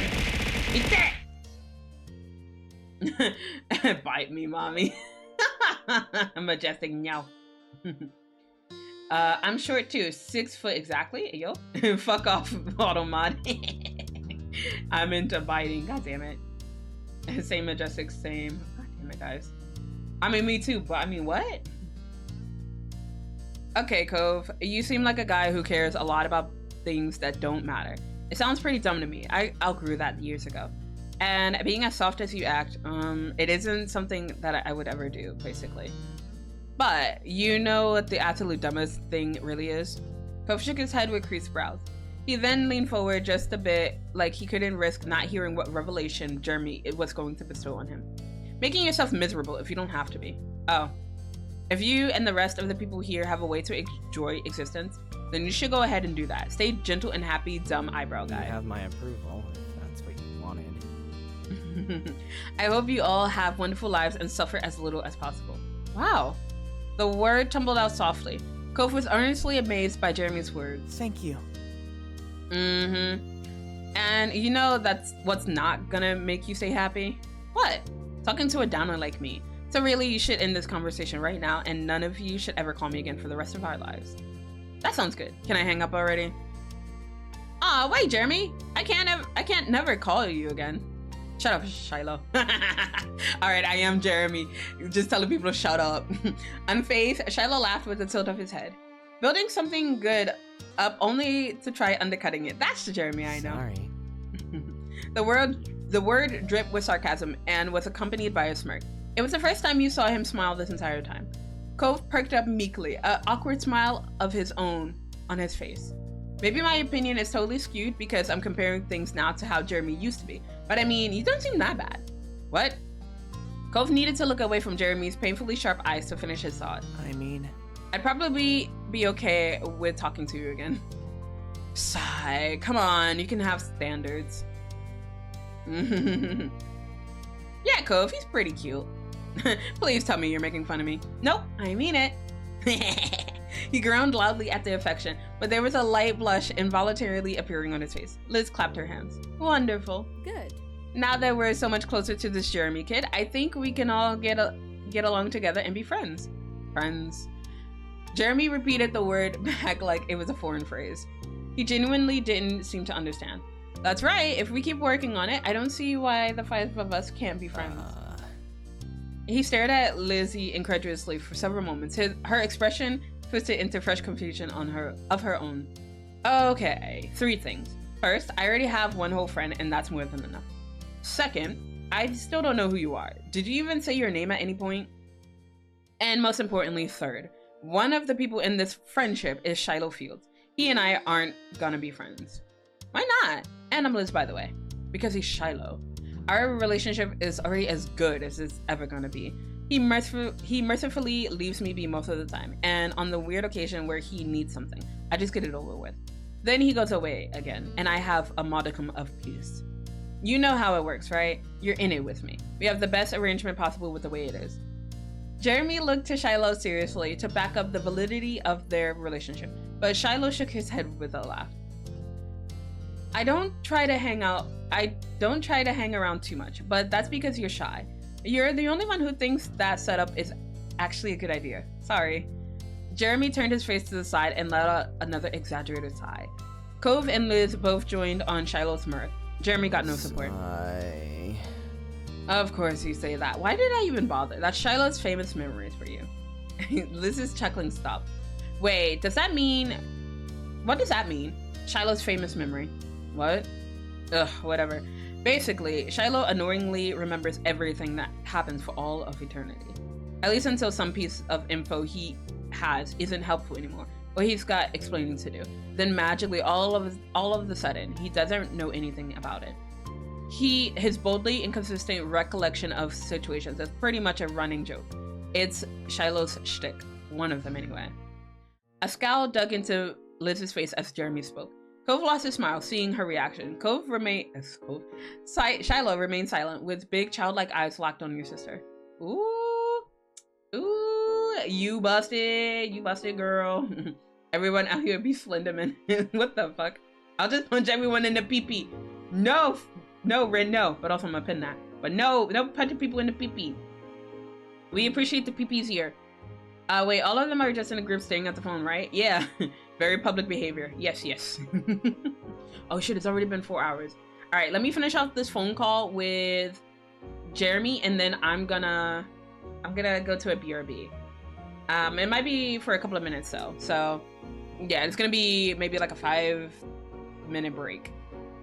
Cause your girl gotta go to the bathroom and she has to do a full body stretch. So, but thank you for the hat pat, Ren. Thank you. Jeremy began to shrink away from the screen at the changing atmosphere. He broke eye contact with everyone. I'm guessing he didn't mention that. No, he didn't. And he said he forgot something to you. I do recall him saying a little thing like that. Sorry. But, well, apparently, you had the pleasure of meeting Nate. You know me. And I talked a bit about Prant and, Everett too. We're all in that unbearable group, and we're all unbearable people. What an amazing coincidence, huh? What we're about is kind of hard to hide. I'm gonna go now. I don't want to be the fifth wheel to your own little group. You three people have a good day, I guess. And Shiloh, I'll see you back at school. Bye. Alright. Jeremy promptly ended the call. Just as people had begun to warm up to him, he accidentally found a new way to ice the mood again. Shiloh, now averting his gaze, put his phone away and chuckled. Alright.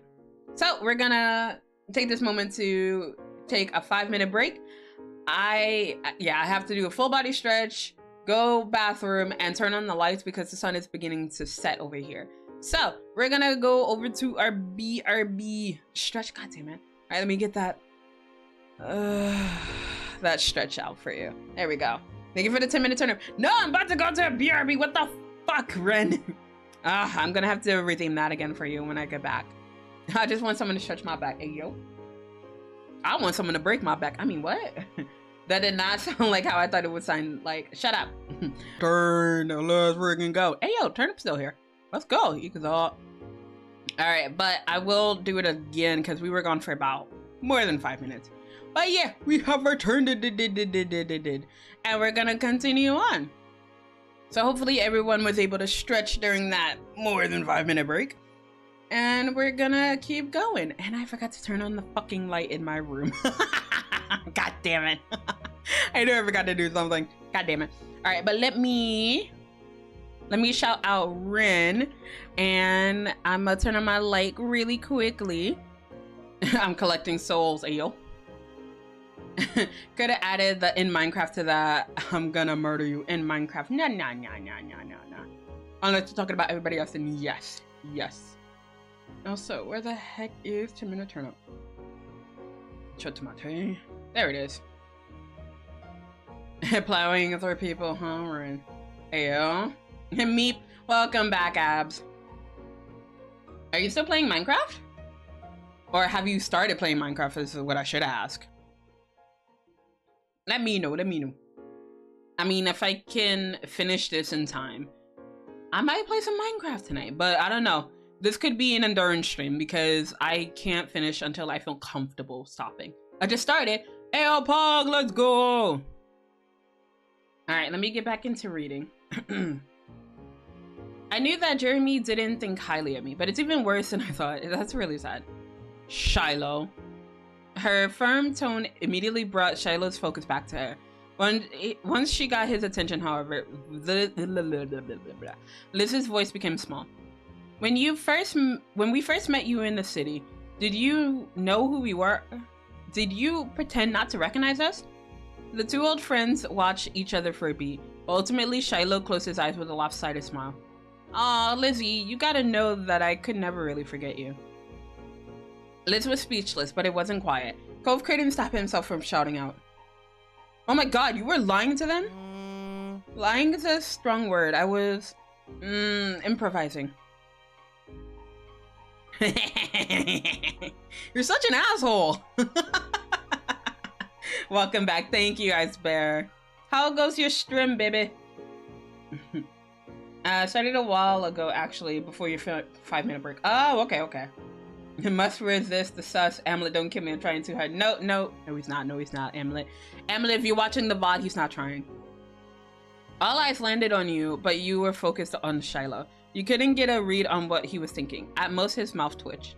Go home, Shiloh, or go to my house and wait there until we can send you home. All right. Okay. With his shoulders dipped and head low, Shiloh obediently left the park alone. After he disappeared up the road, Liz sat her butt down right into the sand with no concern for how dirty her dress might get this time. I'm gonna crouch down with my sister. Yo, don't fuck with my sister. Only I can be an asshole to my sister. You can't do that to my sister. Only I could be a jerk to her. It's going well. How's yours? It's going pretty well. I got a full body stretch in and I went to the bathroom. English.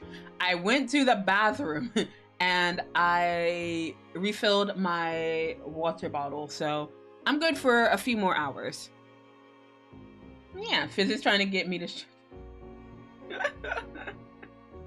I'm pinning that. You can go, we're done. Cove shared an unsure look with you. She wanted to be alone, but this wasn't the time for that. Liz, we don't want to go. Accepting that you were going to be here for this, she let out a groan. At the same time, Liz pulled the sides of her hat down, gripping it tightly in frustration. I can't believe he pretended he didn't know us. Since when was Shiloh too good to catch up with acquaintances? It's infuriating. Am I an idiot for thinking we could talk? I can wrap my arm around my sister, like, you got this, sis. You would go closer and pulled your big sister into a hug from the side. You continued to hold on even when she didn't let go of her hat. No. Shiloh lied to us. That's not your fault. Seriously, he's a tool. I know, I shouldn't care. It doesn't matter if one person doesn't want to be my bestie. He's not the greatest man on earth. I'll be fine. But I brought him all the way from the other side of the state, and I don't even know why he did any of this. Liz finally removed her hands from the brim of her hat in order to rub at her temples instead. It blows. Cove snorted some nervous laughter at her unexpected phrasing. She didn't mind it. Hey, yo? Fizz, that's not how you're supposed to use your mod privileges. Actually, you know what? It's fine, because I can quote it. And you can't delete my messages. Alright, so... Ren... Oh, shit. Can't even write. Ren stated... Fizz is trying to get me to stretch him out. There we go. Yeah, you can't delete my messages. I'm mod, so if I do not see, I do not perceive. Why do I keep getting pinned? I don't know why. You tried. You tried, Ren.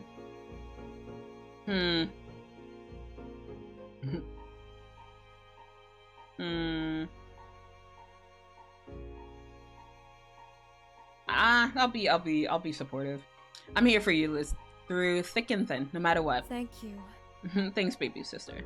She squished you tight and rocked you back and forth in a dramatic hug. You let out a cove-like squeak. I love you. I love you too. And what is family for? Well, I thought it was for hogging the phone while growing up, but this works. She released you with a shaky, self-impressed sigh. Oh, and thank you too, Cove, for being around. We're going to officially be family one day, right? God damn it, Liz. She shot him a wry smile and he tensed up, face going red. He was willing to take her teasing if it made her feel better. Don't mention it. Good. Liz rested her eyes after those last couple words. It eased your heart to see her feel better. Cove let out a soft sigh of relief. Hey. Cove then brought his face close to yours so he could speak in a whisper. Okay? I know Liz was his best friend, but you knew him too. And you were there when he did his whole pretend improvisation act. I'm okay. And then I'm glad. He doesn't deserve to be gone for 10 years and then suddenly mess with everybody's emotions. Cove ended his checkup by reaching over to pat you on the shoulder reassuringly. Your longtime neighborhood group sat together quietly in the sand, just enjoying the feeling of familiarity and support. You weren't entirely sure how much time had passed, but you were eventually caught off guard by a soft call in the distance. Oh, permission from Zela to keep going? Yes. Violence is always the answer. God damn it. Violence is not always the answer. Okay, my ODD will make me stop. No, keep going. In Minecraft. Okay, dearest, whatever you say. Twist his dick. Nah. Grab his dick and twist it! That's exactly what you're supposed to do, abs. But in unison, the three of you turned your heads to the sound, and there, standing at the edge of the playground, was Shiloh himself. He waved. You just flip him off and like, fuck you. Yeah, I'm gonna move in front of Liz protectively. Like, don't fuck things up. Cast him in, Brooke. No! No, not that.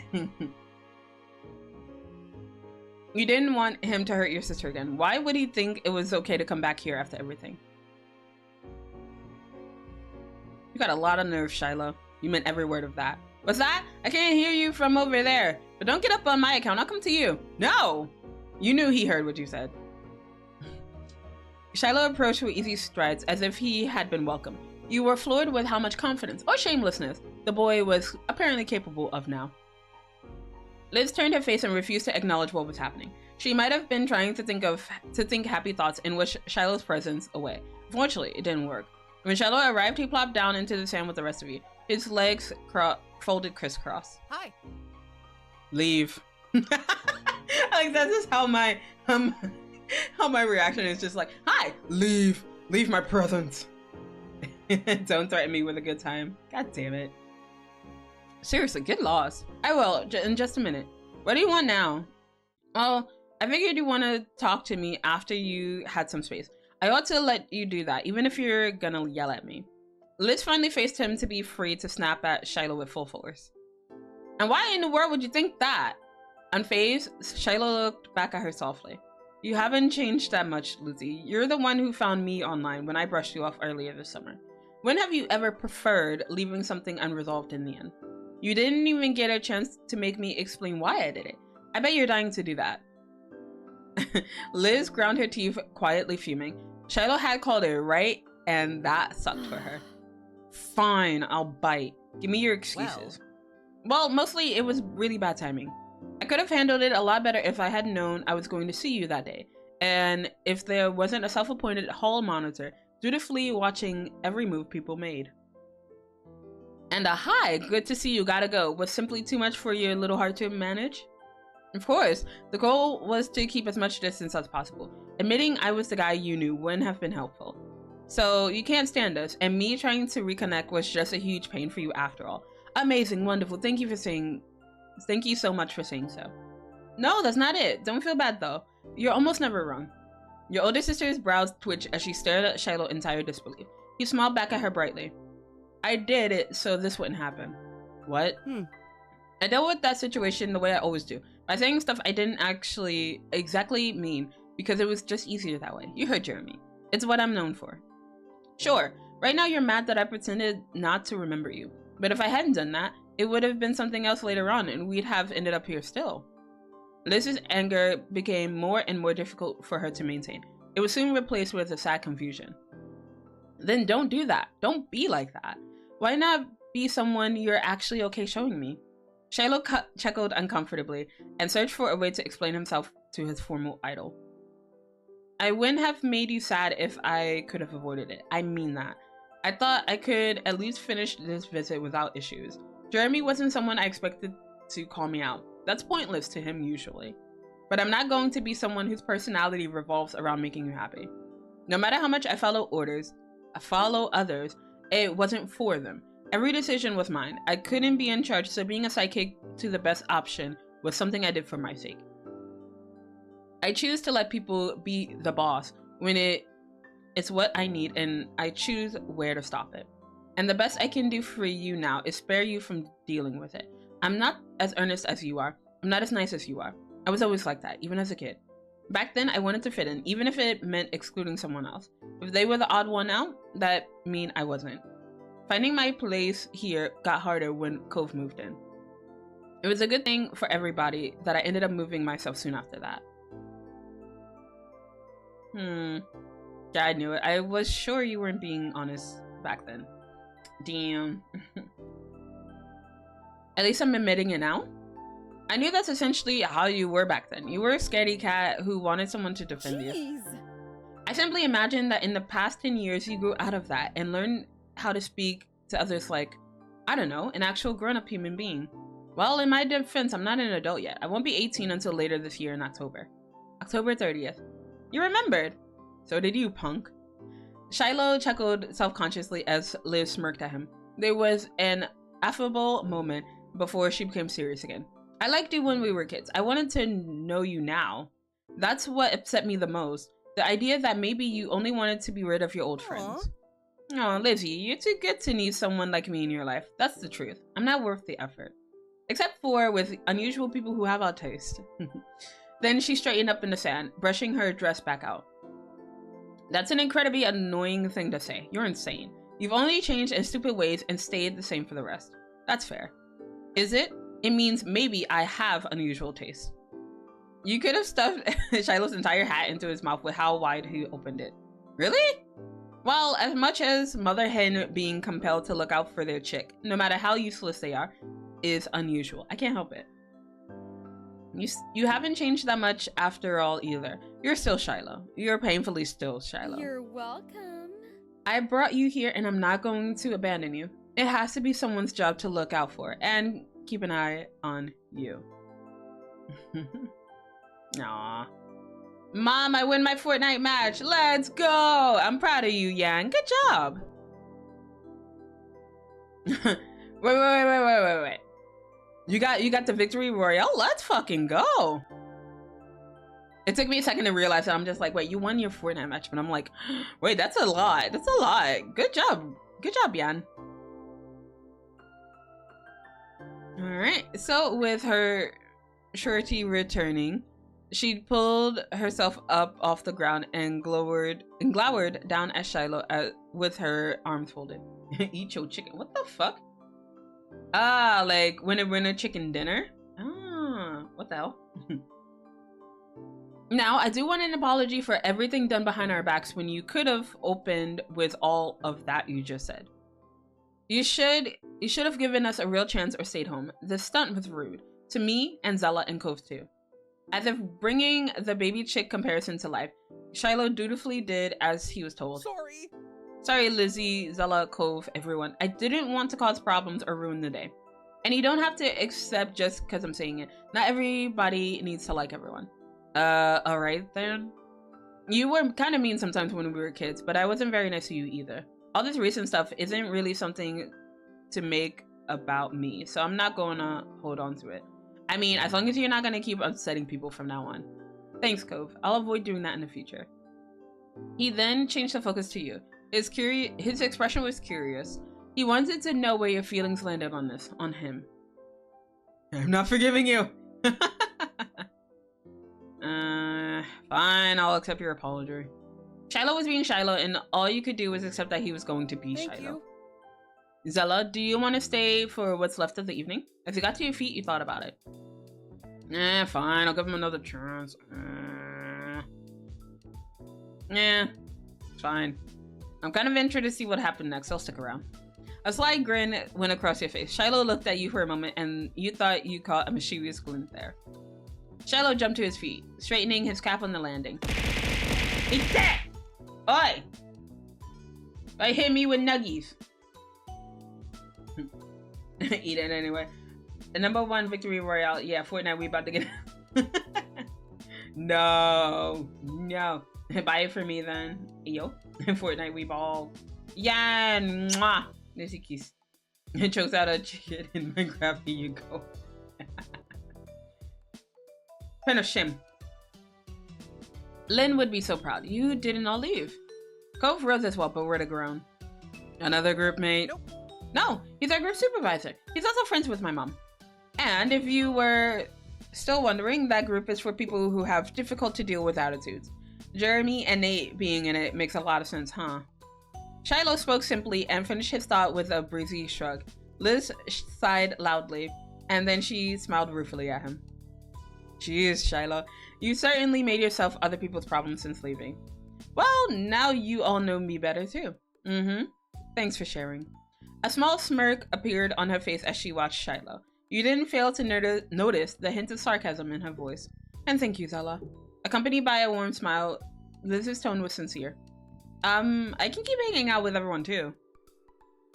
Sheepish, Cove rubbed his arm. Liz's smile stretched into a grin at that news. Aw, thanks for sticking around. Well then, what now? The four of you stared at each other in silence until Shiloh tentatively made a suggestion. Would anyone want to build a sandcastle? That sounds ideal. Your older sister began to truly relax again, and you were glad to see it. Glancing at Cove, he nodded in agreement with Liz. Okay. It had been such a long time since you built a sandcastle together. The suggestion tugged at a sentimental heartstring. Then we all agreed. Come on, gang, let's go play at the beach. The sun was far across the sky when the four of you trailed down from the park to the shore in a comfortable silence. It was hard not to think on how familiar it all felt. You never thought the four of you would ever be here together again. It wasn't long before you were sitting on the wet ground, busily pushing as much sand as possible into a lump. You all worked together quietly, but every so often a chuckle would drift through because of the castle's lopsided development. At one point, Cove stretched his legs out completely, and the incoming waves started reaching his toes. He was initially caught off guard and almost jumped into the castle, but ultimately didn't resist the water. Thank goodness, I would have been pissed. Let's see. Poor chicken. I'm gonna explode. Fist, no explosions. Zela is just pinning everything I say at a spite. For what I haven't found out yet, but for sure I'll find out. No. It's okay. I'm just keeping tabs on all of this so I can show it to Amlet. Don't worry about it. You wanted it, now cook the chicken. Hey, yo. Take me out with you. No explosions here, damn it. After that, the group worked with purpose to finish before the ocean could tear it all down. Though, even still, Liz ended up taking time to be particular about the castle's rudimentary design. English hard. Shiloh, of course, backed up all of her plans. Cove was a dissenting voice, wanting to keep things more laid back. Things got pretty boisterous. Being there and doing this with Cove, Liz, and Shiloh, it felt weirdly different, yet also weirdly the same. So... what happened with the amusement park? You were pretending not to know, weren't you? Both you and your sister glanced at Shiloh, silently re-asking the question. Under the weight of all three of you taking a turn to ask about it, Shiloh finally gave in. I might have an idea of what he meant. So... the thing is, there's someone we're both familiar with, and she asked Jeremy to the amusement park one time. He accepted, but just complained about it. So I suggested that maybe me and her should go together. Jeremy also agreed that it'd be more fun to go around the park with me. That's what he meant when he said he was on my side. But she still went with him. And now Jeremy is embarrassed to admit that, not that he was turned down, but that he was the preferred option then. It's hard to believe. Anyway, Jeremy could think that I'm mad that I got passed over. But it doesn't matter if she said yes or no. All that counts is if she knows I'm totally there when she needs it. And she does. Sure, Shiloh. You're so reliable. I know, right? Okay, thanks for telling us. Welcome. Smiling to yourself, you watch the three of them absorbed in the moment. It was nice, and you hoped everyone was having just as much fun. It was sort of incredible that you were able to have another evening like this in your life. And the feeling of odd serendipity wasn't only with Shiloh. You had also gotten a sort of closure with the old villain of that one summer long ago. Just like old times, the four of you stayed on the beach until night fell and the moon was high in the sky. Then the time had come to say goodbye. Shiloh needed to get back to his mom and back to where his life truly was now. Before leaving the beach, Shiloh pulled you aside and gave you his number just in case you wanted to keep in touch. Liz already had it, though he wanted to give it to you personally. You weren't expecting that, but it was comforting to know that this didn't have to be a permanent goodbye. The four of you walked up to the neighborhood street as one, tired smiles covering the familiar faces around you. The wind gently blew by, sand dragged behind you, and a hard-to-grasp feeling of contentment carried you through to the end of this road. It was a good night. After that, Shiloh disappeared from Sunset Bed once again. Though this time it wasn't heartbreaking or hard to understand. This time it was just another part of life. And it helped that Liz had her own phone and laptop and could easily check in on him from time to time. That was nice too. Woo! We finally got through another moment. Let's go! Freaking finally! No, don't tell on team. Blah, blah, blah, blah. No, don't tell on me, Zawa. I'm just a Lulu tired and I can't keep my mouth shut? Fingers still. Sure, I don't know. I mean, I don't know, Ren. I don't know. Motherfuckers with the courage to ask. Motherfuckers with the courage just to give motherfuckers their number or ask for someone's number. Hey, yo, Ren, can I get your number? I'm kidding. I can't accept anyone's number right now anyway, because it's just like, I'm not looking to make any international calls. That will cost me an arm and a leg. No, thank you. But yeah, no, I get that. It's not phone numbers here, but to ask for someone's line, it's a lot. So I get that. All right, but we have 2 down, and this is actually where I wanted to get through this stream itself. But I will keep on continuing because, you know, I still have it within me to keep going. So, also I do want to play some Minecraft, and I can't play Minecraft with this looming in the back of my head. So, we're going to continue playing. We're going to do the boating scene next. So, I'm assuming that it'll probably take me like 2 hours, at least 2 hours each moment, because that's what it's looking like so far. It takes me at least 2 hours to get through one moment. So this will probably be like an 8-hour stream, which is not bad. As long as we don't go into like double digits, that's fine with me, but I don't know, we'll see how the rest of the stream goes. All right, but you perched at the kitchen island, whiling away the minutes until your sister joined you downstairs. There was quite an adventure planned today. Lee was coming down near the Sunset Bird area as part of what she called a little trip. I mean, technically I've already done this moment before on stream, but it was a part of the Baxter DLC, so you know what, we'll still do it again. Yeah, because technically I should have skipped this one because we've already done this one on stream, but it's okay. Apparently she thought how nice it would be to go on a private boat trip this summer to celebrate graduation and everything. What might have been an idle dream for most people turned into reality in Lee's hands. You'd been invited along for the ride by your best cousin. Yeah, it was kind of insane she could make that happen. You knew renting a boat was possible, of course. You did live by the beach, after all. And these things got advertised, but you also knew it was expensive. For Lee, the cost was no object, and she wanted to share the experience. You weren't the only one who was heading out on the trip. Liz was coming, of course. Your moms had been invited, but hadn't been able to find the time to squeeze it in. And so the trip will only involve the kids of the family, a term that had stuck, despite all 3 of you being adults now. Mom would have joked about cramping your style, but there was apparently plenty of room on the ship. Lee had been more than happy for you and Liz to bring other friends along if you wanted. But the trip out to Sunset Bird, even further out to where Lee and the boat would be, wasn't feasible for most people. Not many folks lived close by. There was naturally one person who would always be there for the ride. Cove. You were just about to meet up with him outside. Lee had been glad when you told her he'd be able to come along today. Just as you were thinking about your cousin and her plans for the day ahead, your phone sprang to life. Glancing at the display, you saw the incoming call was from Lee herself. You answered it without pause. Hey! Hi. Hey. She dove straight into the topic, the trip meetup. You could hear the trill of excitement in her voice. I'm here now and everything was all set. All you gotta do is show up and we'll be off. Woo! She spoke quickly, animated by anticipation. Hooray! You echoed her enthusiasm. Great, I can't wait to see you. Liz and Cove are definitely still on board too, right? Yep. Wonderful. There's still a bit of time before you're due to set off. Is there anyone you want to extend a last minute invite to? No need to keep the guest list sparse now. It's not like we'll be bumping into anyone else to join in when we're out in the middle of the ocean. Yo, I just got back with sad news. No! And I've only known about it now. What's wrong, Fizz?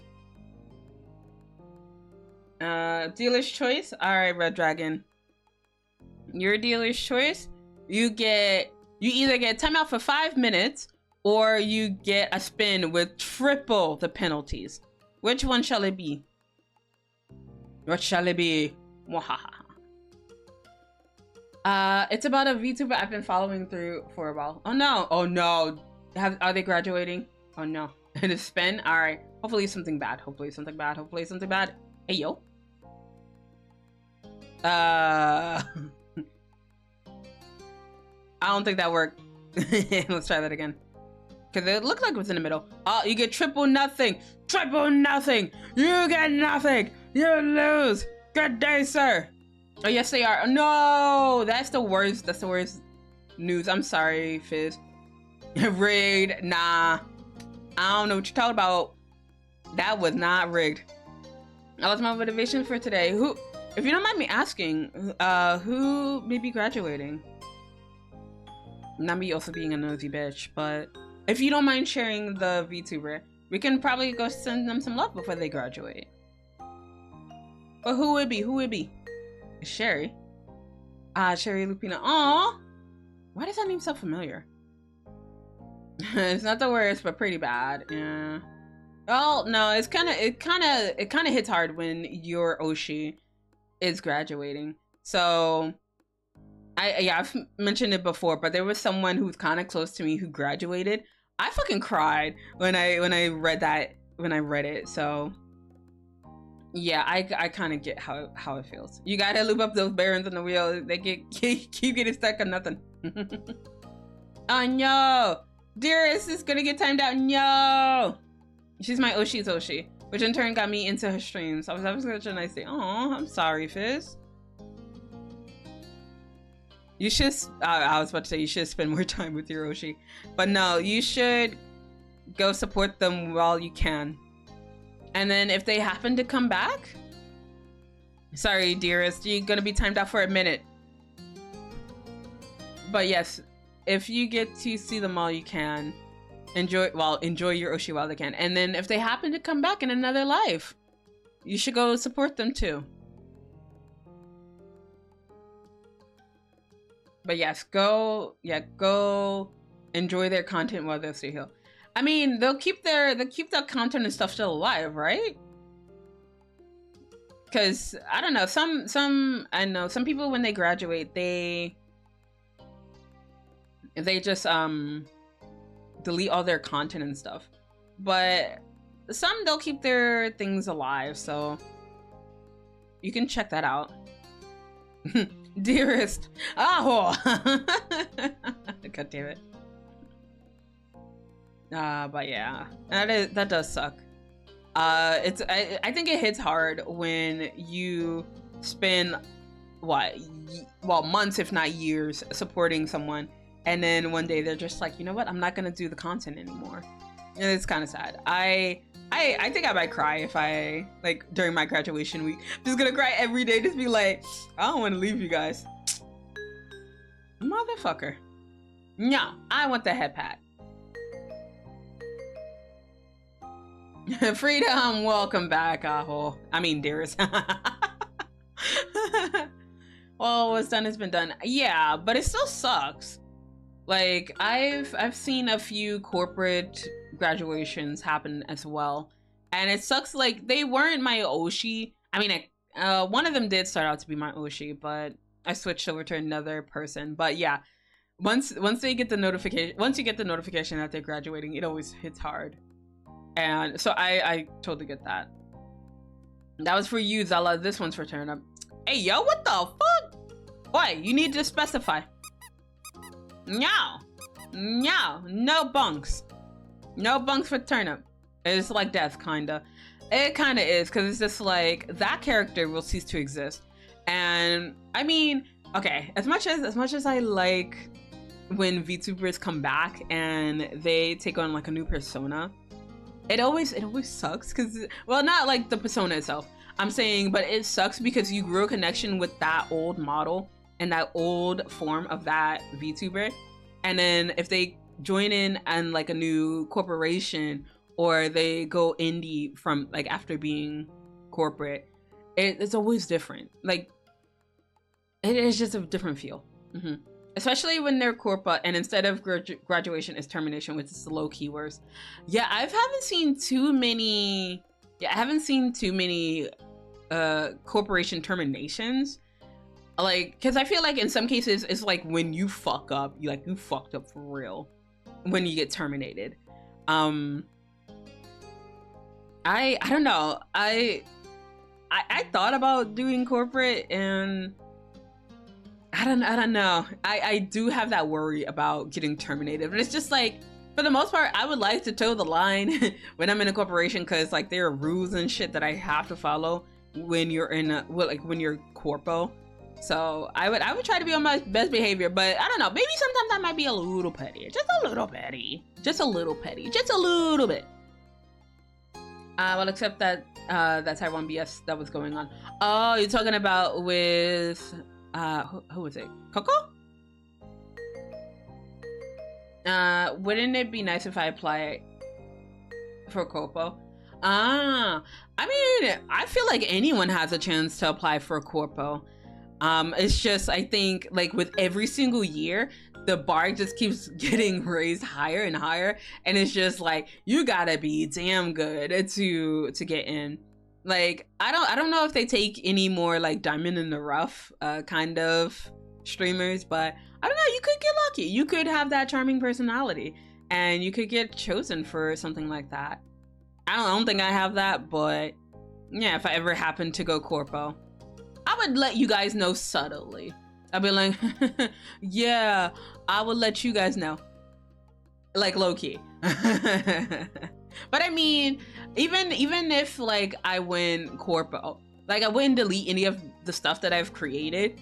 So it's just like, you guys would probably still know, because like there are people who find out the past life of like the new corporate VTubers like within the week, usually within the week, if not the day that they are announced. And it's fucking scary. I'm just like, how the fuck? Bruh. Alright, I'm gonna go take a nap real quick, Zela. Have fun on stream, Zela, and chat. Alright, have a good nap. Have a good nap. Absent. Damn English. Bye, night night. Oyasumi. Never mind, my voice sucks. They can have their union. What the fuck? And when we wake, we send off for the end. Oh shit. Wait, hold up. Wait, what if I'm still streaming? No, y'all bitches can't go to the end until I finish stream, damn it. To the end. True, but I do think you have the potential though. I don't think so. I don't know. I think I'm too crazy and too unhinged to be a part of a corporate. But then again, I'm not gonna say I haven't thought about it, but like I think my persona would change a little bit if I went corporate. Like I would probably still be unhinged, but I don't think I would probably swear as much. But I appreciate you saying that. I'll be noisy. God dang it. Zela, I'm gonna be asleep still when you finish stream. Alright, well that sounds like a you problem, Ren. Destroy this dragon before I get into the game. Fist, please. Don't destroy the dragon.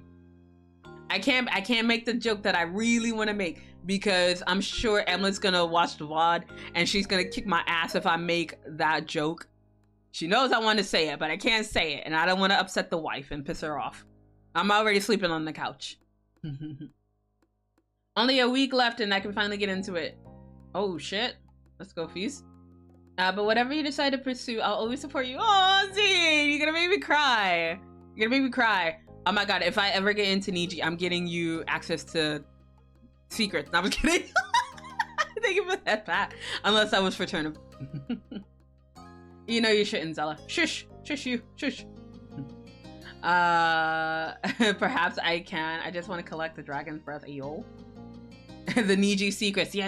I'm gonna be like, all right, this is what's happening. Actually, no, I think that's a big reason as to why I don't think I would ever be chosen. Because, I mean, okay, no, that's not true. I can keep a secret. But if it's too juicy, I'd be like, you ain't hear this from me, but I'd be too much of a bitch. So I don't think they would accept me.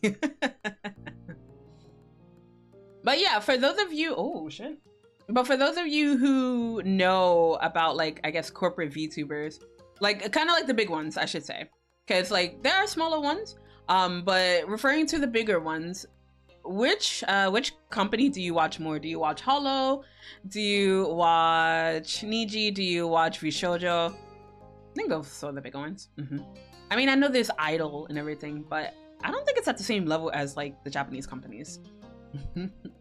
I mean, that's just asking for termination at that point. Yeah, like I think if I reveal too much, be like, yeah, all this corporate shit I'm telling you about. Nah, I think I could do it like low key, but like not very like open-ended, like, yes, this is how it goes.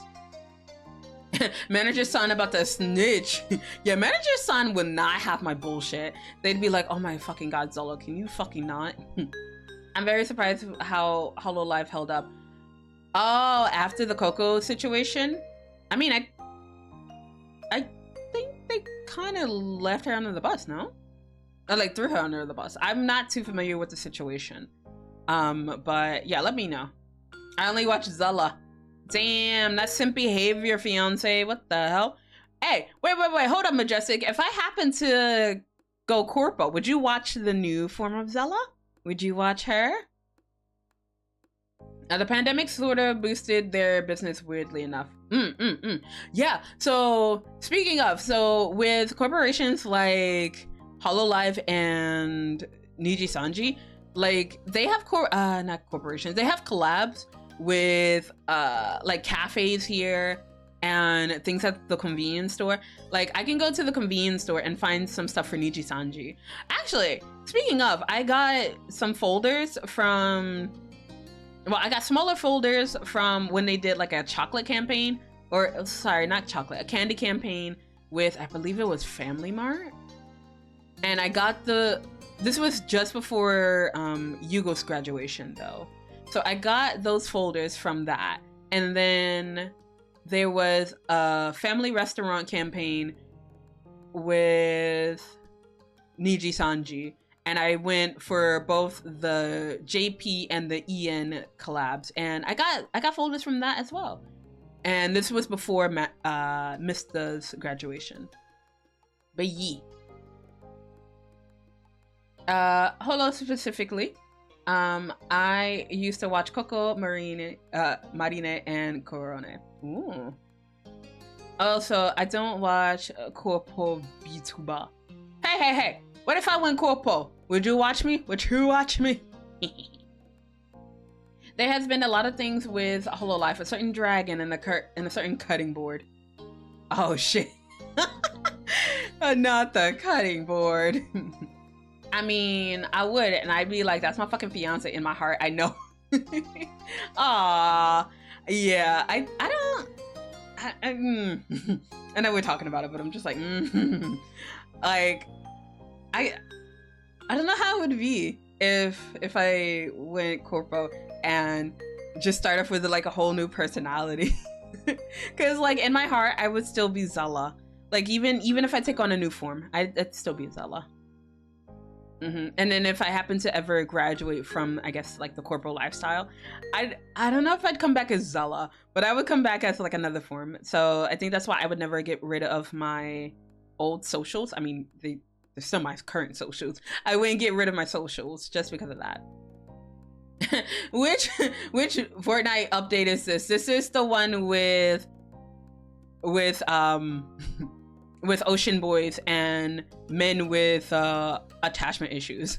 But hey, vegan, thank you for the first time chat. Taco! Mwah, mwah. Hey, baby girl. Maybe. Hey, what do you mean maybe? I want to hear yes, damn it.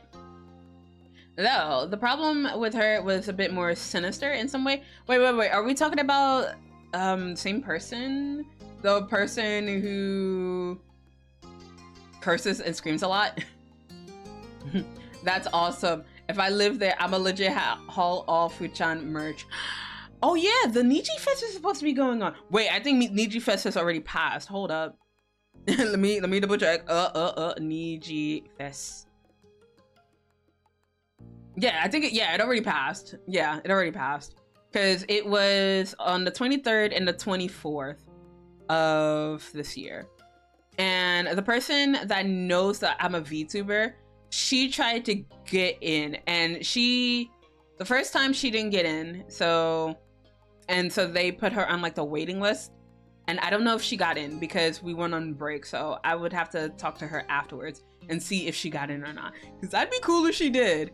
I would like to go to Niji Fest, but I feel like I know more people on the EN side more than JP. And most of the stuff, I mean, they have people from EN on the list, but I feel like it's more centered towards JP, and which is fair because it's in Japan. But yeah, hey yo, wait, maybe. But yes, like oh wait, no, there was something for I think Noctis a while back, but I don't think I got to look at it because I think I was still kind of like reeling over the whole Yugo situation. So did someone say Fortnite? God damn it, Yan. Of course you come back for that. Also, I think it's Mouse who got me into watching Twitch streams. Then when God damn it. Then when there wasn't a stream, I sort of looked around and found this, how do I explain? Yo. Hey, Bun Bun! Speaking of Iron Mouse, I love the emotes. Let's go. Thank you for the lurk, Bun Bun. This, pointing at Zela. What the fuck? What the fuck? Yeah, it was last weekend. I wonder how it went, because, like, I haven't seen any updates or videos about it, so I wonder how it went. Thank you for redeeming Hydrate Taco. I appreciate you. Thank you.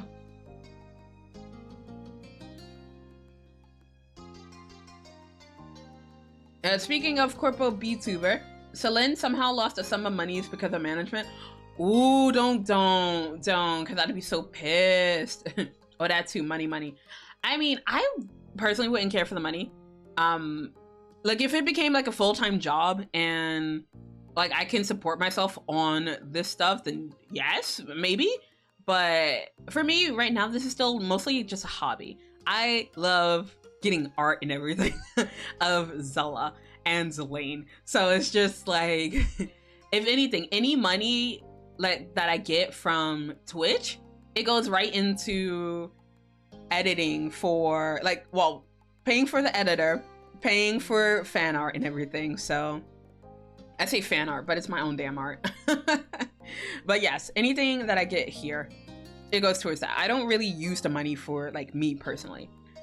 Oh, actually, no, I guess it's kind of not true, because like I do buy games with some of the money sometimes, but it's games that I play on stream.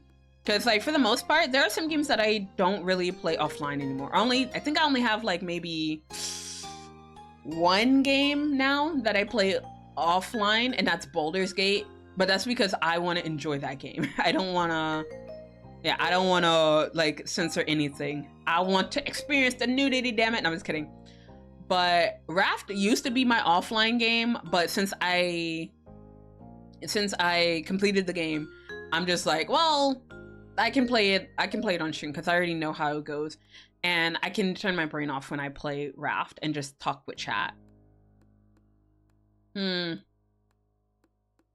I as holding volume because I wanted to hear your high. And it made me joke because I got surprised. Oh, Bun Bun. Anyway, back to Lurk I go. Thank you for the lurk again, Bun Bun. But yeah, it's something to think about. But yeah, in 2024, I guess I probably should start taking it a little bit more serious. But I don't know, because just like I still consider myself very small. So I feel like I shouldn't get like too hyped up into like things like, oh, merch and stuff. It's just like, bruh, ain't nobody buying that. So yeah, I should take it serious, but I'm not. A friend of mine sent a weird video bomb, which was just highly bass, ultra loud JoJo sound effects. JoJo stand sound effects. I'm now deaf. Zela merch win. Oh, I don't know. I really don't know about that.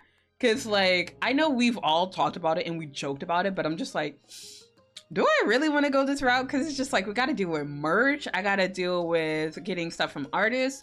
I mean, Z, if you're still here, we can get some Zelane stuff going. We'll split it 50-50, Z. Z just has to come up with the design and everything. I'm gonna just put her to work. And watch, I'm gonna get so tight. I'm gonna be like, what the fuck? Why is Zelane art selling more than Zela? I'm gonna get so high. I'm gonna get pissed. I mean, sure, yeah. Of course, you'd get a cut of it, because Zelane's your baby too. Zelane-based comically large gummy worm. What the fuck? No, not even. No.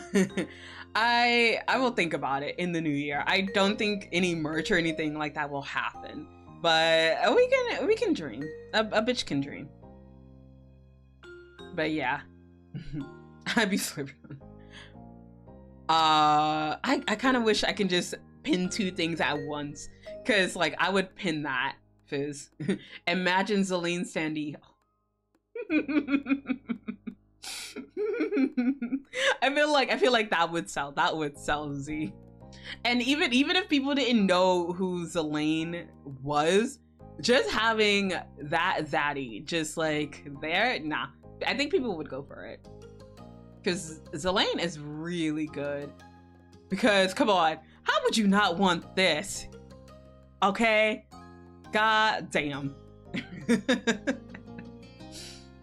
But anyway, that's enough of the zaddy. Put him away. You guys can't have this for free. Holy shit, Zaddy's jump scare. I wasn't ready. Hey, yo. God damn it, Fizz. We gotta bring the Zaddy back.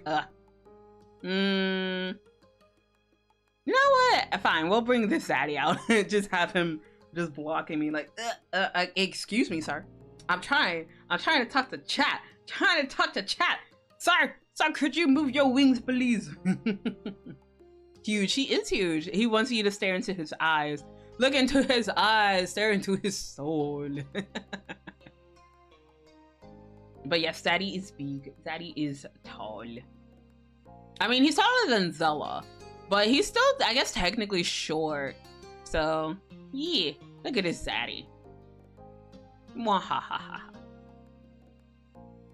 Okay, I think that's enough Zaddy. Alright, let me put the Zaddy away. And buff mom. That's not mom, that's your daddy. That's your daddy, Yan.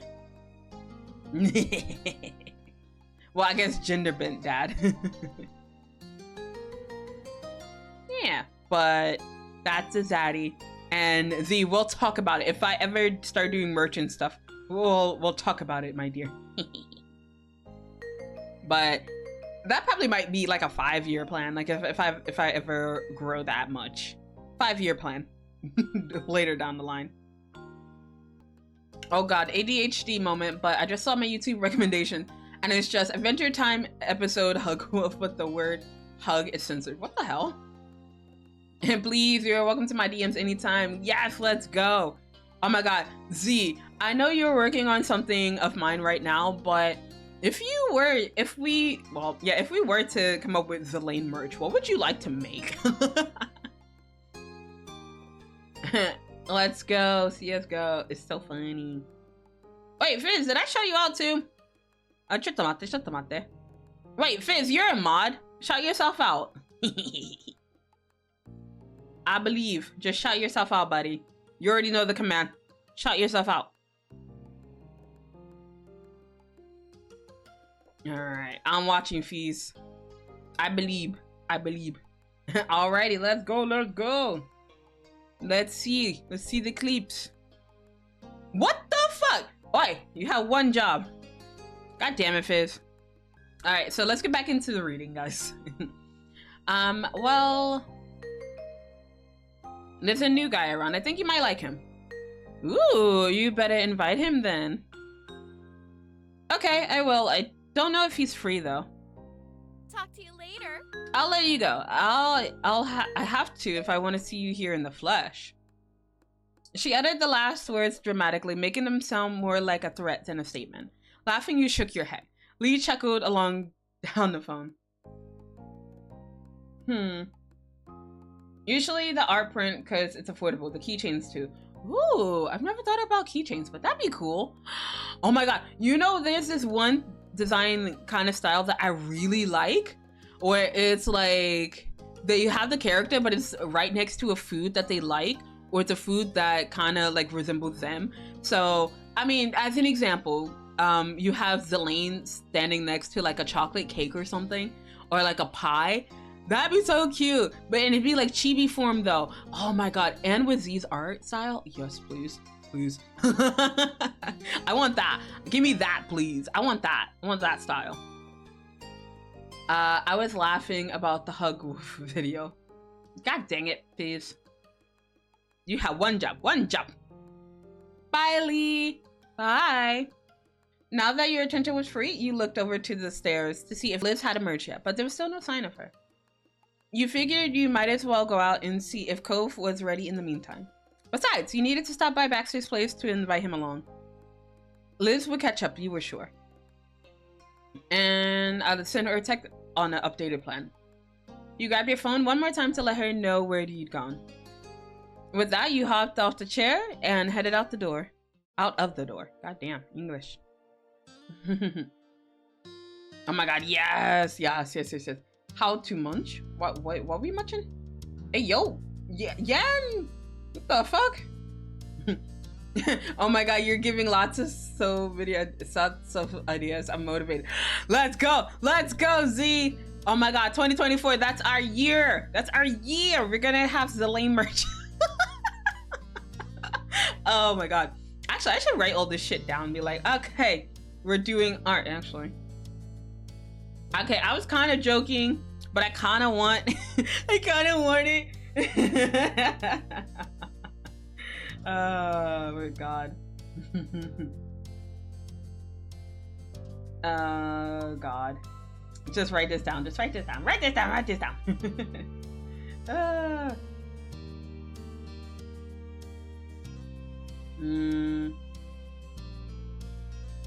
Yes. Chibi. Okay, there we go. Wait, Google. I love Z's art style. I know, right? 2024, that's my year. I said that last year too. Nah, 2024 is my year only because it's a leap year, and that's what I'm counting on. From 5 years to this year. Yo, that's how it works. Horrible flashback cut. I've lost my art file, so my art of Zela and Cow is now gone. Wait, but it's still on the Discord, right? You can still recover it that way. I mean, unless you did more of it. Oh, there's also something I wanted to ask you off stream. Actually, I could ask you it now, but like I'll ask you in the DMs because I don't want to put you on the spot on stream. Because yeah, I don't want to put you on the spot. So I'm gonna ask you in the DMs. So look look forward to your DMs being hit up in the next, what, 20 minutes or so? Wait, really? Yeah. Because, like, I think it's in the art. Yeah, I think your stuff is in the art tag under Discord. So you can check there, because I believe it's there.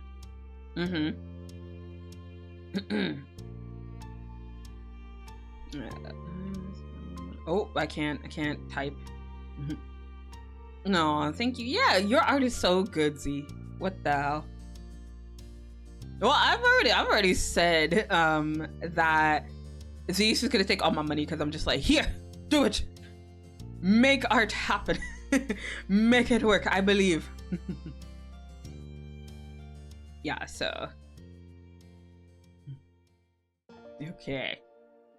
I kept tossing my art there. I just realized. Yeah, so the art that you put in the art tag, the art tag under the art channel, you should be able to recover it that way, Fizz. If there's any other art that you didn't post there, unfortunately, I don't think we have it saved. Unless you sent it to like other people, then you might have to go into like individual chats to recover it. So it may be up to you. All right, so a sunny day greeted you.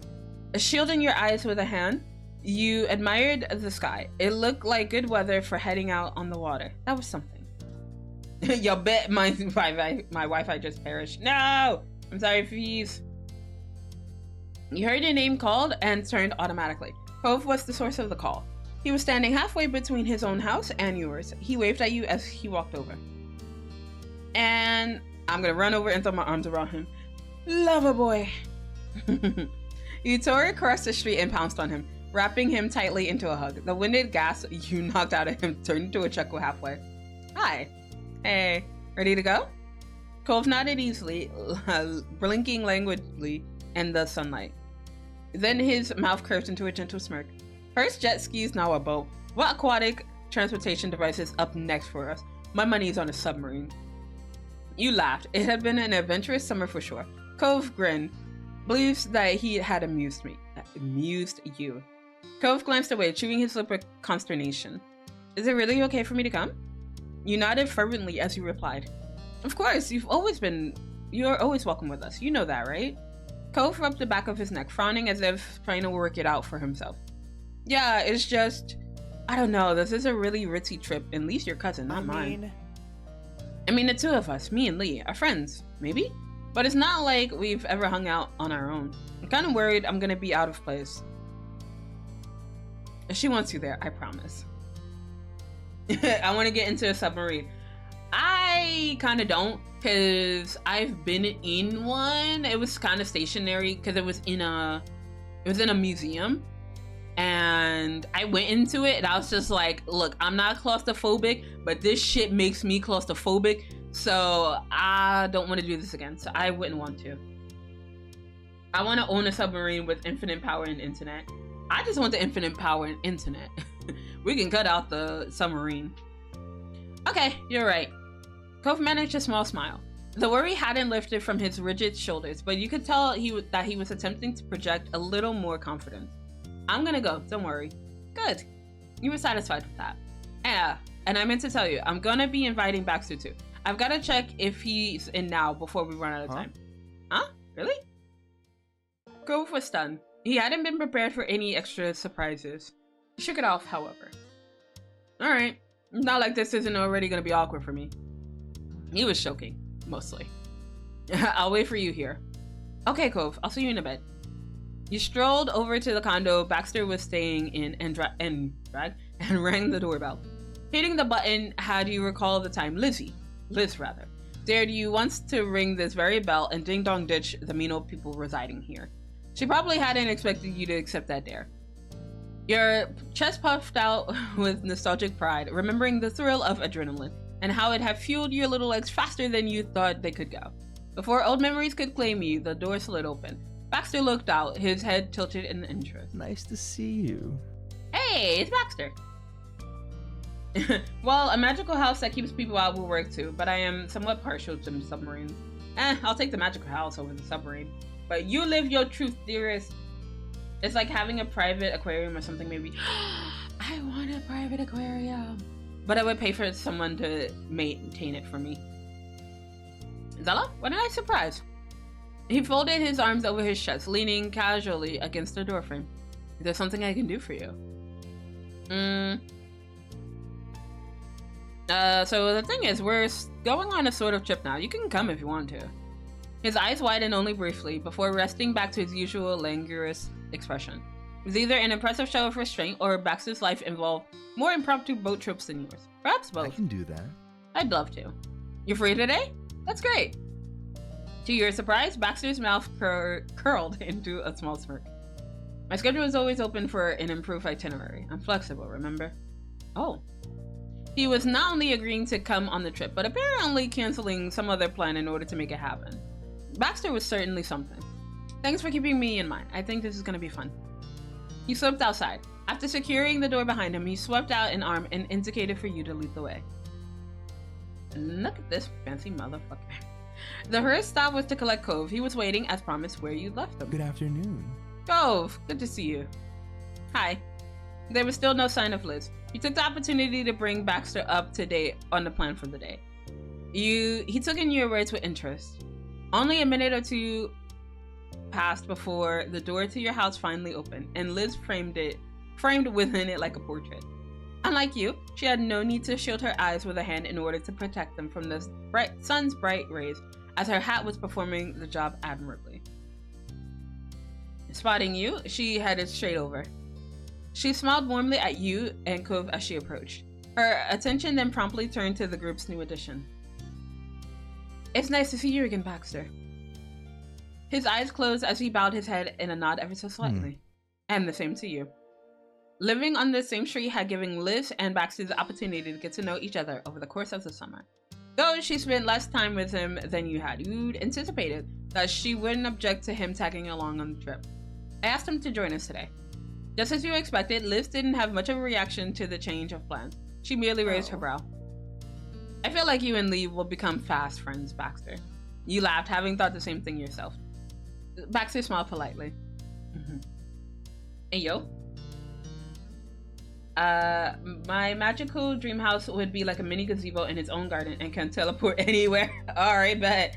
Though with the option to block out sunlight whenever. That sounds good. Kiss her right now. Welcome back, 69. But kiss who? Kiss who? What the heck? Yo. Oh my god, Killavanti. Thank you for the follow, my dear. Make yourself comfy. But hey, yo, who we kissing? Who we kissing? I don't know, kiss anyone or everyone. Alright, pucker up then, chat.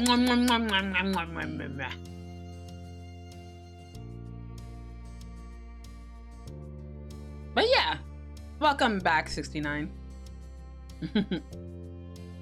With that, your little group piled into the car. It had been decided in advance that you'd all be heading over in Cove's car.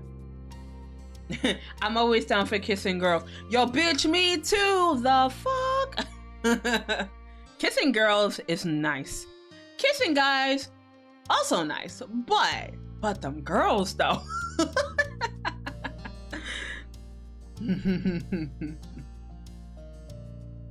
Yo, but yes, please, please, please.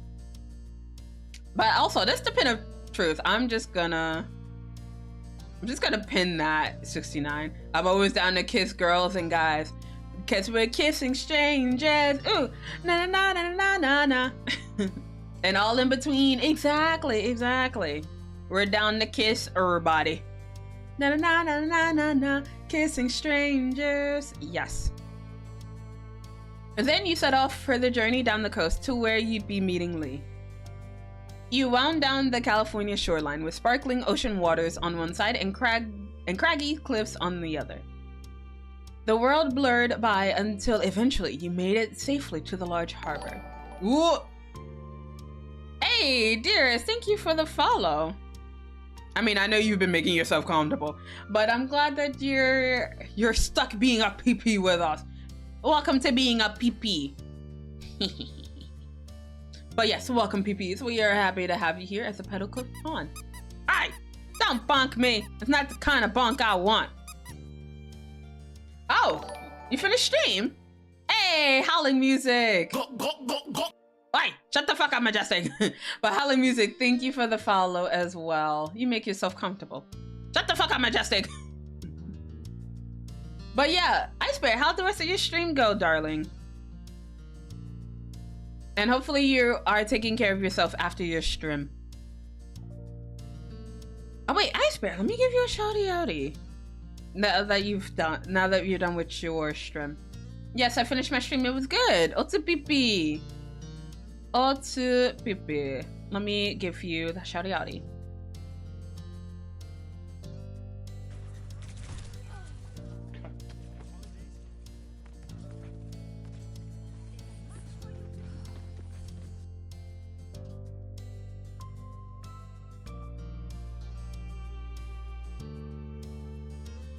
Oh, I'm joining my friend for Overwatch. Let's go. All right, so it's an off-stream thing. Let's go. Let's go. I'm here for it. I'm here for it.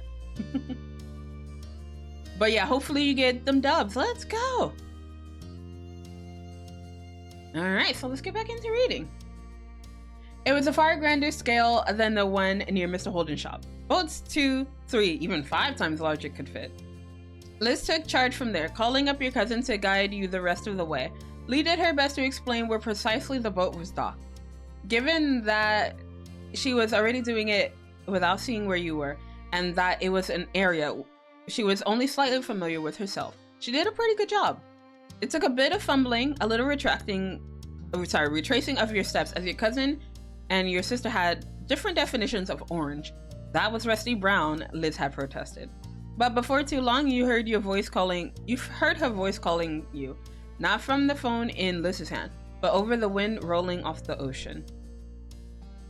Searching for the source of the sound, you found her on the prow of a ship, jumping into the air and waving frantically for your attention. You'd arrived.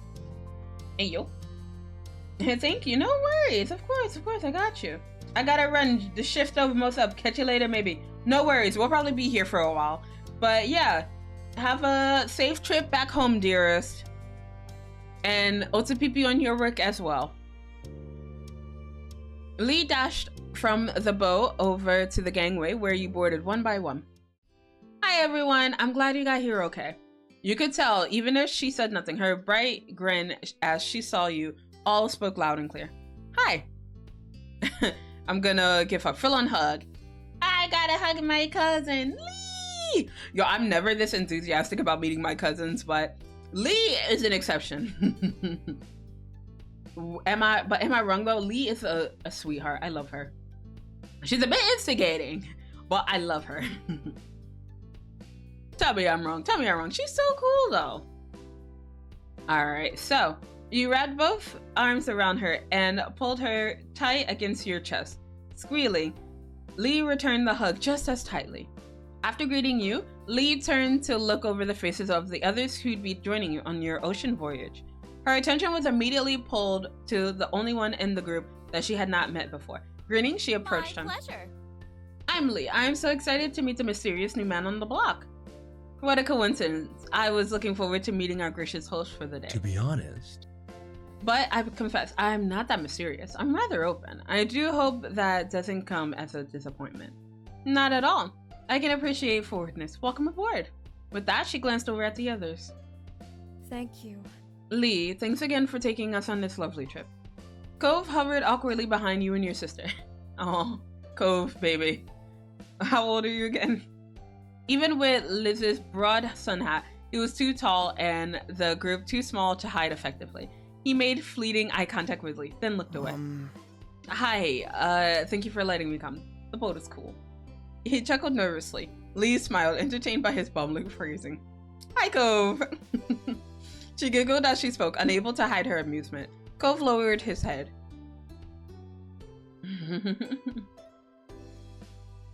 I'm gonna smirk. Yeah, Cove's little game of hide-and-seek is pretty funny. He sighed with embarrassment as he rubbed at his arm. The floor seemed to give beneath you. As Lee wooed with delight, you realized the ship had pulled out into the water. You had been so steady when it was moored that you temporarily forgotten that you weren't on solid ground. Now as the boat rocked beneath your feet, there was no doubt you were truly setting sail. The little group dissipated into chatter or headed over to the railings to watch the ocean. You are ruffled by the breeze, which seems stronger out on the water than it was back on the shore. The floor continued to rise and fall, reminding you of standing in a bouncy house while the others jumped. Oh no! It was scary! You're too scary for me. No thank you, no thank you, no thank you. You backed away from the railing, trying to position yourself in the center of the deck. Thoughts of being swept overboard flitted into your mind faster than you could push them out. The optimism you felt earlier had drained away entirely. You didn't know how long you could stand feeling like this, but the trip had only just begun. I know, right? Just having this feeling as like it just started. Like, yeah, I can't. Ah. Zela? You alright? You shook your head as much as you could manage. Lee bit her lip and took a step towards you. She nervously waved her hands around as she looked you over. Do you need to sit down? Lie down? Oh, there's a bed in the interior part of the ship. Nah, I would feel so uncomfortable having everyone's attention. Just like, do not perceive me right now. No, thank you. You shrunk into yourself, split between the urge of wanting to hide and the knowledge that hiding would only worry the others more. You didn't want to deal with this. You didn't want to talk about it. Lee frowned, lost about what she was meant to do now. But Cove was at your side before Lee could speak again. He wordlessly offered you his arm. His eyes were intense. Even if your neighbor wasn't always such an open book, his intentions would be perfectly clear right then. He was going to take you somewhere to rest, despite your resistance to the idea. And I took hold of his arm, just like, get me out of here. I'm a celebrity, get me out of here. Not really. Oh, but you gripped him tightly. You couldn't reject his support. You needed it. Cove nodded. You had all his attention. Without removing his gaze from you, he spoke out. Which way is the room? It's just past. Lee's words started to blend together. Your cousin was talking while gesturing, but the meaning of it all couldn't get through the fog forming in your head. Right. Okay. Cove's voice was clearer to you. He tilted his chin off to the side to where Lee had just pointed. There was no question that you needed to get away from this. With Cove leading the way, the two of you slowly walked over to the room inside the ship. You followed his feet, looking at anything but the edges of the boat. You leaned against him. He held up the weight without complaint. He felt sturdy, which was a small relief in your discomfort. Aw, Cove. If I don't get a Cove, I don't want him. Cove opened a thick door wide, making room for you to get by. It closed behind you softly. Suddenly, the noise level dropped. You could still hear the boat rocking on the waves, but much of the background hum cut off. He brought you to the bed and patted the blanket encouragingly. Come on, you should at least sit down. You crossed the room together and you used his arms as a railing when he gently lowered you onto the mattress. Your knees strained when they bent, feeling creaky and fragile. With the bed solidly beneath you, you let out a breath. Are you scared? You nodded, head low. You look like it. It was still difficult to focus, but the familiar sound of Cove's uncomfortable chuckle made it through easily. He was trying not to panic. He clapped his hands together once, not knowing what else to do with them. He paused to scan the full length of the room. His head whipped around fast enough to make you dizzy. If there's something I could do to make you feel better, like maybe I could get you a drink? There's gotta be water here and probably juice. There might even be that fancy sparkling water around. I could ask. Nah, I'm gonna be clingy. I'd be like, I don't want you to go. Your words were imploring, almost desperate. You did not want to be left alone right now. He smiled as reassuringly as he could, a silent promise that he wouldn't leave you. I'll stay right here then. Go! Why are you so sweet? Shit, if I can't find a sweet person like this, I don't want to date anybody. God damn it. I just want you to be okay. As he sunk down to the floor with a soft thud. He positioned himself sideways as he scooched over towards an in cabinet near the bed. He glanced up at you from the ground and settled with his back to the cabinet. He was ready to stay in that spot for the long haul. Yet again, he went for the floor while giving you the bed. It was in his nature, despite his joking complaints about it. Aww, Beeb. God, where's my cove? It's almost been a year. I'm sorry, Taco. Welcome back, my dear. But I don't know, baby girl. I'm looking for my. I was about to say I'm looking for my taco as well. I'm looking for my cove as well. Hey, baby girl, welcome back. God, you listening? I'm watching you. Nah, yeah, I think we just need to start asking God for all these things, cause I be asking Santa. I asked Santa for a Lamborghini. This motherfucker ain't give me shit. I ain't even get a not interested, or not even coal. I got nothing, which is worse than just getting coal. I ain't get shit. So yeah, I guess the next best thing is to ask God. But I want my Lamborghini. Okay, if a Lambo is a stretch, Cove is mythical. You're not wrong though, Taco. But I want my Lamborghini. Actually, I say that, but I'm just like, girl, I wouldn't even be able to drive it. I can't drive. Can't drive to save my life. So I don't think I'm getting a Lamborghini. But Taco, what you want for Christmas, baby girl? I swear to God, if you say something like all I want for Christmas is you, I'ma fight you, Taco. Cause all I want for Christmas is you. Ooh, baby. No. You can't say it's me. Anything else, Taco. Anything but me. I want the pom-pom cake. The pom-pom cake was so good. It was like a custard cake and it was so yummy. I probably should have taken pictures of the inside, but a girl wanted to eat that shit. So yeah, there's nothing left. I'm sorry, Taco. I want to frame it, acrylic case it. I mean, ma'am, and maybe it'll come back next year. But I mean, I won't be here to, try it out again, but it was good. If you are here around the holidays, you could probably get it yourself. But yeah, it was so yummy.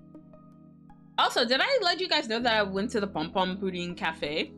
But I went to the Pom Pom Pudding Cafe with Cal, actually. It was her idea, and she asked me if it was okay for us to go, and I was like, yeah, why not? So it was fun. Well, a little expensive, but it was fun. Zela ain't there, I ain't going. Taco, no. Scream. Yeah, there's a Pom Pom Pudding Cafe. And if you ever get a chance to come to Japan, I mean, I know I won't be here, but if you ever get a chance, please go check it out. What? Why you angry? Why you angry? I'm just telling you the truth. God damn it, Taco. Don't be angry. You should be happy that I went. Wait, I don't even think I sent pictures of it, did I? I don't know. Oh wait, maybe it's in the Touching Grass channel.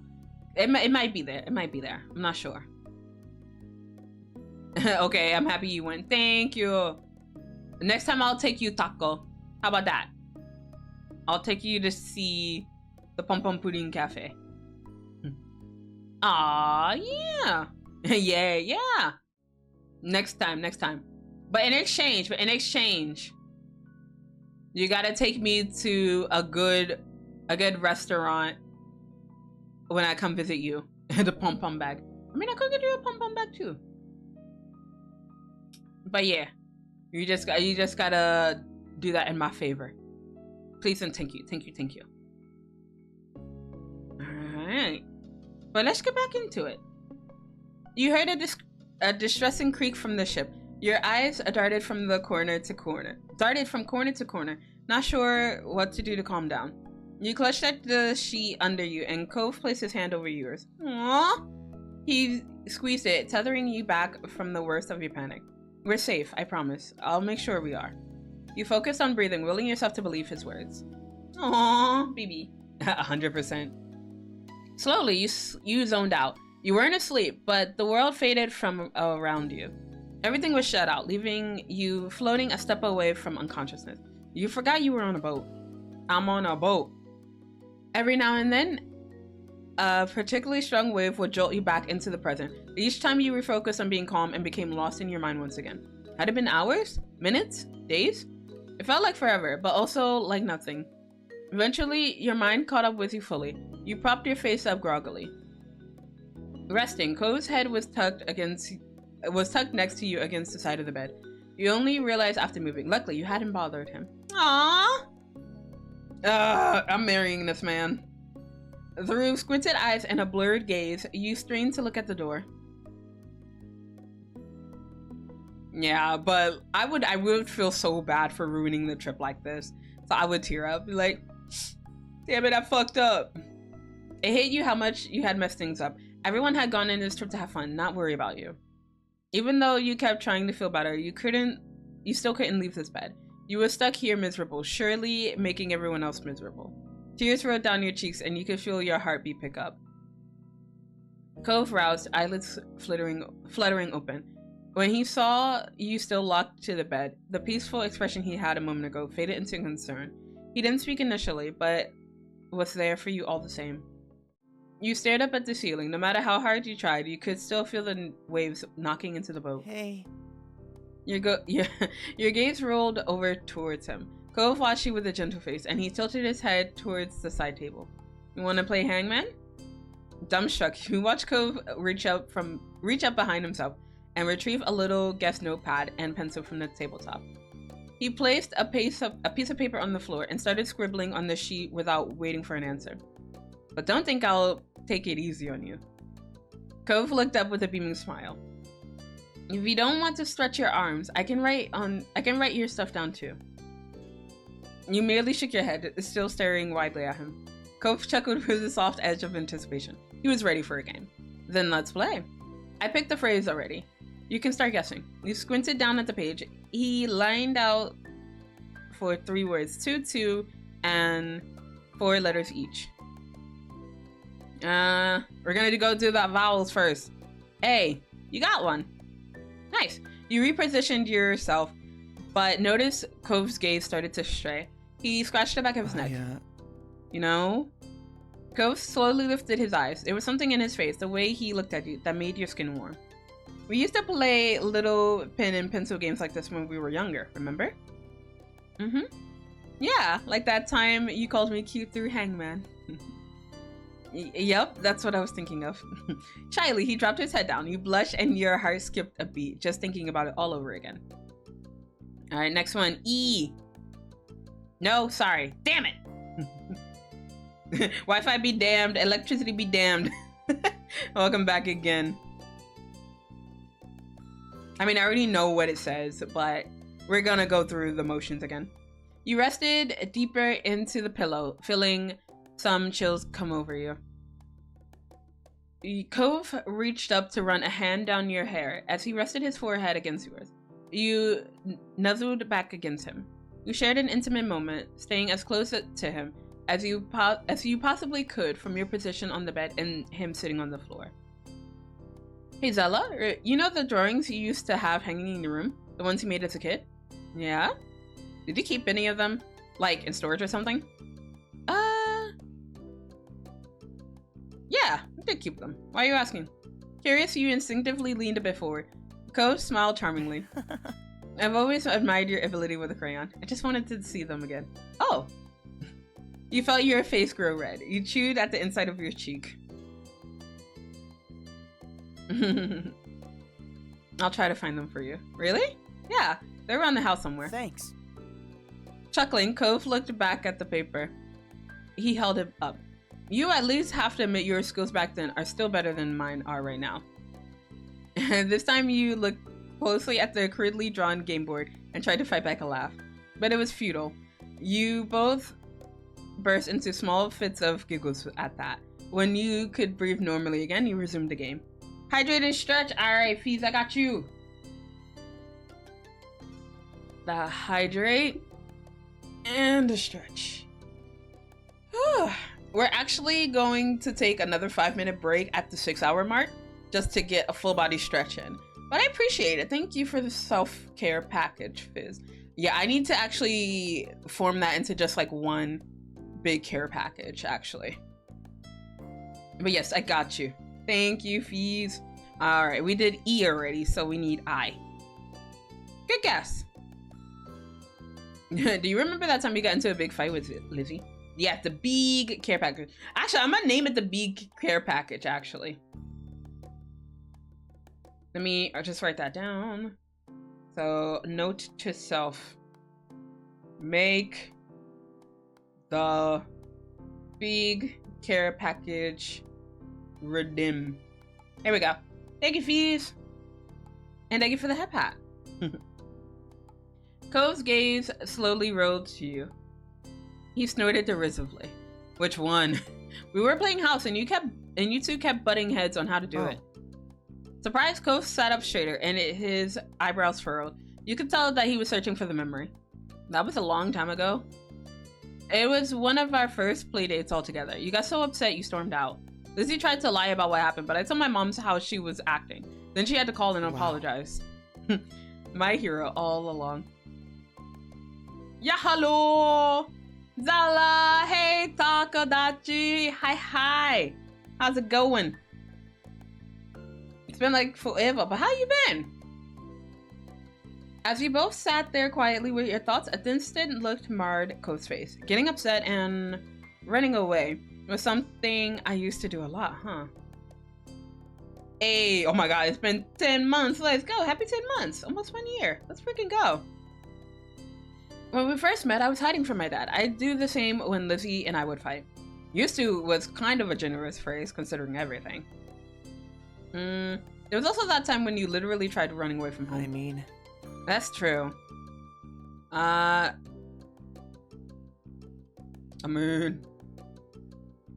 You sort of secretly ran away to my room when your dad invited your mom over. The words came flying out of his mouth in a squeak. His face burned red and he dropped his gaze to his lap. I'm doing good. How about you, cutie? I'm doing alright. How's life been treating you, Takodachi?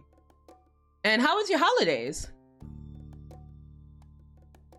At this point, I'm assuming that it's no longer Christmas for everybody, but yeah, how was your holidays? If you don't celebrate Christmas, how was your day? Yeah, I did do that too.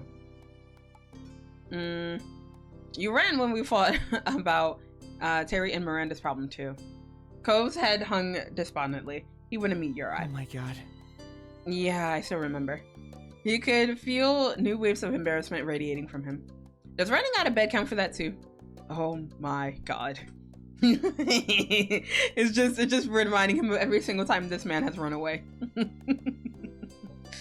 Cove buried his face in his hands, utterly mortified. A moment later, you were sure you heard him mumbling, but you couldn't quite make it out. You leaned forward and he put his hands down. He still looked stunned, and his face was a deep shade of crimson. Oh my god. Oh my god, Zela. You stared back at him. You ran a hand through his hair, which was better than the other type of running he was prone to.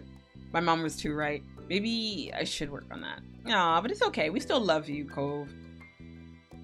And it's kind of meh. I got money from my relatives.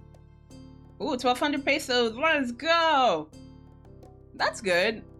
Hey, for me, money is money. So, like, if I got $5 from my relatives, well, $5 each, that'd be awesome because I'd get a lot of money. And no, we don't. We want to fuck Cove's dad. No, that's just you, Majestic. I mean, I would want to fuck Cove's dad too, but only if I could also fuck Cove. All right. Sandwich. We're here about the sandwiches here. Not sandwich, but sandwich. There was no stopping the laugh that burst from you. Cove narrowed his eyes, but there was a small playful look shining there. You better take your turn before I decide to run away again. Money is money. Yes, money is money. The corner of his mouth pulled into a bent smile, and you immediately matched it. You picked up the pencil to keep playing. Okay. We did I. Did we do O? No, we did not do O. Oh, yep, that's right. I can't believe we went ghost hunting as kids. Me either. What were we thinking as 8-year-olds? I remember I kept hearing noises. Then I saw you walking around the middle of this. Oh my god. Walking around the street in the middle of the night. So I put on that sweater I used to have and went outside too. Oh yeah, that huge sweater. You were really little then. Haha, maybe I was, but not anymore. You both rocked with laughter until your faces were red and your ribs hurt. When you caught your breath, you saw that Cove wore a matching grin, and it soon softened the longer you both thought about your childhood exploits. Now that we're grown up, what do you think it was? He closed his eyes, carefully thinking about his answer. That had you leaning just a bit forward out of interest. But then Cove sighed and his shoulders slumped. The wind. It really was just that all along. I need 4,500 more to buy an airsoft gun. God dang it. Alright, I guess it's about time to start breaking up the only phase. Aw, what did you just say it was a ghost? Cove chuckled at your reaction. His mouth curled into a grin afterwards, and you shook your head in disapproval. You lost all sense of wonder. You watched as Cove's expression changed. He looked very vexed while lost in thought. Being an adult is kind of crappy. But so true. So fucking true. It can be. Your mouth pulled into a small smirk before you turned your attention back to the game. You. Damn it, that's a point for me. Damn it. Remember when you wanted to cheat for me? No. What? No. I'd never tried to cheat for you. I've never cheated at all. There was a time when I thought I lost my assignment and you tried to give me yours. Oh. His eyes lit up, recalling that moment clearly. Then his mouth curled into a smirk and you shook your head, snickering, anticipating what Cove had to say on the subject. That's not cheating. You did the assignment. Well, it meant a lot to me. It still does. You pressed the palm of your hand over your heart. Cove's smirk faltered. You could see the gears turning in his head, overthinking what you said. Really? Cove squeaked. You're welcome. Cove's expression softened to a fond look. You felt your heart leap in response. If you needed it, I would cheat for real, or anything else. Stunned, you could only nod. After that, you both quietly, but with soft smiles, returned your attention back to the paper to continue the game. We did you. So we did all the vowels, so we did... I mean, I know this is wrong, but we're gonna go R. Okay, nope, sorry. Gotta add an arm now. Hey, yo, I'm gonna go buy a new vape. Alright, Pog. Also, mwah, there is your kiss, Takodachi. You haven't forgotten the first time we almost kissed, right? Cove hid his face in his hands. You could only make out the light shaking of his head. God, it was so awkward then. Was? Cove glared through his fingers for a moment. The unamused look in his eye told you enough. A small smile tugged at the corner of your mouth.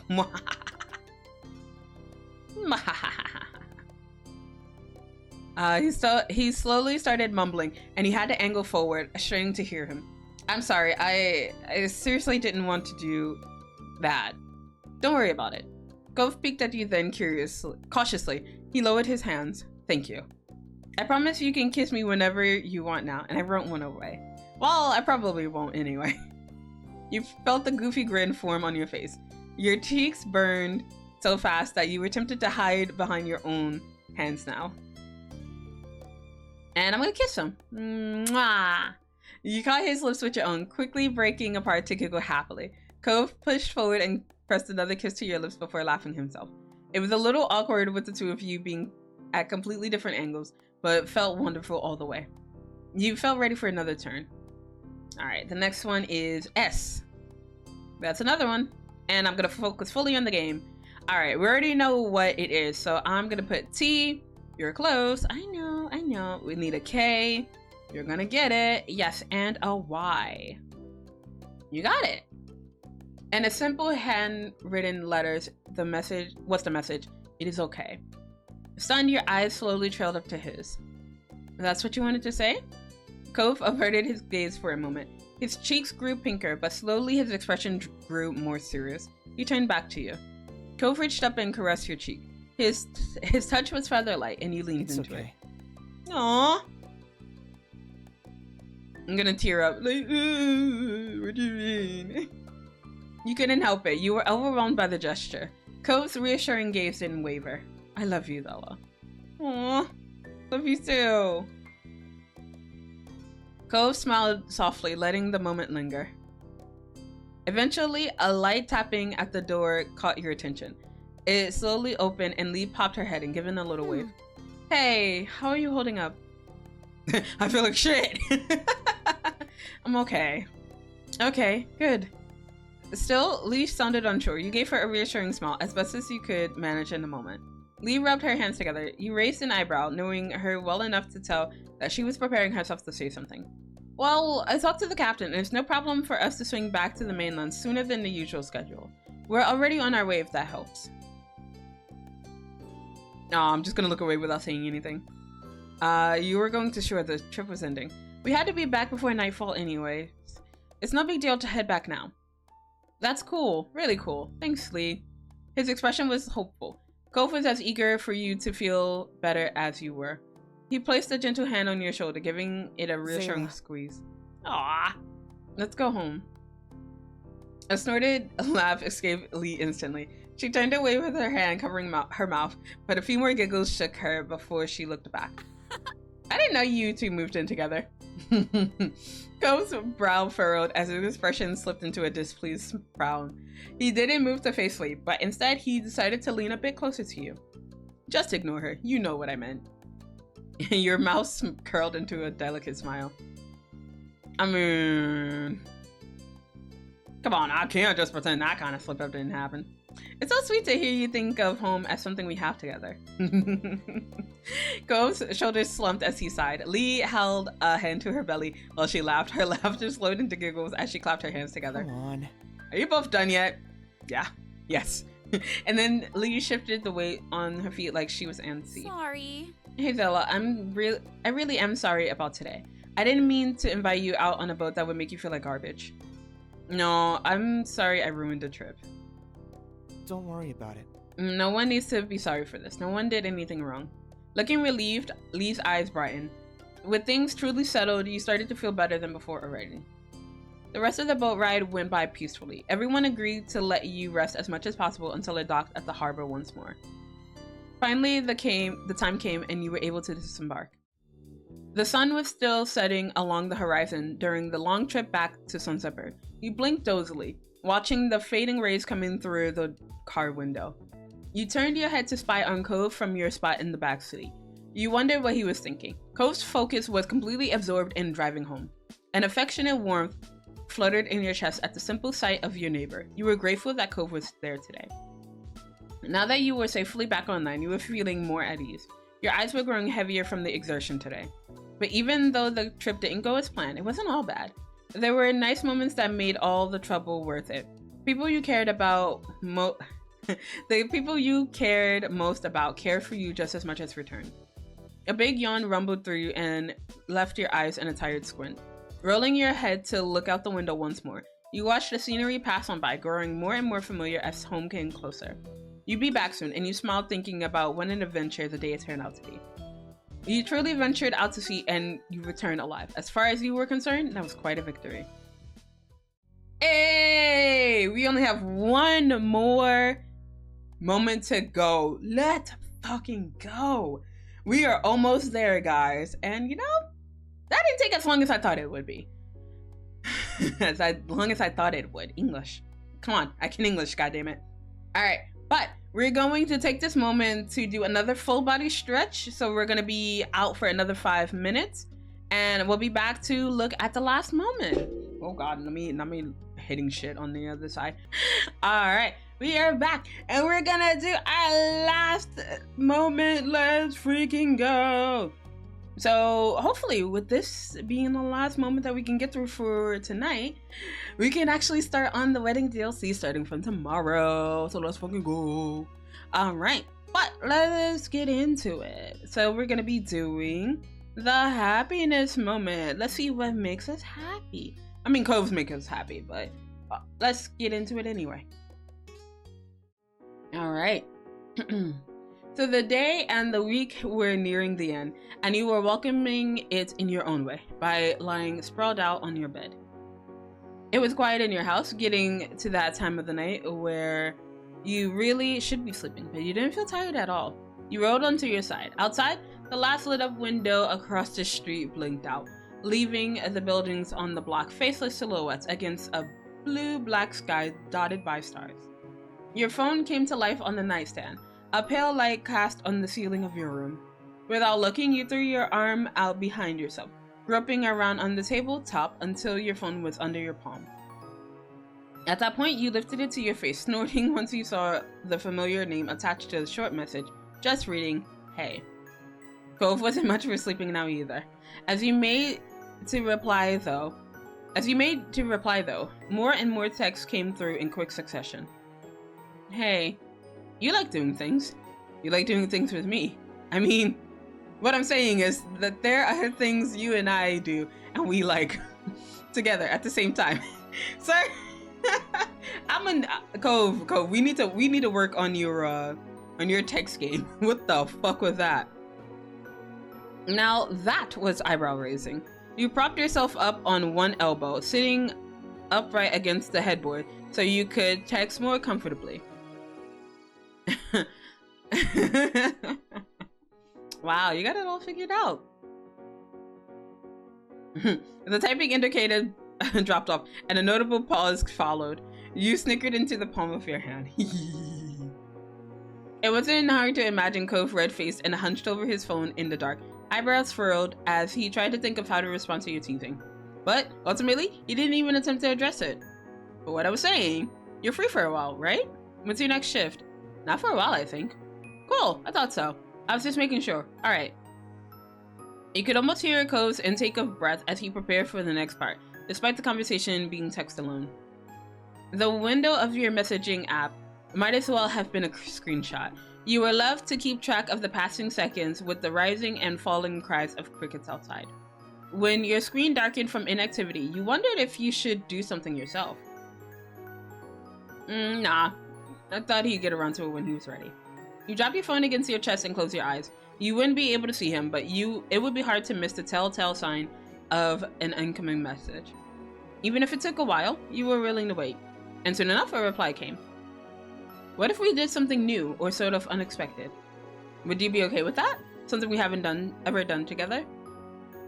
You lowered your phone, leaning back against the headboard as you thought it over. The streets outside your window looked different that night, but you knew that if you were to wander out, there would be no chance of you losing your way. There wasn't a single inch of your neighborhood that you didn't know by heart. And everywhere you looked, from the grassy hill behind your house to the shops by the beach, you could recall a time you'd been there with Cove, mostly just chatting as you walked together. You didn't mind everyday things like that, but for something new or unexpected. What's gotten into Cove Holden to want to do something brand new? Hey, I'm not predictable. Am I? You are. Oh. Well, not right now. One by one, Cove began presenting his ideas, starting off with attending a play. We've watched TV together and movies, but real people performing in front of us. We've never done that. I'm not sure what plays exactly are on right now, but that adds to the unexpected factor. There was a slight pause before Cove moved on to the next plan, visiting an aquarium. That makes sense, right? We go to the beach and stuff. We're pretty close to the water. But going to an aquarium would be water in a whole new way. The third and last idea was the one that was most out of the blue. Ice skating. Ice skating?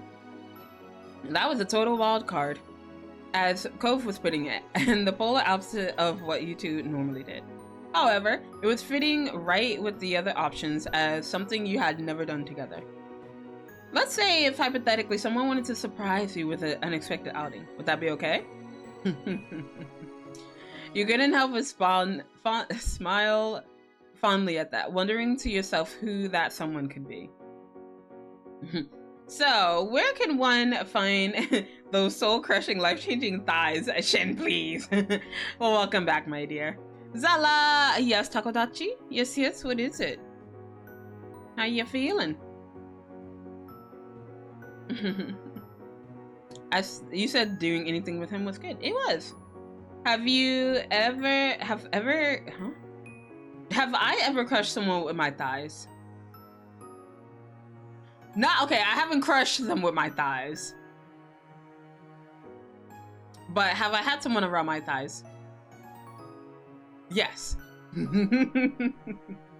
That's all I'm gonna say about it.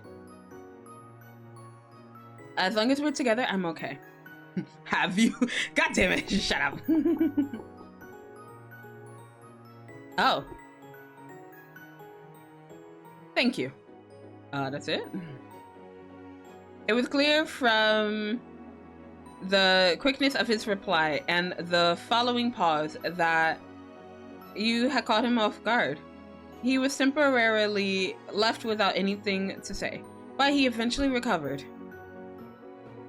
Could you still pick a favorite? Aw, man. Alright, but can I be the first to get crushed by your thighs? You're gonna have to talk to the harem first about that. This is a democracy, okay? So if you get approval from the majority of the harem, then yes.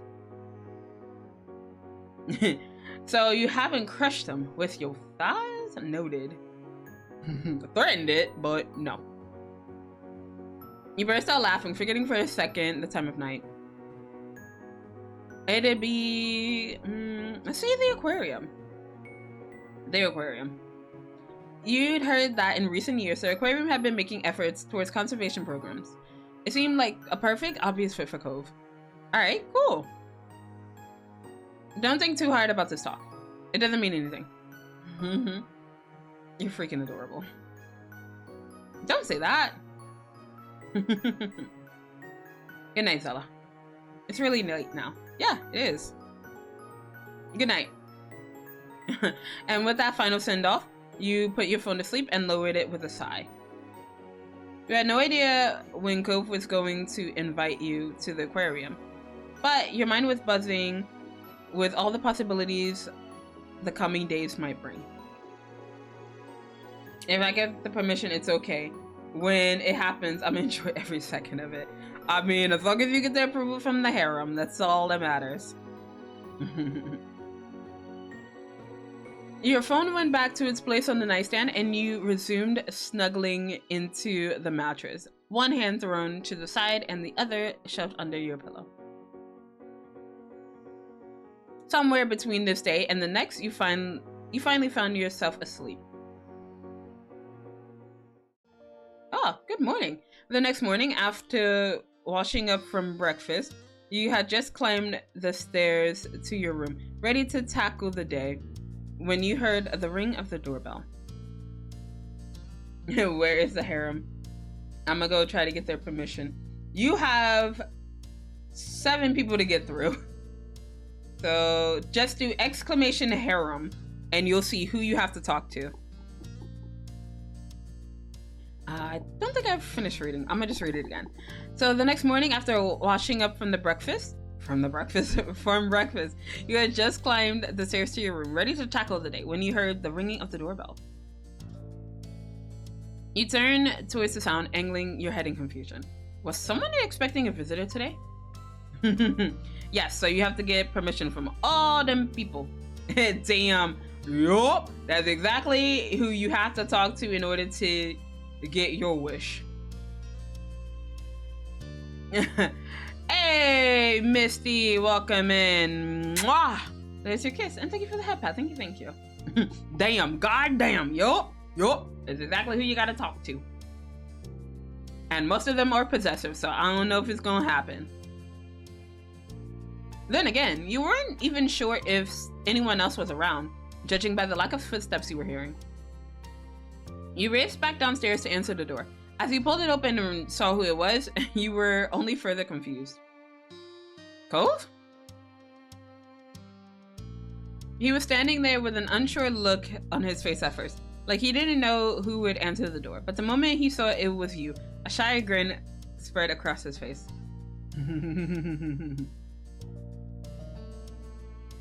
He raised one hand and gave you a little wave. Surprise. Hey, this is a surprise. Don't you usually use the window? You found it funny how you had grown so used to hearing him tapping that glass pane that showing up at your front door was what it took to get a reaction. Cove turned his head to the side with a considering lift of his eyebrows. I guess I do, but not today. I got you something. You? He slid his hand out from behind his back, holding it up in front of your face as he offered the present to you. Your eyes widened once you saw what it was. Ooh. a buttercup. Aw, you got me my favorite flower. Baby, you didn't have to. Aw. Nah, I'm gonna give up to try to talk to that many people. Damn, you didn't even stand a chance. All right, Takodachi, you tried, honey. Oh my god, this is my favorite moment from step 3. It made my heart ache so much. I know, right? He has done so much to be like, yeah, I want you to be happy, but I'm just like, dude, you make me happy. Cove, I love you. You like buttercups too? I love buttercups. Buttercups are a beautiful flower. It's not my favorite though. The reason why I chose buttercups for this playthrough is because my nickname for most of my friends back in New York, it used to be Buttercup. So that's why I went for Buttercup this time around. But they are a pretty flower. Oh. You hadn't expected a gift at all, let alone something as thoughtful as this. He took a step towards you, so close you could see the sunlight shining through some flyaway strands of hair on the top of his head. There was a quiet little tremor in his voice when he spoke again. Surprise, again. Do you like it? I just stood there and blushed, like, oh, babe. What? Your unblinking stare made Cove a little flustered, his free hand to rub the back of his neck. His gaze landing on the flower, Cove laughed to himself, a thought suddenly coming to him. Aw, baby. My dad would be proud of me for doing this all on my own, huh? You chuckled, imagining the stumbling display of fatherly pride Mr. Holden would subject his son to. Suddenly, Cove raised his head, his eyes finding yours and startling you into stillness. Oh, thank you for the head pack, Crispy. Thank you. Also, hey, welcome in. How's it going? How was your holidays? I mean, it may still be the holidays for you, so I don't want to assume, but yeah, how have you been? How have you been, Crispy? But Cove's question came softly, his voice lingering on some words as his shyness got the better of him. My name. Would you go on a date with me today? I was thinking maybe we could go to the aquarium. He inclined his head at you with a crooked smile. I had a feeling that might be a nice place to invite you to. Yeah, totally, not because we had this discussion already.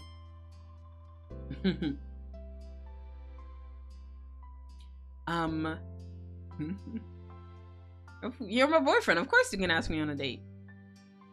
Gove huffed a sigh of relief, his lips spreading in a wide, cheery smile. Alright, we're gonna do it. With his big question asked and accepted, Cove raised the gift towards you again, gesturing with his other hand for you to receive it officially. You carefully took it from him. I want to put this somewhere safe, then we can go. Is that okay? Cove had no problem with that. Still grinning, he stepped back, his body angling away as he waved a hand in the air. Yes, please. I'll get my car ready then. Meet me there. Okay. As soon as the door clicked shut, you dashed upstairs to your room, prepping a spot first for Cove's gift. Then, satisfied with your efforts, you grabbed your bag, tossing in whatever else you thought you need for your outing, before heading back outside. Cove's old car was parked right in front of the house. You went straight to it, hopping into the shotgun seat. As you buckled yourself in, Cove leaned forward to watch you with an eager expression, his fingers tapping on the dashboard to a lively sort of rhythm. I'm doing okay. Christmas was pretty slow, just slept and ate and played games. No, that sounds like me. Let's go. I'm just chilling right now. I got like 1 cig left and half a Red Bull. Hope your and everyone's Christmas went swellingly. My Christmas was alright. It was pretty chill. I did basically the same thing you did. The only difference is I had streamed a little bit longer than I thought I would. But it was still a good time. It was still fun. It was still fun. But yeah, I'm glad that your holidays was good. Well, chill. He was ready to start, but trying to tone it down so you wouldn't feel rushed. I'm glad we're doing this together. Me too. Once your seatbelt was secured, Cove checked his mirrors to make sure that the street was clear before pulling away from the curb. And like that, the two of you began your trip. You settled in fully for the trip out to the aquarium in the city. It would be a bit of a drive, but you didn't mind. You made an attempt to start the conversation. You want me? You want me to make the conversation? We're gonna be here all day, guys. Kind of funny we never done this before until now. Why haven't we? Probably because I never thought about going to the aquarium with anyone before this. Really? You never gone to the aquarium ever? Yup, that's right. Never. And it's not just this specific one either. I haven't been to an aquarium, period. Wow! I mean, this might be brand new for Cove, but I've been to this aquarium before. Like, girl, I've been out places.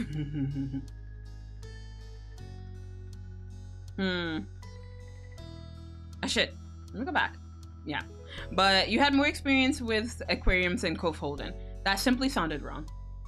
Ayo, Ice Bear with the Discord invite. Alright, let me get you that Discord invite. And also, let me give Quispy a shouty outy. If I can spell shout out, goddamn. I'm already forgetting how to do this. Alright, but let me give that invite to you, buddy.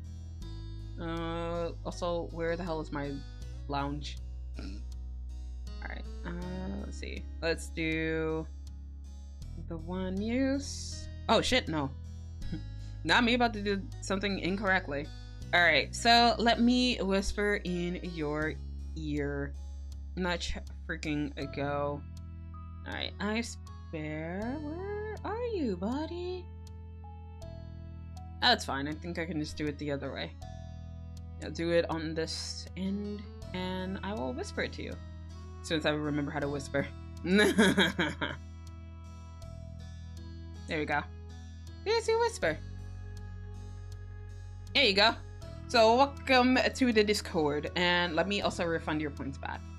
Let me do that for you right now. Cove got a fancy pair of fancy...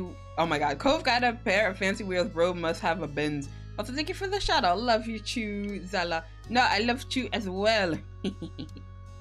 Alright, but also, since we do have the Discord invite that has been redeemed, we're gonna do the quick one as well. Maybe I should also make it a thing that I should already have copy and pasted, because I always keep on writing it out instead of just, you know, having it at the ready. One Discord invite here. Thank you, Queen, and no worries. I got you.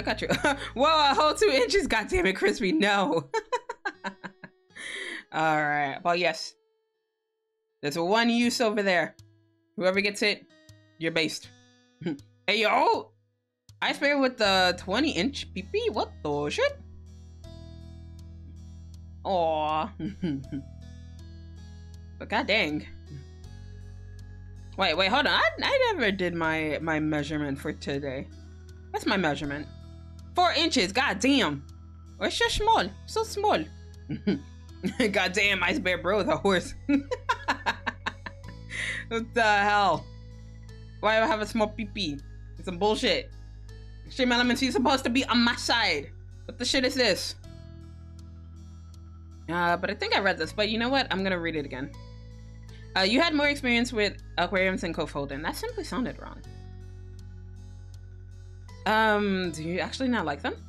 Cove tapped the tips of fingers against the steering wheel, his face scrunching in contemplation. Ayo. I can slap you with that. Hey. Don't be slapping people with your pee-pee. When I was growing up, my dad did try to take me. I'd never been before because I was so little. I said no. There you go. Whenever he tried to talk about it. I tell my dad I'd rather go to the actual beach on my own. Oh man. And 96% say so. No, that sounds like a cap, Crispy. No way. No freaking way. Nope. Yeah, that's bullshit. See, I think so too. I think so too. But, or you could at least, he could at least take me to the fish part of the pet store, but not the aquarium. Eventually he didn't ask about it anymore. He must have figured I had something against it. When he stopped mentioning the aquarium, I just stopped thinking about it. It just never came back to my mind. His expression shifted from one of bemused confusion. Ah! Hey, Hekato. Hey, bitch. Didn't even have to look. Didn't even have to look. I fucking knew it. I fucking knew it was Hekato.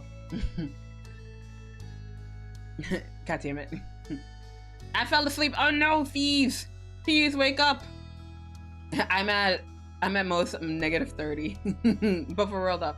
Zela bitch, tell him to let me spend money. What, David? Nah, bitch, save your money. I also like to shut up, Hekato. 390% sus. I see you. And it just keeps going up. Awake. Good morning. This is bullshit. It's so small. The fuck? Are you used to small things, Hekato? No. Can't spend money. 56% say so. 46. Okay. 222% sus. Hey yo, you got the meow number. You got the kitty number. 44% say so. Suspicious. But yeah, no. How are you today, Hekato? How you doing? How you be? Right now we're just chilling. We are on our last. Yeah, we're on our last moment, and then I could probably call the stream after this. Actually, not the yandere mode. What the shit? Anya. I don't know if I look very murderous with a cat on my head, but we're gonna murder some things, right? Right, turn up.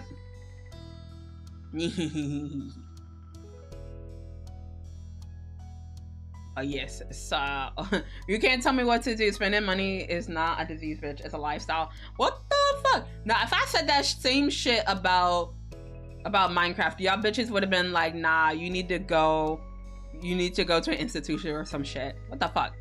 Can I kidnap Turnip? No, you cannot. Me first, please. No, you wait. Stabbing? I can stab you. Yes, in Minecraft.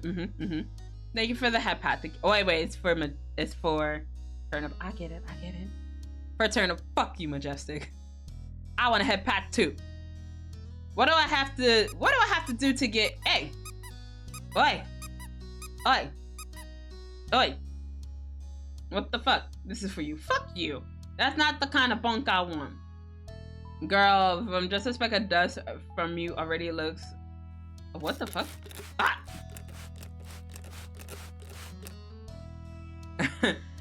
You already look murderous? What the fuck? Hekato, get good, bitch. I love spraying shit. Shut up, Hekato. But his expression shifted. Shut the fuck up, Crispy. His expression shifted from one of bemused confusion. I already read that, but I'm gonna read it again. The thing is, I don't know what I had against it, even if I did have a problem. Maybe I didn't like the idea of seeing water I wasn't allowed to go in, or to meet fish I could never bring home. That sounds like the kind of thing little me might have gotten upset over. Or maybe I just wasn't okay with doing a new kind of trip. It'd have to be someplace new and with only my dad. Mom wouldn't be there anymore. Aww. I guess. I guess that might have made it seem not worth doing right off the bat. That's 8-year-old me for you. Cove shook his head with a pained smile. Then his tone dropped to a distant whisper. It was only when thinking about stuff I could do with you that I finally remembered I could go to an aquarium. Aw, baby. Oh, He pulled his mouth into a bent smile and straightened his shoulders. He didn't want to bring the mood down. It all worked out in the end, because I got to really surprise you with the news, huh? Yeah, you're adorable. No, I'm flattered you're letting me be there for your first time at an aquarium. You're welcome. And the conversation continued on with idle chatter about what you do when you got there. Then the large angular building decorated with ocean-themed cutouts came into view. You arrived at your destination. You hopped out of the car and headed over to the imposingly large guest entranceway. Cove's head swiveled around to let his curious eyes take in every view, and you weren't even inside yet. You could see the realization of what he'd been missing out on dawn on him in real time. Cove bounced on the balls of his feet as the two of you stood in line to get tickets. His excitement continued to build. When you finally were face to face with the tanks, you could hear Cove quietly gasp from your side. Oh, he's so cute. Ugh. He briskly took some large strides to get further into the room and to get closer to the glass barrier. There he stood still. After taking a moment for himself, he whipped around to look at you. Cove was outright vibrating with excitement. Aww. His mouth opened in a large smile, but all that came out was tiny squeaking giggles. It bubbled over into full-on giddy laughter before he was able to speak in earnest. Each word was full of joy. English. Why can't I English? It's amazing. I love it here. Aw, Cove.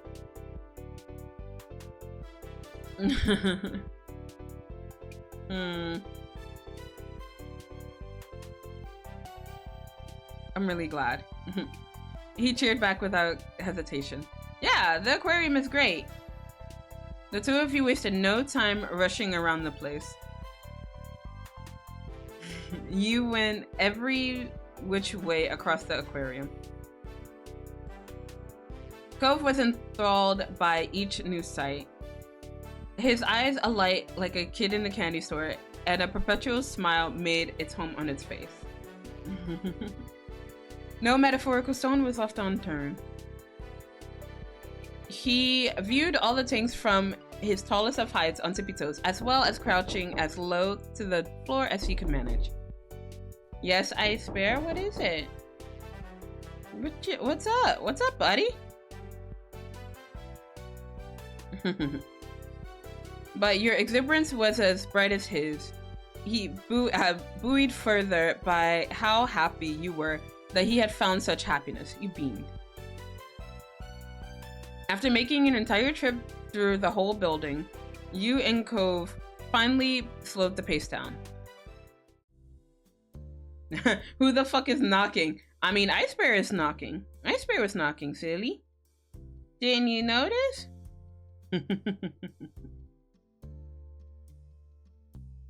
Not gonna lie, I low-key want to swim in an aquarium that huge. I mean, I think in some cases you probably could, but you have to pay a lot of fucking money. You have to pay a lot of money for that to happen. So, it made me fart. What the hell? I love it, thank you. Thank you for that lovely imagery. I'm joking, but yes. You had arrived back at the original viewing room. It was a good spot for a break. Cove stood quietly near the tank in almost the same spot as he had when he first took in the view. Somehow that moment already felt like a long time ago. Oh. You weren't sure if he was feeling the same way. Cove simply watched the watery world inside with open fondness. He wouldn't get tired of that view ever. You were certain of that. Aww. You walked up to stand by him, taking in the same otherworldly experience of having a sea right in front of you. Suddenly, Cove swallowed hard. Your head tilted. He wasn't looking at you. His eyes were glued to the vast ocean view in front of him. Look, I still think it's cute. Okay.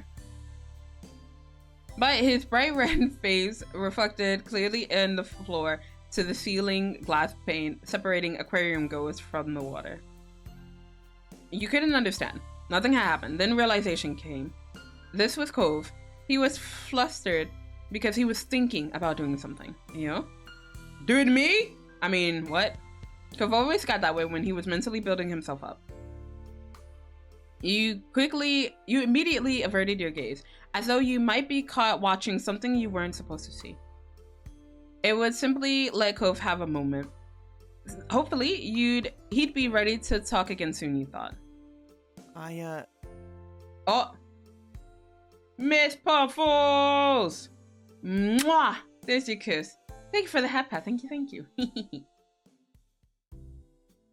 Nay. This is PP's 1 inch. Oh Lord, it's shrunk. Oh, nice try. So there's a lot of fish in here, huh? Yeah. His mouth clamped shut after those vague, stuttered words. You could feel attention growing. After a breathless pause, he spoke again. You know, if you were a fish, you'd be a paradise fish. Oi! Don't bunk me. That's not the kind of bunk I want. I'm gonna read it again. A paradise fish, because being with you is like being in paradise. Yes, it is. Nah. Don't bonk me. How dare. Cove pressed his forehead against the glass with his eyes wide and gazed down as he fervently refused to even peek at what reaction you might be giving. He was blushing wildly, feeling unparalleled embarrassment over the line he just dropped. The fuck?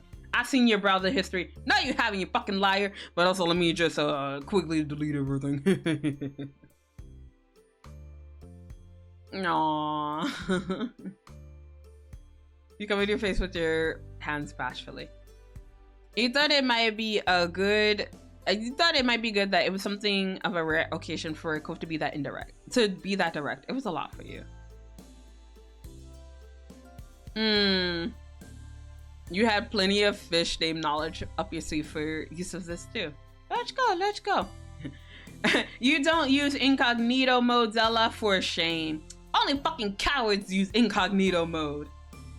Sure. Just don't mind me. If you hear random clicking in the background, that's not me deleting my browser history. Don't worry about it. Okay, let me delete this P hub. Let me remove this website from the bookmarks. Let me just erase this. Yeah, there's nothing there, guys. What are you talking about? I guess it's not me looking at wholesome nugget plushies. Yo. Yeah, incognito is for cowards. Takodachi now.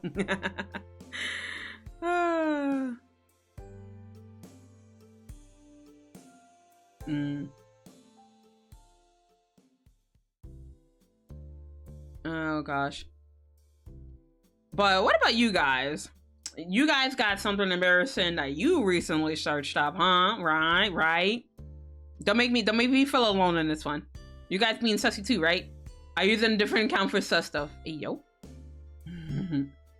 Giant tentacles doing what the? Who's Zela? Don't worry about it. Don't stop looking at my browser history. Damn it.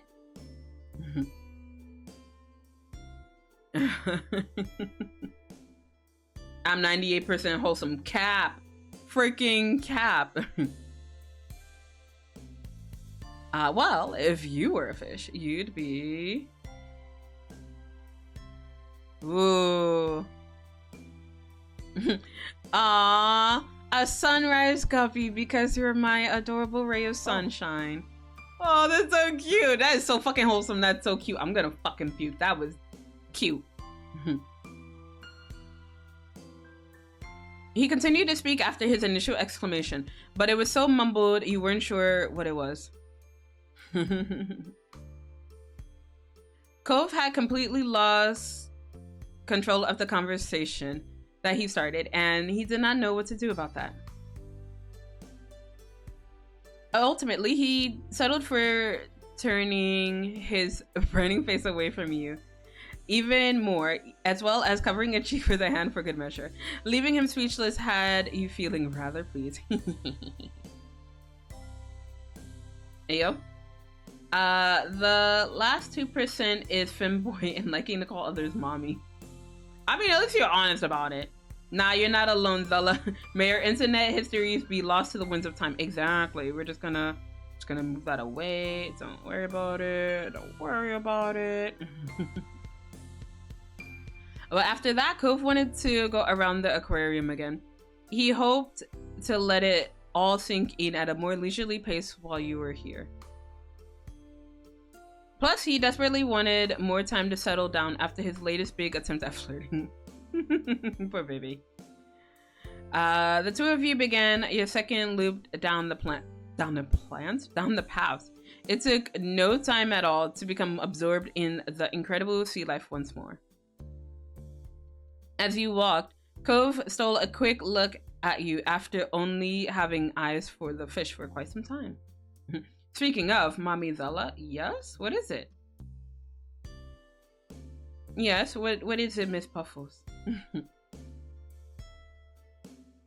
Hey. Oh. Hey, would it be alright? Excuse me? Mommy? Mommy? Sorry. Sorry. Mommy? Mommy? Sorry. Sorry. Mommy? Mommy? Sorry. Sorry. Mommy? Mommy? Sorry. Mommy? Mommy? Mommy Zela confirmed? Mommy Zela has always been here, honey.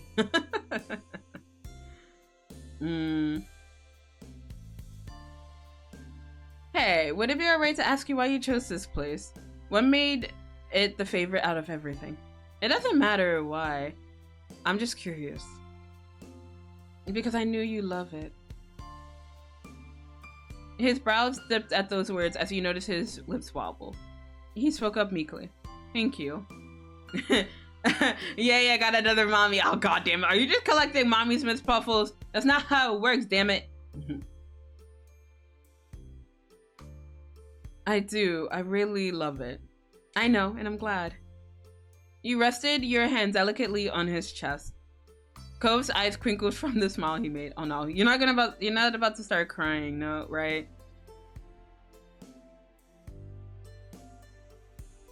I want Limindo. Eh? Wait, what do you want, Fizz? What the fuck? I only have one mommy. I am faithful boy. Ooh, Crispy, who's your mommy? Who's your mommy? Let me know. You know what they say, gotta catch them all. What the fuck? I ain't a Pokemon. What the shit is this? But even if he was intending to do all of this for you, you had to do something for him too. It couldn't be helped. There wasn't nearly enough time in a single day to satisfy Cove's desire to exist inside of the aquarium. But the day did have to end eventually. Despite obviously wanting to linger longer, Cove left the building with a skip in his step. It had been a good trip. Your mommy still though. Ah, thank you.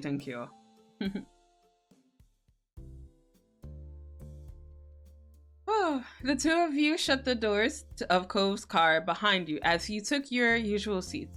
The clicking of seatbelts punctuated the end of the adventure. I would absolutely do that again.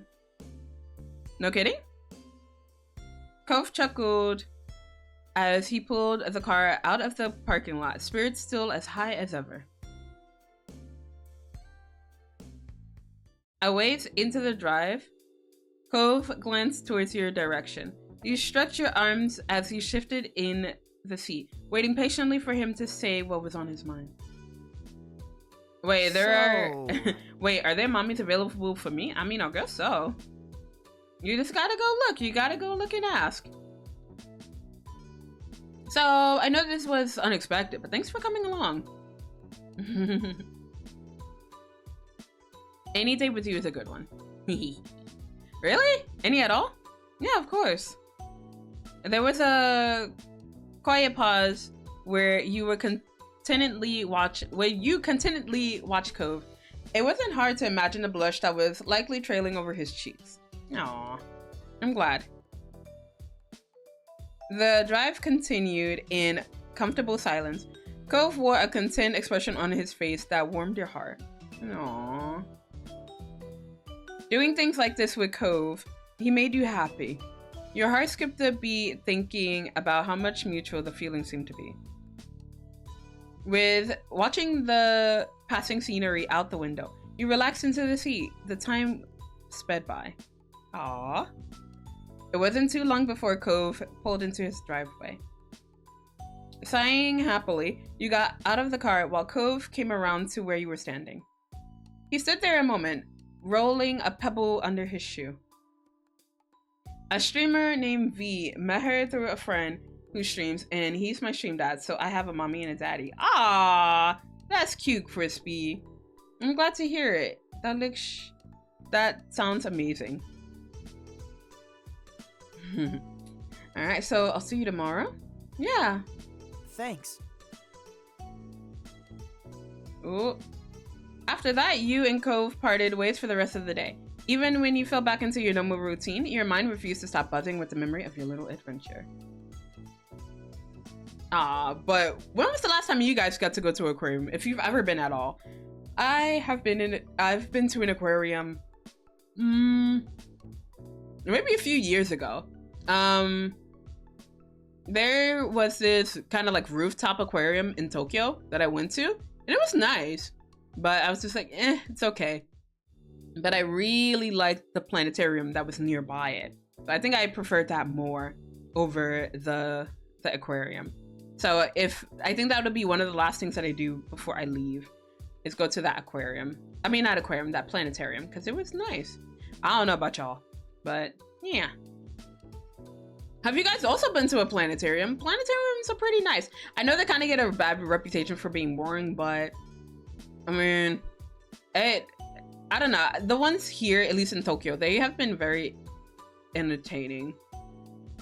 Sometimes I can't follow through with the entire story because my reading skill is terrible, but it's still a fun time. And it's not that expensive either. I mean, I think if you go for like the cloud seats, it'll be expensive. But, oh, maybe I should do that before I leave and just go. The last time I went, it was probably mid-teens, so like 10 years ago, if not longer. Damn, 10 years? What the shit? But no, that was good. That was good, at least. Hopefully you guys get to go again in the future, if possible. But as you crawled into bed and closed your eyes, you were back in the best parts of today. You had hoped Cove's surprise would continue just a bit longer and continue in your dreams. After breakfast the next morning, you were sitting with your moms and Liz. While you were mildly listening to the conversation, the side of your face squished into the palm of your hand. The doorbell rang. Oh? Oh, I'll get it. Mom passed by you to the front door. Your eyes lazily followed her. Then you turned your attention to Ma and Liz. And they were still lightheartedly chatting. You weren't sure about what. Your focus snapped back when your name was called from across the room. Hey, Zela, you have a guest. Huh? I do? Oh, shit. On your way to the front door, your mom gave your shoulder a pat as she returned to the living room. When she moved by, you saw who it was at the door. It was Cove, again. A smile stretched out across its face the moment your eyes met. Hi. Hi, Cove, sweetie. Instantly, you looked over your shoulder to see Ma several feet away, within eyeshot of the door. She waved. When you faced Cove again, he was looking at the ground shyly. It reminded you of the last time you'd seen him the night before. I honestly need to get out more, to be honest. I've been inside for like 6 years now. Nah, but for real, me too. I need to go touch more grass. I mean, once I take a break, I probably might have to do that. Like, no choice. But yes, I agree with you. I think me, you, and like everybody else in this chat, we need to go touch more grass. Touching grass is necessary, damn it. That was all the push you needed to step outside, closing the door behind you for some privacy. You coming to the door all this time is starting to get weird. You realize how ridiculous that sounds, right? Yeah, I know. That doesn't stop it from being true. And you're the one who made reasonable actions unheard of. Ah. Cove's mouth pulled into a bent smile, and he shrugged. Then Cove chuckled awkwardly. He didn't quite meet your eye as he pulled out another gift from behind his back. Sir, how many gifts do you have for me? Surprise. Wanna go to the theater with me? What? You blinked and then switched to staring at him in bewilderment. Cove's eyes narrowed conspiratorially. English. Why can't I English? God damn it, what the hell is this? The real surprise was that I'm gonna invite you to all 3 places. You never had to choose only one. I just wanted to make sure that they didn't sound completely terrible. The longer Cove spoke, the quieter his voice became. He shyly scratched at the side of his cheek. And to check if you'd be free, so rise again. No, you don't have to do that.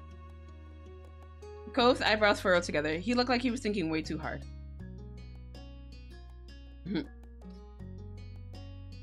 I know I don't have to, but I want to. Is that okay? Slowly, a smile broke out from across your face and you nodded. The tension in Cove's expression softened. Hey, do you like what I got you? Cove nudged the present in his hands toward you, hoping that you'd take it. Until now, you hadn't completely registered it. It was a carefully chosen star map. Aw, Cove, that's really cute. Aw, BB. That is really fucking cute. Like, I like star maps, but I think Zela in this situation really loves star maps, so she would be absolutely beside herself. I love it. You're so thoughtful. Oh my gosh, Mans is so sweet. I know, right? You don't get a Cove like this, throw him out. But yeah, if you don't just get a random gift from like your loved one every now and then, just because, throw them away. just throw out the whole person. Unless it's a trash collection day, then you wait until then and then you throw them out. Or her, because you know, equal opportunity. Cove mouth pulled into a beaming smile that reached his eyes. Chuckling, you took the gift. I'm really glad you like it. Are you gonna accept the other part too? Yeah, I'll go to the theater with you. Cove bounced a bit on his toes of his feet and he leaned over to kiss you. It was light, but you could feel his smile pressing into you and every bit of happiness radiating off of him. We all need to find out Cove's. No, but for real, I need to find out Cove. I'm just gonna cry about it. Like, where's my Cove? Cove Doko. Thanks for coming. I'll be in the car. You can go get ready. All right. You sped back inside and spotted your family still sitting around the table. They all turned and smiled at you. So, what's the plan for today? At that euphorious misstep, not a single word was coming to you. So instead of letting them watch your face go redder, you bolted up the stairs. You're like, run! The soft sound of their laughter followed you to your room. Nah. Do not perceive me. Do not perceive me, family. It didn't take you too long to get ready and dash out the front door. Cove was waiting for you as promised, and you set out for day 2 of his surprise outing. And this time it was actually a surprise. Where we going? So, when I looked it up, there were 2 shows we could pick from around this time. One was a historical romance with nobility, fancy outfits, drama, and stuff. The other seemed like a modern day story. Something set near a lake and at a bed and breakfast with comedy. It's kind of wacky, I guess. So? What do you think? You pick. Are you sure? This trip is meant to be fun for you. Yeah, what are you thinking? His face quickly grew red. Pretending not to notice, you waited for his answer patiently. I think the historical one sounded interesting. You thought it was sweet that he was shy about wanting to see a romance. You gave him a small smile. We can do that one then. All right. I'm getting kind of excited. I wonder what it'll be like. I haven't seen a live play before. I have. And I liked it. Yeah, I would like going to a play. Do you guys like going to plays? Have you been to one?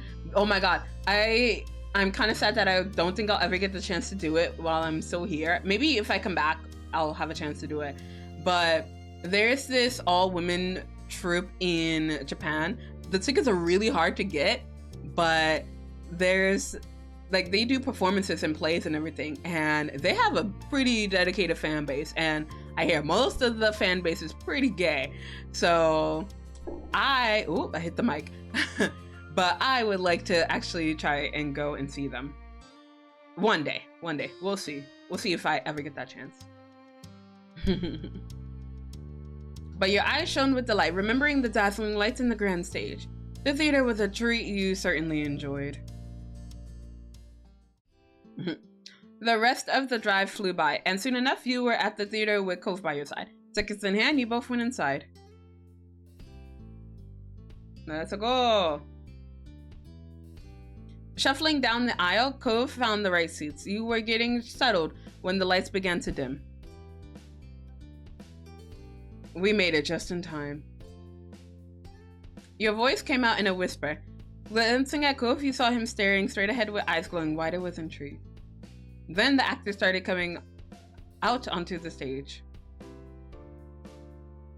The show set the scene, focusing on a group of wealthy families and the web of drama they entangled themselves in.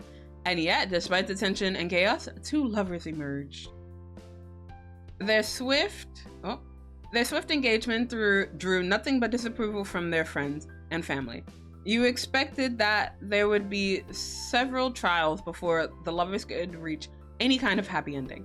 The play continued on, and at one point, Cove reached out and covered your hand with his. We hand-holding? Else, that's so lewd. Featherlight, you felt him stroke the back of your hand with his thumb. So lewd. And I'm gonna lean against him and turn my hand to hold his. We're hand-holding now.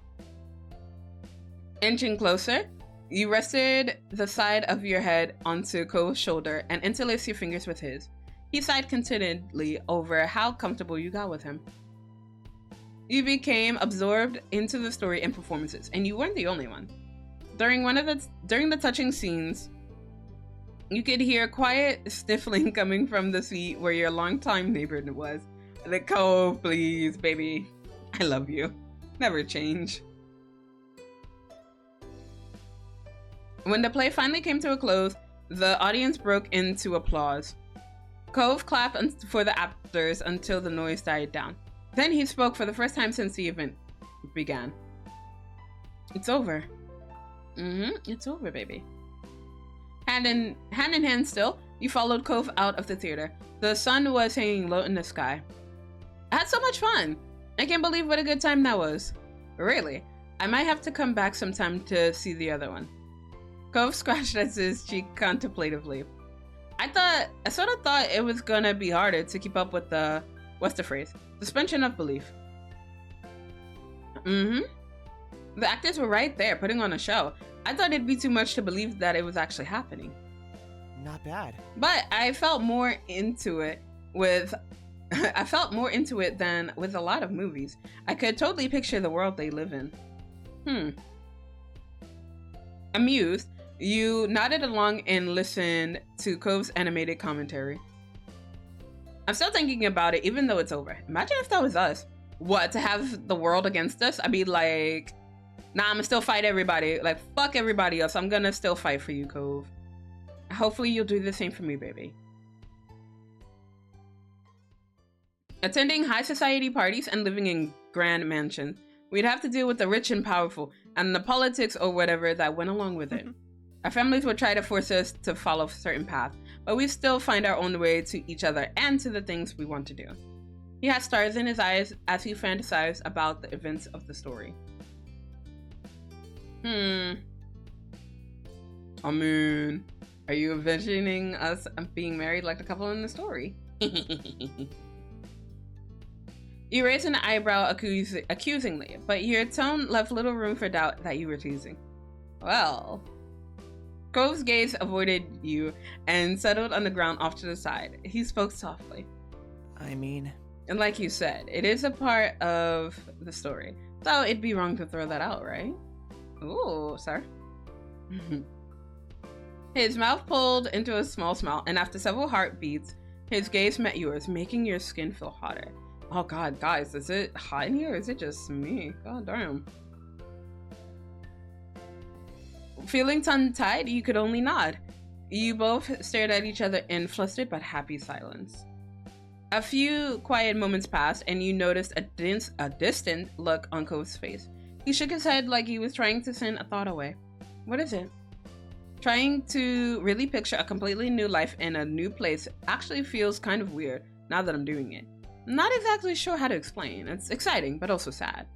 I'm thinking too seriously about this dumb idea, I guess. But if I don't remember anything from this world, then it would be pointless that I had a life before. And if it did really happen, I probably would be surrounded by totally new people. I wouldn't have you with me anymore. Surprised you sucked in a breath. Cove laughed shyly. That's... The fun part of imagining it all was that you were there by default. Just getting to be somewhere else on my own wouldn't be nice no matter how cool the place was. Settle then. I'll just have to look for you if I wind up having another chance at life or magically end up in some other world. I hope you try to find me too. Of course I would! What the hell? Nervous, Cove's eyes didn't quite meet yours. His cheeks and ears were solidly red at this point. Oh, you're so cute. Let's see. I'll see how it goes. My new life might keep me busy. Damn, savage bitch. Of course I'd search for you. I will never forget about you, Cove. You felt somewhat worked up for having to even say that. It was absurd to imagine any other scenario. Oh, thank you. The sincere tone in his voice struck a deep chord with you, and you had to return the earnestness. I mean it. There's nothing anyone could do to stop me from trying to find you again. Well, in that case, it'll work out after all. He took a deep breath and stretched his arms high over his head.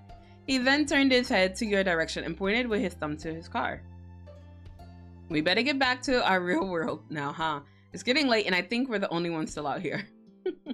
You spun around, getting a good look at your surroundings. Cove is right. All the other cars that were out here after the show ended were long gone. Yeah, we are. It surprised you how much you really lost track of everything for a while. You even failed to notice how dark it was until now. Oh my god, it's so dark. Come on, let's go home. Alright, after that, you made your way into Cove's car. He set course for your neighborhood. Your legs felt stiff from standing still and talking for so long, but it was worth it. The car ride home went by far too fast. You and Cove were in good spirits and spent the ride chatting and laughing, bouncing around various topics. But you didn't ask the question that sat all day in the back of your mind. Why was Cove doing all of this in the first place?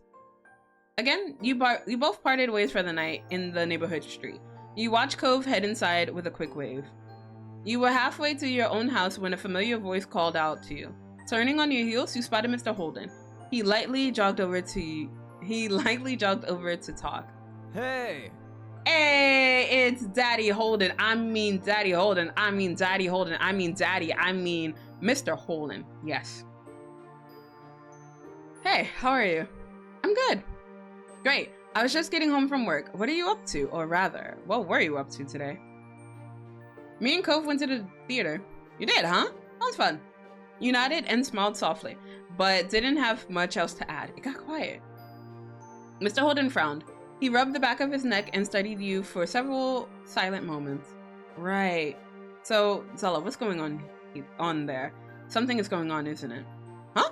Wait, what makes you ask? That's not a problem, right? So... I'll answer your question if you answer mine. Deal?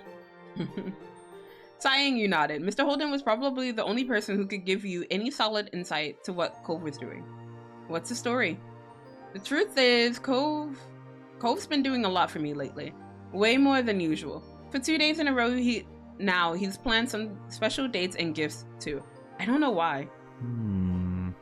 Oh shit. Cove's father nodded contemplatively.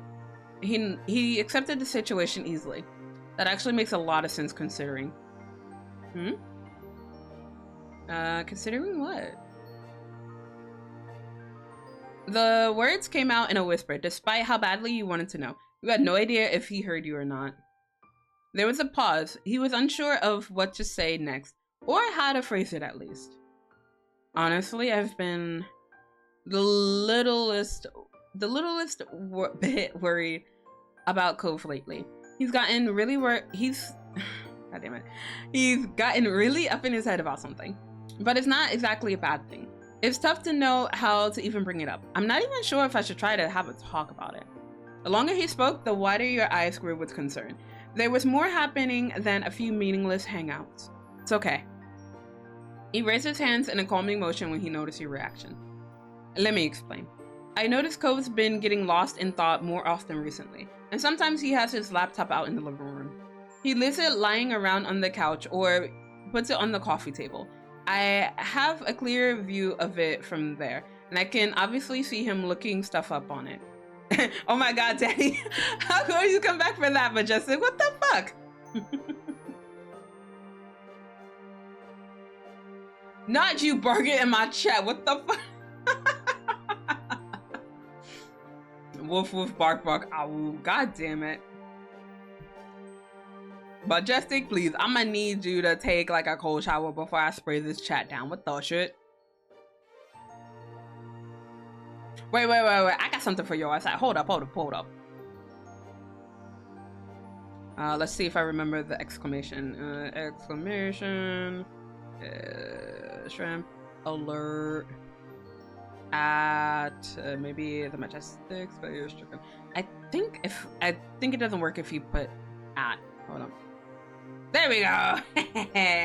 Attention. Let it be known that the Majestic Space Chicken has been caught being a simp. Goddamn simp. And I'm gonna pin it too. The pen of shame. Majestic. How dare you be this down bad for this man? Go. This motherfucker. Goddamn simp. It is Simpmas after all. It is not Simp Miss. God damn it, guys. Stop being Sims. We are here to be down bad for Cove, not for Daddy Holden. I mean Mr. Holden. Alright, but anywho, let's get back into it. Oh. Alright, yeah, let me make sure. Okay, cool. He leaves it. Oh wait, I already read that part. Cove keeps searching one phrase and different wordings of it too. Then he'll spend ages clicking through the linked results. The line is, how do you make someone happy? Just that again and again. You had to consciously close your mouth after that. You didn't know what to even say after hearing that revelation. Mr. Holden gently beamed. Isn't he such a good kid? Aww, like he was caring about my happiness, but I'm just like, bruh, I'm happy when I'm with you. What the hell? He continued, but his tone was rueful. Unfortunately, I can relate all too well to that conundrum. Who am I to judge, right?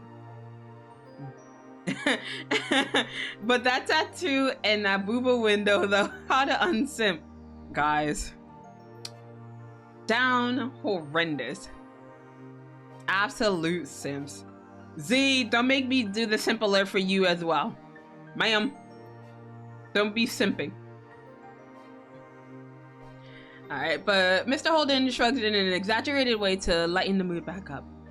Before, I was thinking Cove might have gotten into a fight with somebody. Now it sounds like I was way off the mark. Cove clearly has other plans on the brain.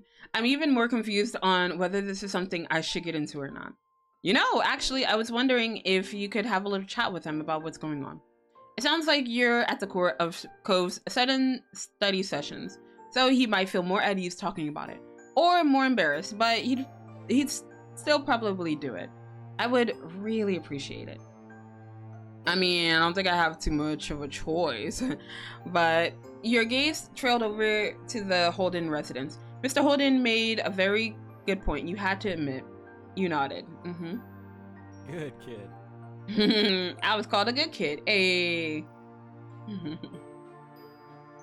Thanks. You're also a really good kid.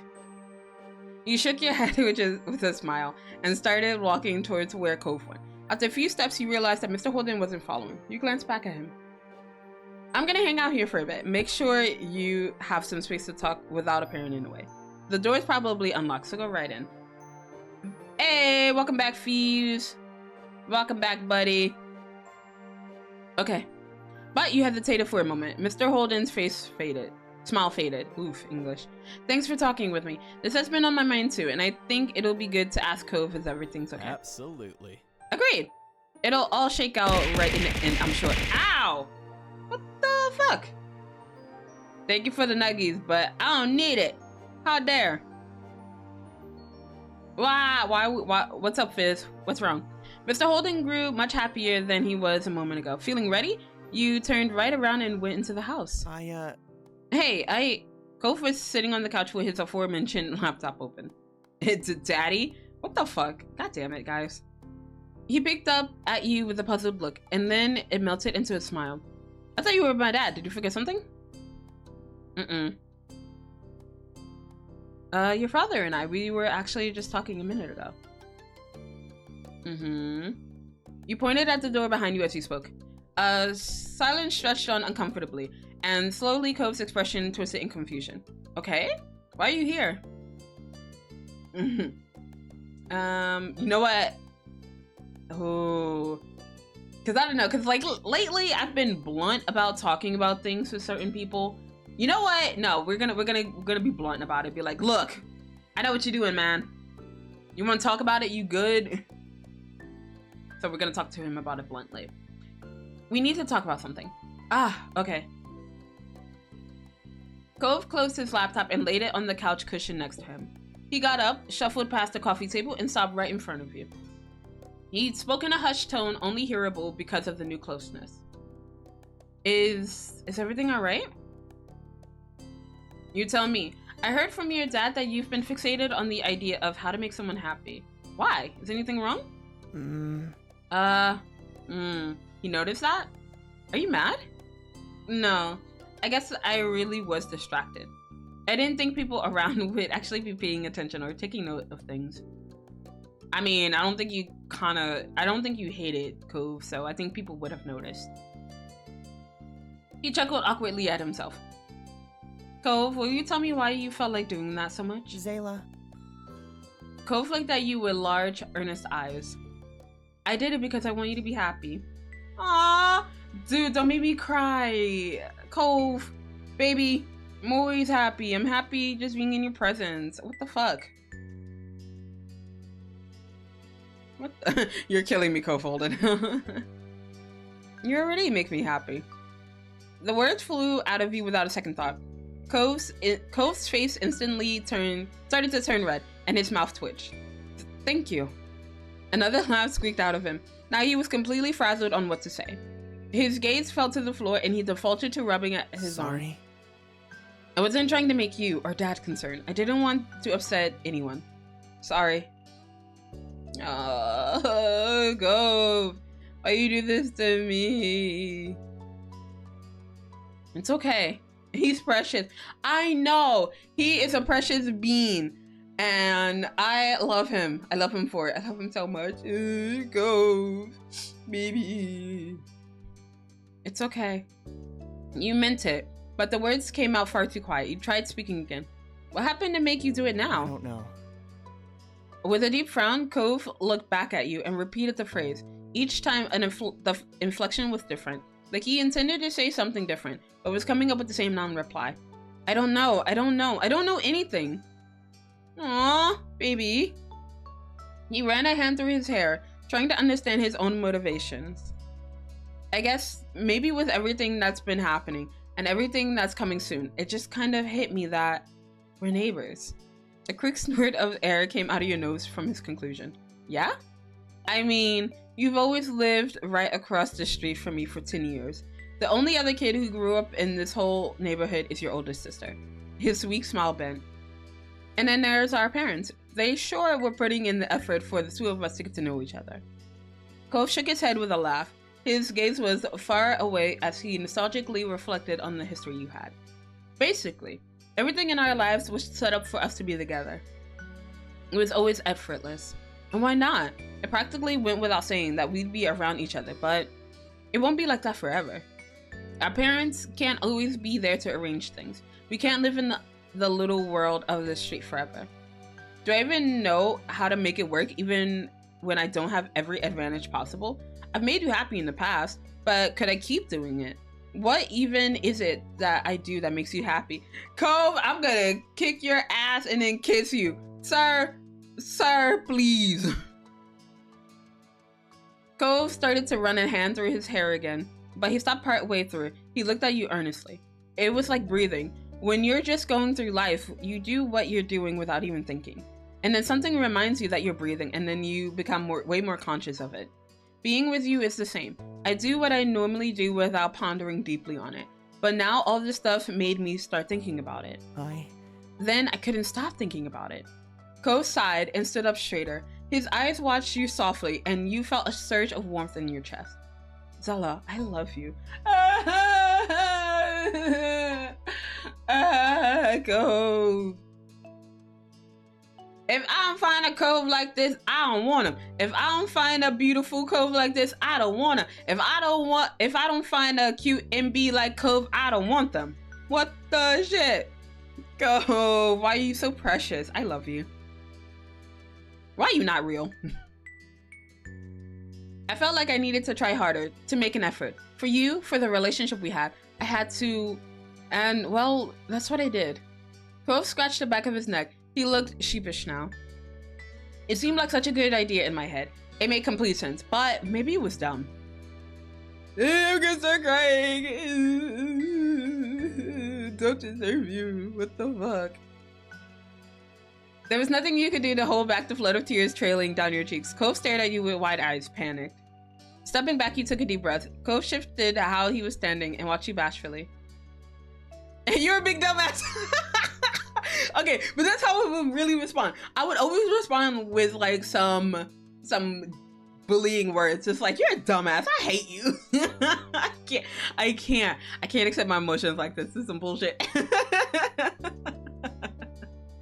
But he is a big dumbass, but I love you. I love you too. But no, Cove, you will always make me happy. An adoring smile grew on your face as you could see your words sink in. You hoped he understood the depth of your emotions. You make me happy every day. I care about you. I should be thanking you for everything you've done. Thank you. There was a pause where neither of you were certain who was going to speak next. Cove sniffled. Wow. And now we're both just crying hot messes. We deserve each other. We are just crying hot messes over here. I hate it.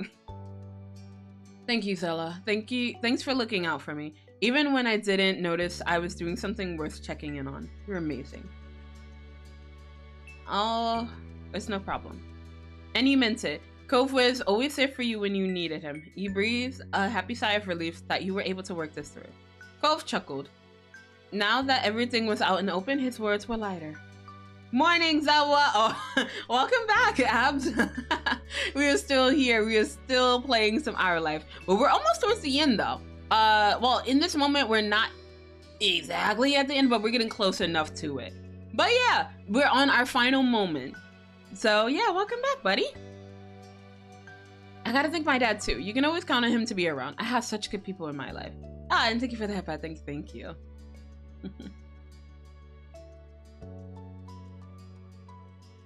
So Cove smiled softly. Cove withdrew a bit, looking shy. Can I still show up tomorrow and invite you in the last surprise outing? Your smile grew so big that you had a feeling that your face was likely going to hurt. I'd like that. Cove brightened hearing that from you. You couldn't think of anything better than seeing the earnest look in his eyes. He simply wanted to spend time having fun with you. I can't wait. Cove leaned down so he could kiss you. As your lips parted, you saw that his were curled in a smile. He wrapped his arms around you and tucked you in close. You're really nice. Your lips gladly met his once more. Cove smelled good, like a heady mixture of fresh citrus and sea breeze. You'd mutually ensnared each other with the kiss, unwilling to let it in, until Cove abruptly glanced around as if he was seeing the location for the first time. He ducked his head, bashfully peering at you out of the corner of his eyes. We're kind of in the middle of the living room. He mumbled his words, his grip on you tightening. My dad might come in soon, but you know, my room is right over there, so maybe we could go there if you wanted to. Hey, yo! Let's go! Alright, I'm gonna take his hand and lead the way. Let's go. Let's go. Bedroom time. Ain't nothing happening, but bedroom time. Let's go. You didn't waste a second thinking. You didn't waste a second taking hold of your boyfriend. There was no time to lose as far as you were concerned. Cove staggered, the force of your sudden tug nearly keeling him over, but he managed to catch his balance. He hurried down the hall along with you, clinging desperately to your hand. Aww. You were the one who opened the door as you both pushed through as one. Cove smoothly closed the door after him, using the heel of his foot, not allowing his hand or attention to be diverted from you for even a moment. He took you into his arms fully, holding you close to his chest. You inhaled another waft of his invigorating fragrance as you stared into his open, eager eyes. I'm pushing him on the bed, down on the bed. Let's go. Let's go. Taking his shirt into your fist, one hand on his waist and the other on his chest, you pressed him over towards his bunk. Cove stumbled over his feet. It wasn't easy, moving backwards as someone else set the pace, but he soldiered on. Once you judged that it was close enough to the bed for a soft landing, you opened your hand against his chest and toppled him over. He didn't resist, falling back onto the bed with a gasp. You climbed on top of him. The mattress gave gently under the pressure. Your knees sunk slightly as you planted them on either side of Cove's body.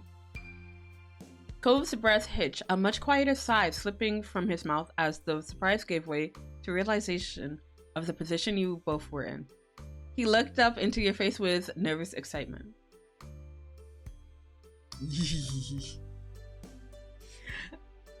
No, we're gonna no, fuck it.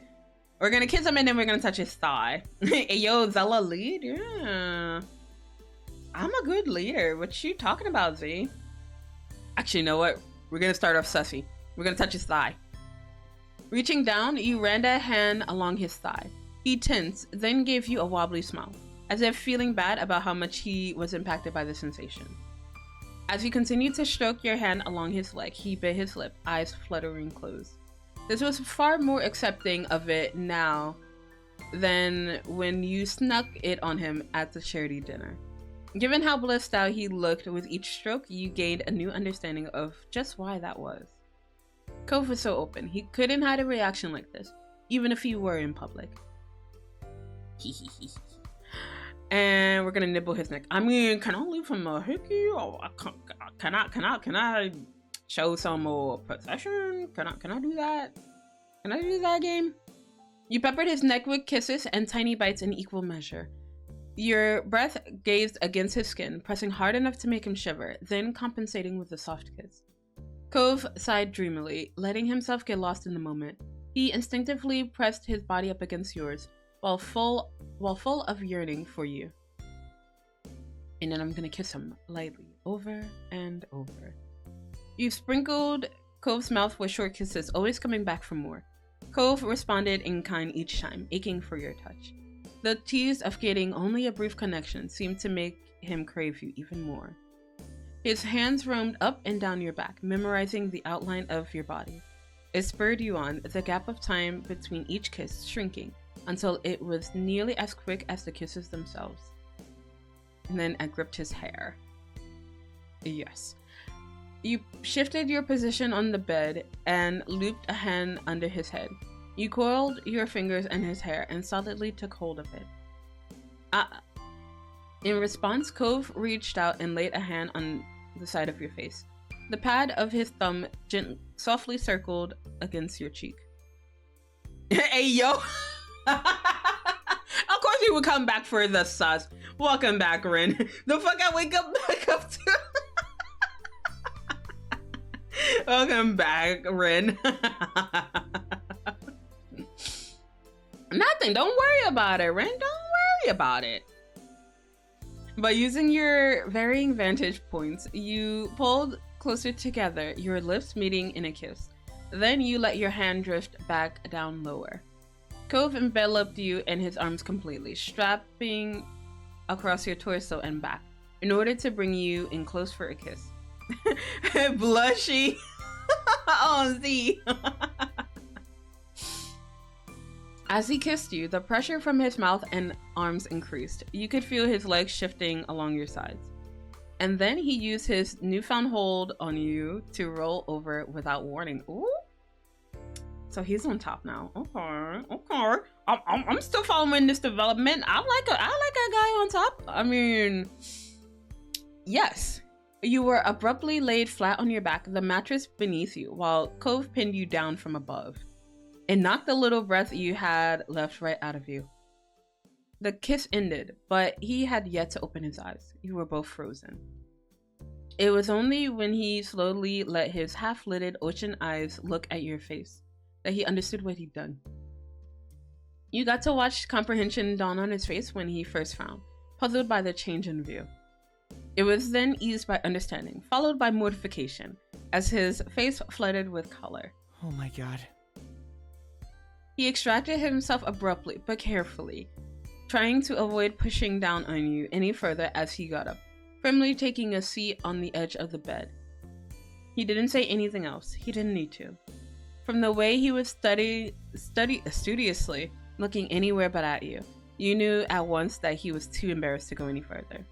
The blush that reached all the way to the tips of his ears was merely extra confirmation. Cove had accidentally shown more proactiveness than it seemed he was ready to admit to. His embarrassment was contagious. You sat up, brushing yourself off just to unleash some nervous energy. He cleared his throat, trying to regain some control over the situation. I wish you could stay, but it's getting late. You need to head home and get some rest. Damn it! He looked at you, attempting to feign an innocent expression. I mean... Alright, Cove. I'm watching you. I mean, what if something just happened to happen tomorrow? You have to laugh. Cove cracked a smile, acknowledging his poor attempt at subterfuge. How about I walk you back? You shook your head, laying a hand on Cove's as if holding him in place. It's alright. You're already home. You can stay. Then let me walk you to the door at least. Alright. You silently headed back into the living room together, comfortable with each other's presence. You stopped by the front door. Good night, Zela. His voice was soft like a comforter. You just wanted to wrap around yourself forever. But Cove was right. You had to go for it today. Good night, Cove. With that, you opened the door and stepped outside. When you walked out into the street, you noticed that Mr. Holden was still standing out there. He looked up at the sound of the door closing behind you, his phone in hand, and smiled as he sidestepped the situation. Oh? You were in there a while. I hope that's good news. Bruh, were you really gonna stand out here in the dark until I left? Like, bruh, I could have been smashing your son. Sir, are you sure about that? You sure you just want to be out here while I'm in there banging your son? Potentially. He waved it off. I don't mind giving you guys a wide berth. We had no clue how sensitive the issue was. I wasn't about to risk messing it up by poking around where I wasn't needed. Besides, I was talking with Gregorio, Derek's dad, my very professional business partner, about very professional business things. It's fine. Huh? I said what I said. What if I was in there banging his son? Was he really about to stand out here while we go do the do? What the shit? All right, Mr. Holden. Okay. All right, sir. What did I come back to hear? Nothing. You heard nothing. It's fine. It's fine. Okay, it all worked out, so that's good. Great. Glad to hear it. And bro was gonna watch. Bro was not gonna watch. Bro was gonna be out there just being like, damn, how long are they gonna take? Cause like, I gotta go to bed. I gotta work in the morning. But nah, I don't think he would have watched his son doing that. Everything truly resolved. You had exchanged goodnight wishes with Mr. Holden before continuing the very brief trip home.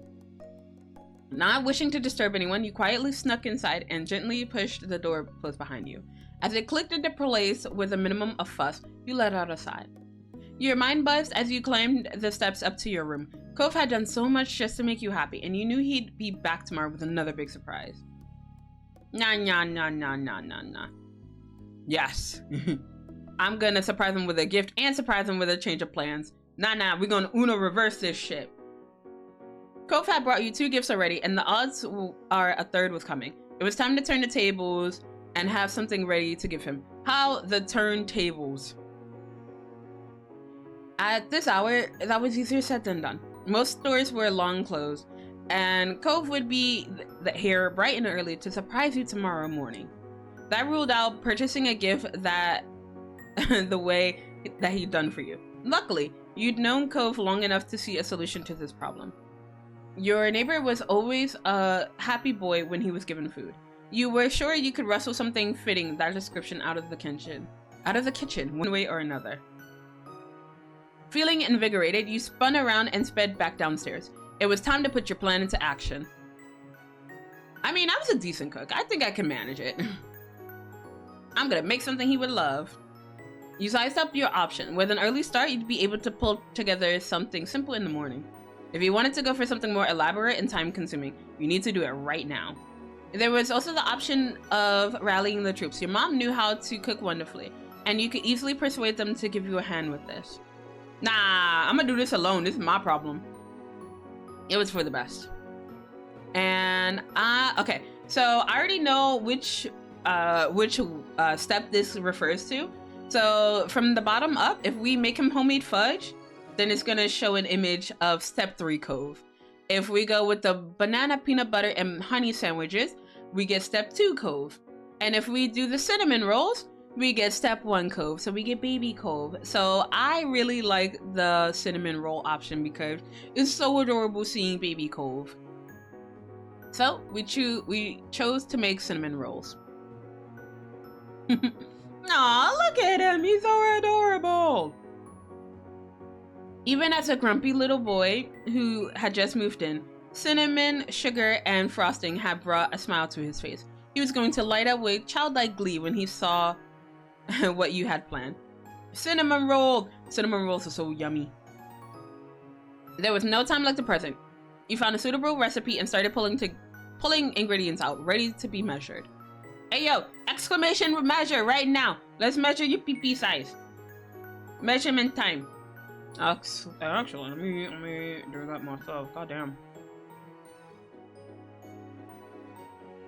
Hey, 13 inches. Let's go. Hey yo, I said what I said. Not the pee-pee is measured. Oh. 3 inches. Oh my god, Ren, please. 5 inches. Rip. What? I'm sorry, Yan. You got a small pee-pee. Also, for everyone who didn't get their measurement, I think there's a 5-second cooldown between each use, so it might take you a second. Z.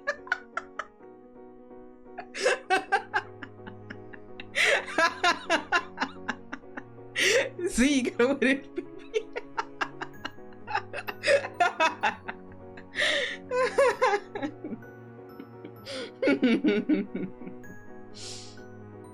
Oh, god damn it.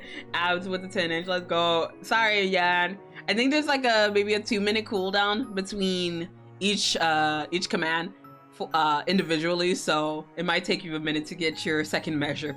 Hey yo, I speed with the 13, let's go. They gave me 10 more inches. Abs, why? Ain't good enough, god damn.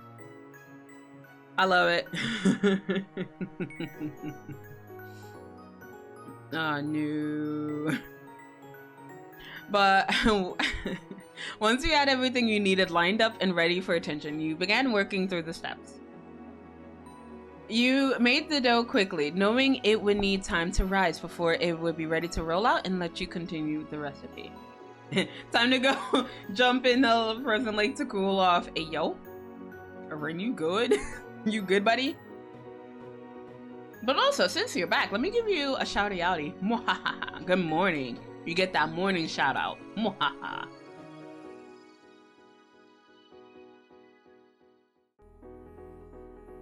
I've entered indeed. It was following this man. Do you like that I've entered?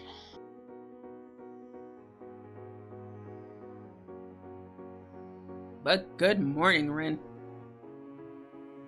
You strapped the dough into a bowl with cling film, hoping that the yeast would do its job. You needn't have worried. An hour later, and the dough had doubled in size, just as promised. You continued with the recipe, rolling out the dough, layering it with the cinnamon sugar filling that Cove had so loved, and readied the rolls for the oven. Soon the kitchen was full of sweet smells as heat joined the ingredients into one. As you waited for the timer, your mind continuously drifted back to younger days.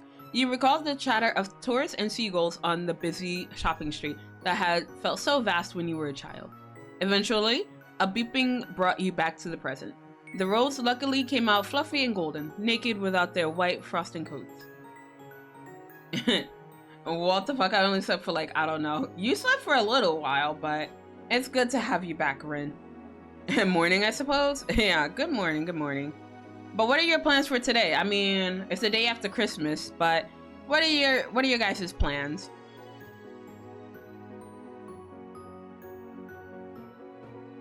So you whipped that up while they were baking, but you had to fight the urge to ice them right away. Until they cooled, any frosting you had put on them would melt right away. Once you were satisfied that they'd cooled down, you topped them with a significantly thick layer of frosting. You dusted off your hands, satisfied with a job well done. With your mission accomplished, you headed back up to your room. It's time for the end. Oh my god, are you guys going to the end? No! Oh wait. Fizzy scared me. And cool the fuck down like these damn rules. I think you need a lot more of a cool down time. You took the steps lightly, feeling buoyed as you imagined how happy Cove would be with your unexpected gift. Cove's plan was extremely thoughtful, just like him, but you couldn't let him be the only one concocting schemes. With his attention diverted on his own surprise, it was the perfect opportunity for one of your own. You'd never see it coming. That didn't mean that thinking of something was going to be easy. You wouldn't want to do something that might risk making him uncomfortable, or a random activity just for the sake of doing something new. It needed to be something he'd actually want to do. You thought about Cove. The obvious destination was the beach. He never got tired of the sea, no matter how many hours he spent with it. And while there were many beaches in California, and you knew he'd be happy with any of them, a trip to the shore wouldn't quite cut it this time.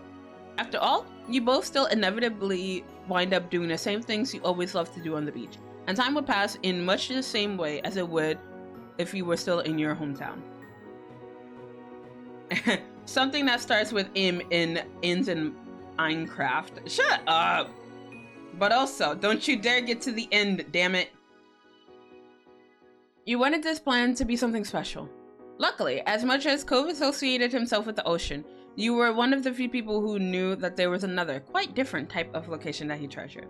Surprising him with a trip to somewhere else with that element was absolutely the kind of moment that he cherished forever. Pulling up a browser on your phone, you search for the phrase Sunset Bird, White Poppy Field. Smiling to yourself, you settled down and began the hunt for the perfect spot. I'm not doing that until I get way more sleep. Alright. Ren, are you free today? Because if so, you should get some more sleep. I'm still nodding off. Alright. Go get some more rest, Ren. Cove was working so hard to make you happy. You clearly wanted your partner to be happy too. You could only hope your efforts would work as well for him as his plans were working for you.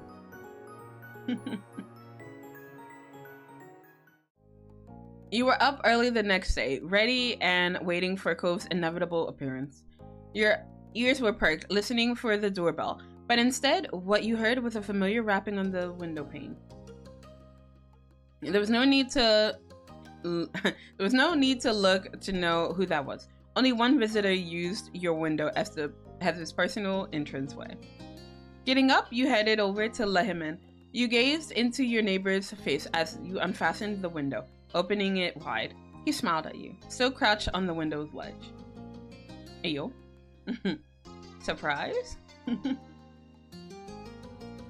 I mean, nah. I should go back though. Because it's just like, because we've gotten onto him about using the front door, and I think it'd be a perfect moment to just be like, yeah, you tired of using it already? Like, goddamn, sir. But yeah, we'll see, Yo. But yeah, tired of using the front door already. Oh, I have the day off. Yes. Oh, nice. Nice. Yeah, no, get some more sleep. Ren. And then once you're fully rested, we can go and explore the end. Cove's laugh was as eerie as the cotton candy sold on the boardwalk. He was in good spirits. Surprise. I'm really keeping you on your toes. What will I do next? He wrinkled his eyebrows at the joke as you stepped back to let him enter the room. Today he clambered through with extra difficulty thanks to the object he was clutching securely. You guessed it was another gift. God damn it, man. You waited for him to bring it up. Like, I'm not gonna bring it up. I'll wait for him to say something. Sure, he'd know that you'd seen it and probably reach your own conclusion. But he worked hard on his surprises. You wanted to play along. Cove smiled sheepishly as he held out the present to you. With a bit of flair, he flipped open a folded cloth that turned out to be a t-shirt emblazoned with the logo of the college you applied to. Bruh, I don't even know if I got in, but thank you. You'll be needing this. Your application is going to be accepted for sure. His eyes were trained on you, searching for your emotion on it. I hope you like it. Aww. You could cry. Stop being so sweet. I hate it. I'm gonna punch you. He was too thoughtful. Your Cove's eyebrows raised in alarm, misunderstanding your reaction. But you shook your head and smiled to let him know that you were happy. Relaxing, he grinned at you. You're always so cute. He chuckled self-consciously as he gave a long look to the meaningful gift he had selected. It was as if it was growing heavier in his hands. I really do support your goals. I just want you to know that.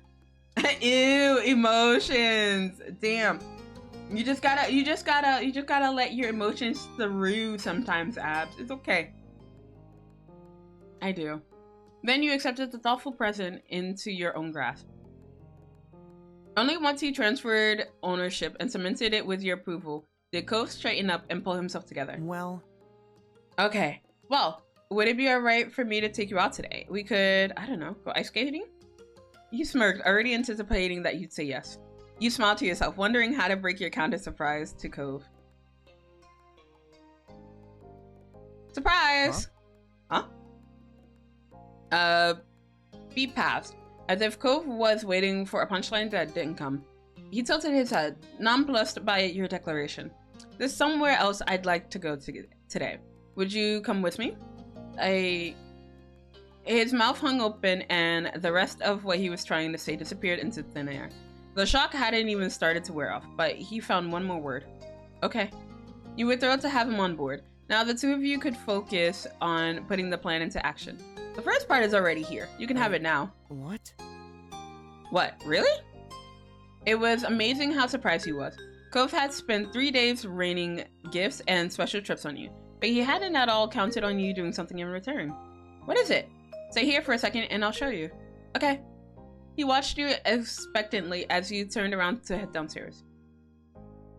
You reached where the cinnamon rolls were waiting and collected the prize. As you flipped around to back around to your room, gift in hand, there was a smile playing out across your face. Cove was patiently waiting where you left him, tapping his fingers against the side of his pants. It's a thank you gift for everything. He looked curiously, barely believing that you'd gone to the effort to select a present for him at such short notice. At such short notice. You handed the gift over for his inspection. His eyes widened as he saw the treat. I thought about what you liked, and well, I made you this. Oh! He blinked, the present totally taking him by surprise, but his eyes were alight with glee. You made me cinnamon rolls? I love them, though I don't get them a lot. They're not the kind of thing we normally have around. He glanced up at you shyly. I can't believe you still remembered. It's amazing. You chuckled, recalling those moments long ago that you spent together. How could you not remember days with a guy like him? The sentimental air was quickly dispersed as he scooped up a cinnamon bun and graciously squished half of it into his mouth. Is it alright? Cove kept chewing, gesturing apologetically to his occupied mouth. Finally, after what felt like an age, he swallowed. It's so good. It's the best one I've ever had. Aww, Cove. It annoys me and comforts me at the same time when I get unexpected presents. Same. I get you, Ren. Because it's like, I don't know why, but like even when I'm not expected to give anything in return, I always feel like I need to give something back as a thank you. So I get you, I get you. Cove wiped his mouth with the back of his hand, now a little calmer after the initial burst of excitement. His feelings instead settled into easy, warm affection. Exactly. Nice.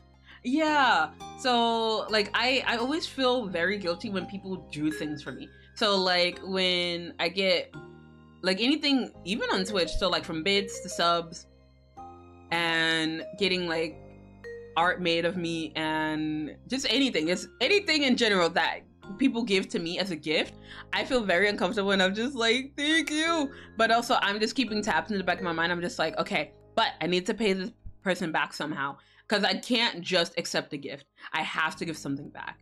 And even if they're just like, no, you really don't have to do anything for you, and I'm just like, no, that's not how it works. I have to give you something. So I get that. I get it so much, Ren. But thank you for this. It's so nice of you. I would give anything for you, Cove. He chuckled shyly, tucking his head into his shoulder self-consciously. Oh wow, that's me for real, for real. Yeah, like, don't be giving me gifts. How dare you? I say as a complete hypocrite. I can say this now that the majority of my kids have already figured out the surprise. But yesterday I made a tweet saying that my kids should check like their email, their Steam account. It's because I gave them each a gift. So it was nice to do that for them. I know most of them, they were just like, what the fuck? You didn't have to do that. But I'm just like, look, Merry Christmas. And not me calling out my bits. Yeah, I'm calling you out. Calling everybody out. But you don't have to give anything though. I'm already yours. Hush you. Your face got significantly hotter after that blunt statement. Even though you certainly hadn't forgotten he was your boyfriend, the way he said it left you speechless. His features softened and you felt like you were being thoroughly appreciated. Ayo? What's the ayo? What's the ayo for? The food you gave was also getting its due attention. He'd already gone in for a second serving. You couldn't blame his indulgence. That said, the amount you'd given him was enough for several servings, far more than even Cove could actually finish at once. You made sure of it. But as he continued to devour it, you were starting to suspect that polishing it all off was the goal. In spite of the generous portion, he was willing to try and eat it all in order to show you how much he liked the present. Hey. It's okay to save some for later. I don't mind. That's the first thing I told a certain dragon. Oh, moon. You could tell that he wanted to show how taken he was with the gift, but you had not presented it to him as a challenge to be overcome. Cove finished his current bite and let out a satisfied sigh. Alright, I'll stop for now. There's other stuff to do and I can have more later. You smiled at him, relieved that your gift could be enjoyed and not inhaled. But once Cove had consumed as much as he could manage for the time being, you packed the rest back for later. English. A dragon indeed. Oh, I'm still mod. Yes, you are still mod. The stream is not over yet, Fizz. So you get to continue being mod. It was time to direct him to the next part of the surprise. I'll need you to drive the way still. You can follow my directions. Right. He accepted easily, going along with your mystery plan without resistance. That was a relief. He was definitely curious and you weren't going to let his hopes down. No time was wasted as you left your house immediately after establishing the new surprise plan. I'm gonna increase your chase rank. What the fuck?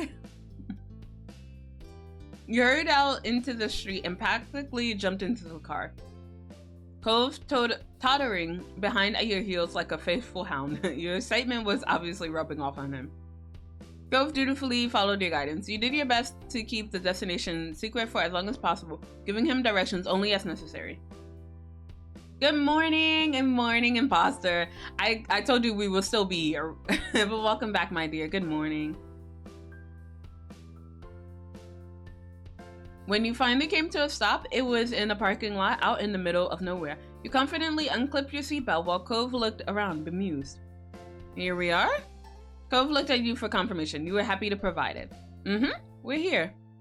After that, the two of you got out of the car. Cove turned to you, evidently still baffled, but optimistic for what could be coming. So?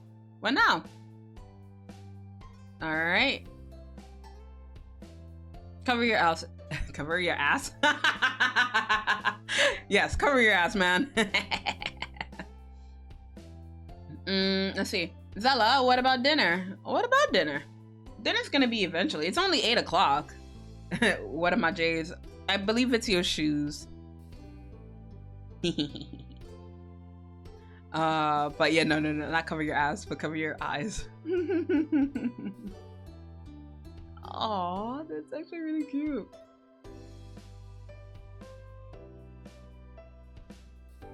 I'm just getting distracted, sorry. I love it. I love it all. Ass covered. All right, let's go. Cover my ass? Yeah, cover your ass. All right, but cover your eyes. Not your ass, but your eyes. I'll lead you in the right direction. Whatever you say, Zela. Yay! He's gonna follow me. He obliged by your orders as you got him into place. You appreciated how easily he was playing along. Don't wanna... Oi? Cover your ass. Fucking... What, yo? Wait, what? What? I just woke up. What the... I mean... But that morning gawk though. But anyway... You appreciated how easily he was playing along. Cove clutched his hands tightly against his eyes. His fingers clamped together so closely, not even a speck of light could pass through. He was taking this very seriously.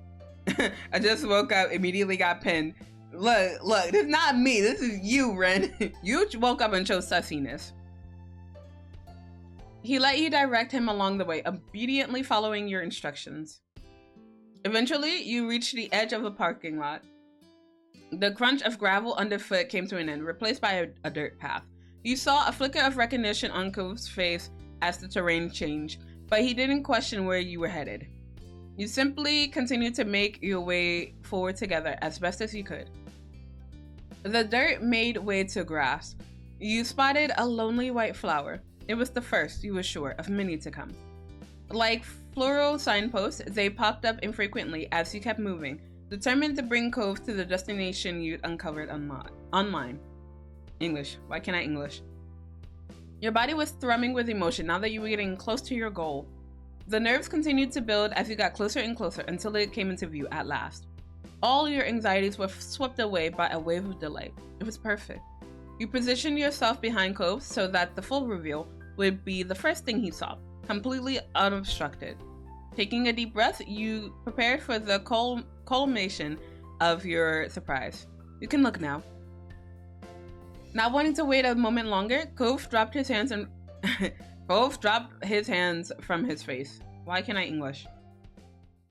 Spanning in front of the two of you was a wide open field, densely carpeted with white poppies in full bloom.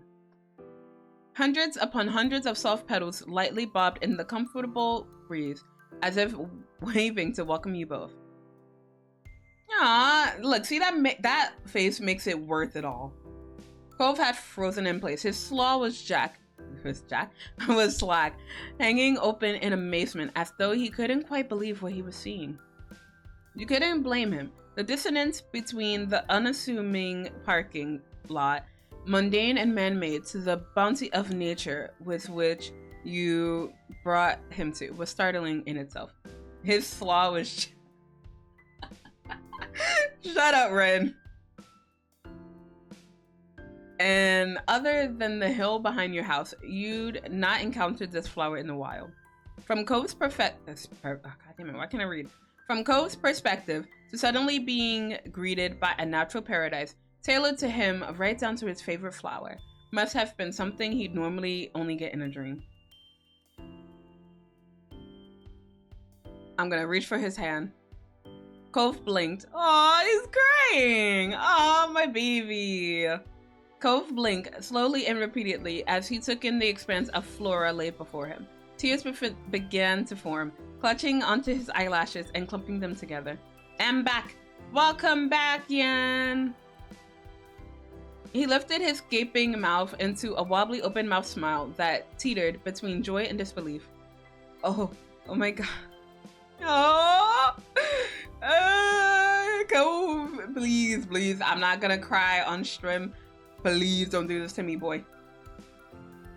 Probably something to do with having been reading for 8 motherfucking hours. Shut up, Ren. We lost 5 Fortnite matches. No, I'm sorry, Yan.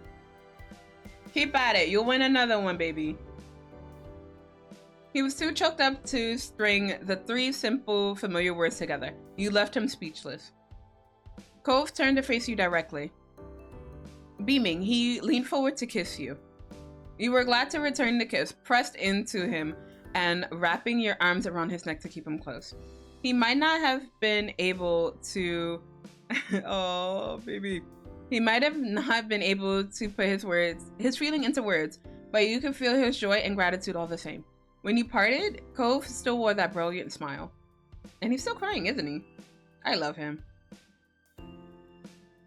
I deranked in Overwatch. I'm sad. Yo, what's with everybody not doing good in their matches?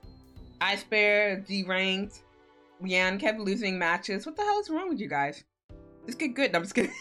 I don't play the pew-pew, so I can't even judge. I'm sure you guys are playing effortlessly.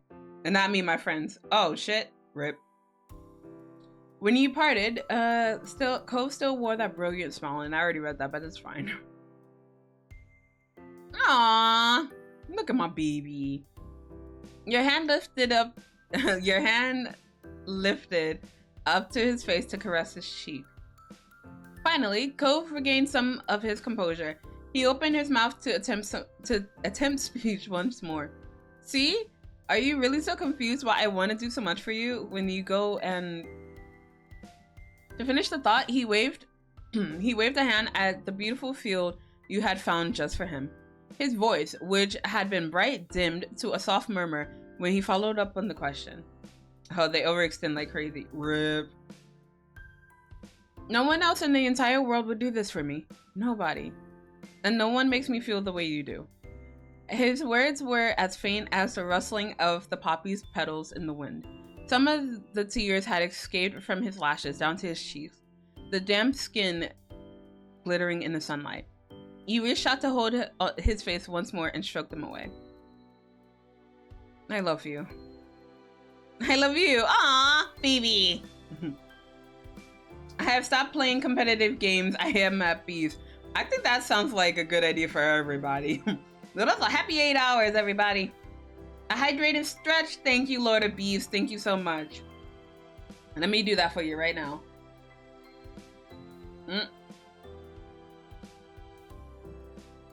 Alright, got the hydrate and... ooh, the stretch. Normally I do a full body stretch at like 8 hours, but we're almost in with the moment. We're almost finished with the moment. God fucking damn it, why can't I English? We're almost finished with the moment, so we're gonna end the stream after we finish our moment. But my competitive pride. No, just get competitive in Minecraft. It's fine, it's fine. You chuckled at his imminent return of the sentiment. So, can we look at the flowers together? His voice was still soft, as though speaking too loudly might shatter the magic. I'd be happy to. He giggled in a tidy, giddy way at Zela. that. Thanks. Aww. Carefully, so as to disturb the natural peace as little as possible, you and Cove began to make your way through the field of flowers. Also thank you for the hep hat. Now that you reached the destination, there was nothing to hide. You could finally walk side by side once more, his hand in yours, eyes wide open to what was ahead. You really cherished taking the journey as partners. With the conclusion of Cove's big plan and yours, you might have expected to feel a little wistful. It had been an exciting few days, but there was no need to yearn for what had gone. After all, you knew that the two of you would always find new ways to bring a smile to the other's face. It's what you both did, and you were both looking forward to new surprises already. Ah, we did right, we went through all of the moments in step 3. Fuck yeah! Yeah. All right, now to save before I have to save and do that shit again. Oh my god. You can still play. Shut up, Ren. You can still play competitive. I have gone that road and realized that being Zen is for me. All right, I see you, Absence. But let's go, let's fucking go. All right, so we're gonna call the stream here. Wait. Let me double check and make sure I saved. Okay, I did save. Awesome, nice. All right, so we're gonna quit the game here, and we're gonna call the stream for today. Let's freaking go. All right, so, god damn. We have done it. We have done 8 hours of our life, and we have finished the step 3 moment. Thank fucking goodness. God damn. I know, guys. But yes, we did it. And so what that means for me off stream is I'm going to be going past step 4, because step 4 doesn't have any moments, DLC moments. But we'll go right into the wedding DLC in the next stream. So that's our plan. And then once we finish the wedding DLC, we are done. We are done with our life, guys. I'm so excited. Shut the fuck up, Majestic. Let me have this. Well, we're almost done. We are almost done. I will possibly be doing some more Our Life on Wednesday during after the Pomodoro. We'll see. Or maybe I could do it tomorrow morning. No, I'm lying. I'm not even gonna wake up in the morning. I already know me. I ain't waking up for shit. But we'll see about tomorrow. Well, maybe we'll have a double stream. We'll have maybe some Our Life in the afternoon and then some Pomodoro. We'll see. But for today, we're just gonna end it here. And we're gonna rate out. Let's see. I don't think there's anyone playing Our Life because, you know, there's never anyone playing Our Life. All right, but let me double check. Yeah, no, I'm the only dumbass playing. But that's okay. That is totally okay. Thank you for the stream. No, thank you guys for being here. I appreciate your faces, but only the faces. Yeah, let me actually double check. Can I recommend someone? Cal would have been streaming, but she took a nap. Ah, damn it. That's okay. Let's see. How long has he been streaming? 6 hours. He still like he's gonna be playing for a bit. I appreciate the suggestion. I do want to raid my bestie though. Thank you for stream, Zawa Otu. I'm gonna pass the fuck out after raid. That's okay. All right, but let me get this raid started and let me make sure this bitch ain't leaving. Oh, yeah, okay. He's not leaving. Awesome. But he has been streaming for about like 6 hours, so we're gonna raid over to him ASAP. All right, so we're gonna be raiding over to Nanate Latte, my bestie Kusagaki, and he is currently playing Euro Truck Simulator 2. So we're gonna go say hi to the little shit. I say that, but I love Latte. I love my man. I love my mans. All right. So for the rest of the week, we will be doing Pomodoro. Hopefully some more Our Life because I'm gonna try to get this shit done. And we're gonna be playing Stardew with Pan, and then we're gonna play some Unravel 2 with Amlet. But yee, let's go. Nanners. What the fuck? Great stream. Thank you. Ass uncovered. No. Thank you for streaming. Otapipi. I still can't believe you waited for me. That's okay. I will wait for everybody. Is he still playing Stray? No, he is not. Not the truck driving. Yes. Sorry, Red. I know it's hitting too close to home. But yes, because he is a homie of the channel, we're going to be hitting him with the PP raid. So the PPs are here to measure with the Zela Pay Mischievous or with an emote of your choice because it is always your choice. The clock is ticking down, so I got to send you bitches over there. So that's all for today, everybody. Remember to be good humans and make good choices. I will catch you guys next time.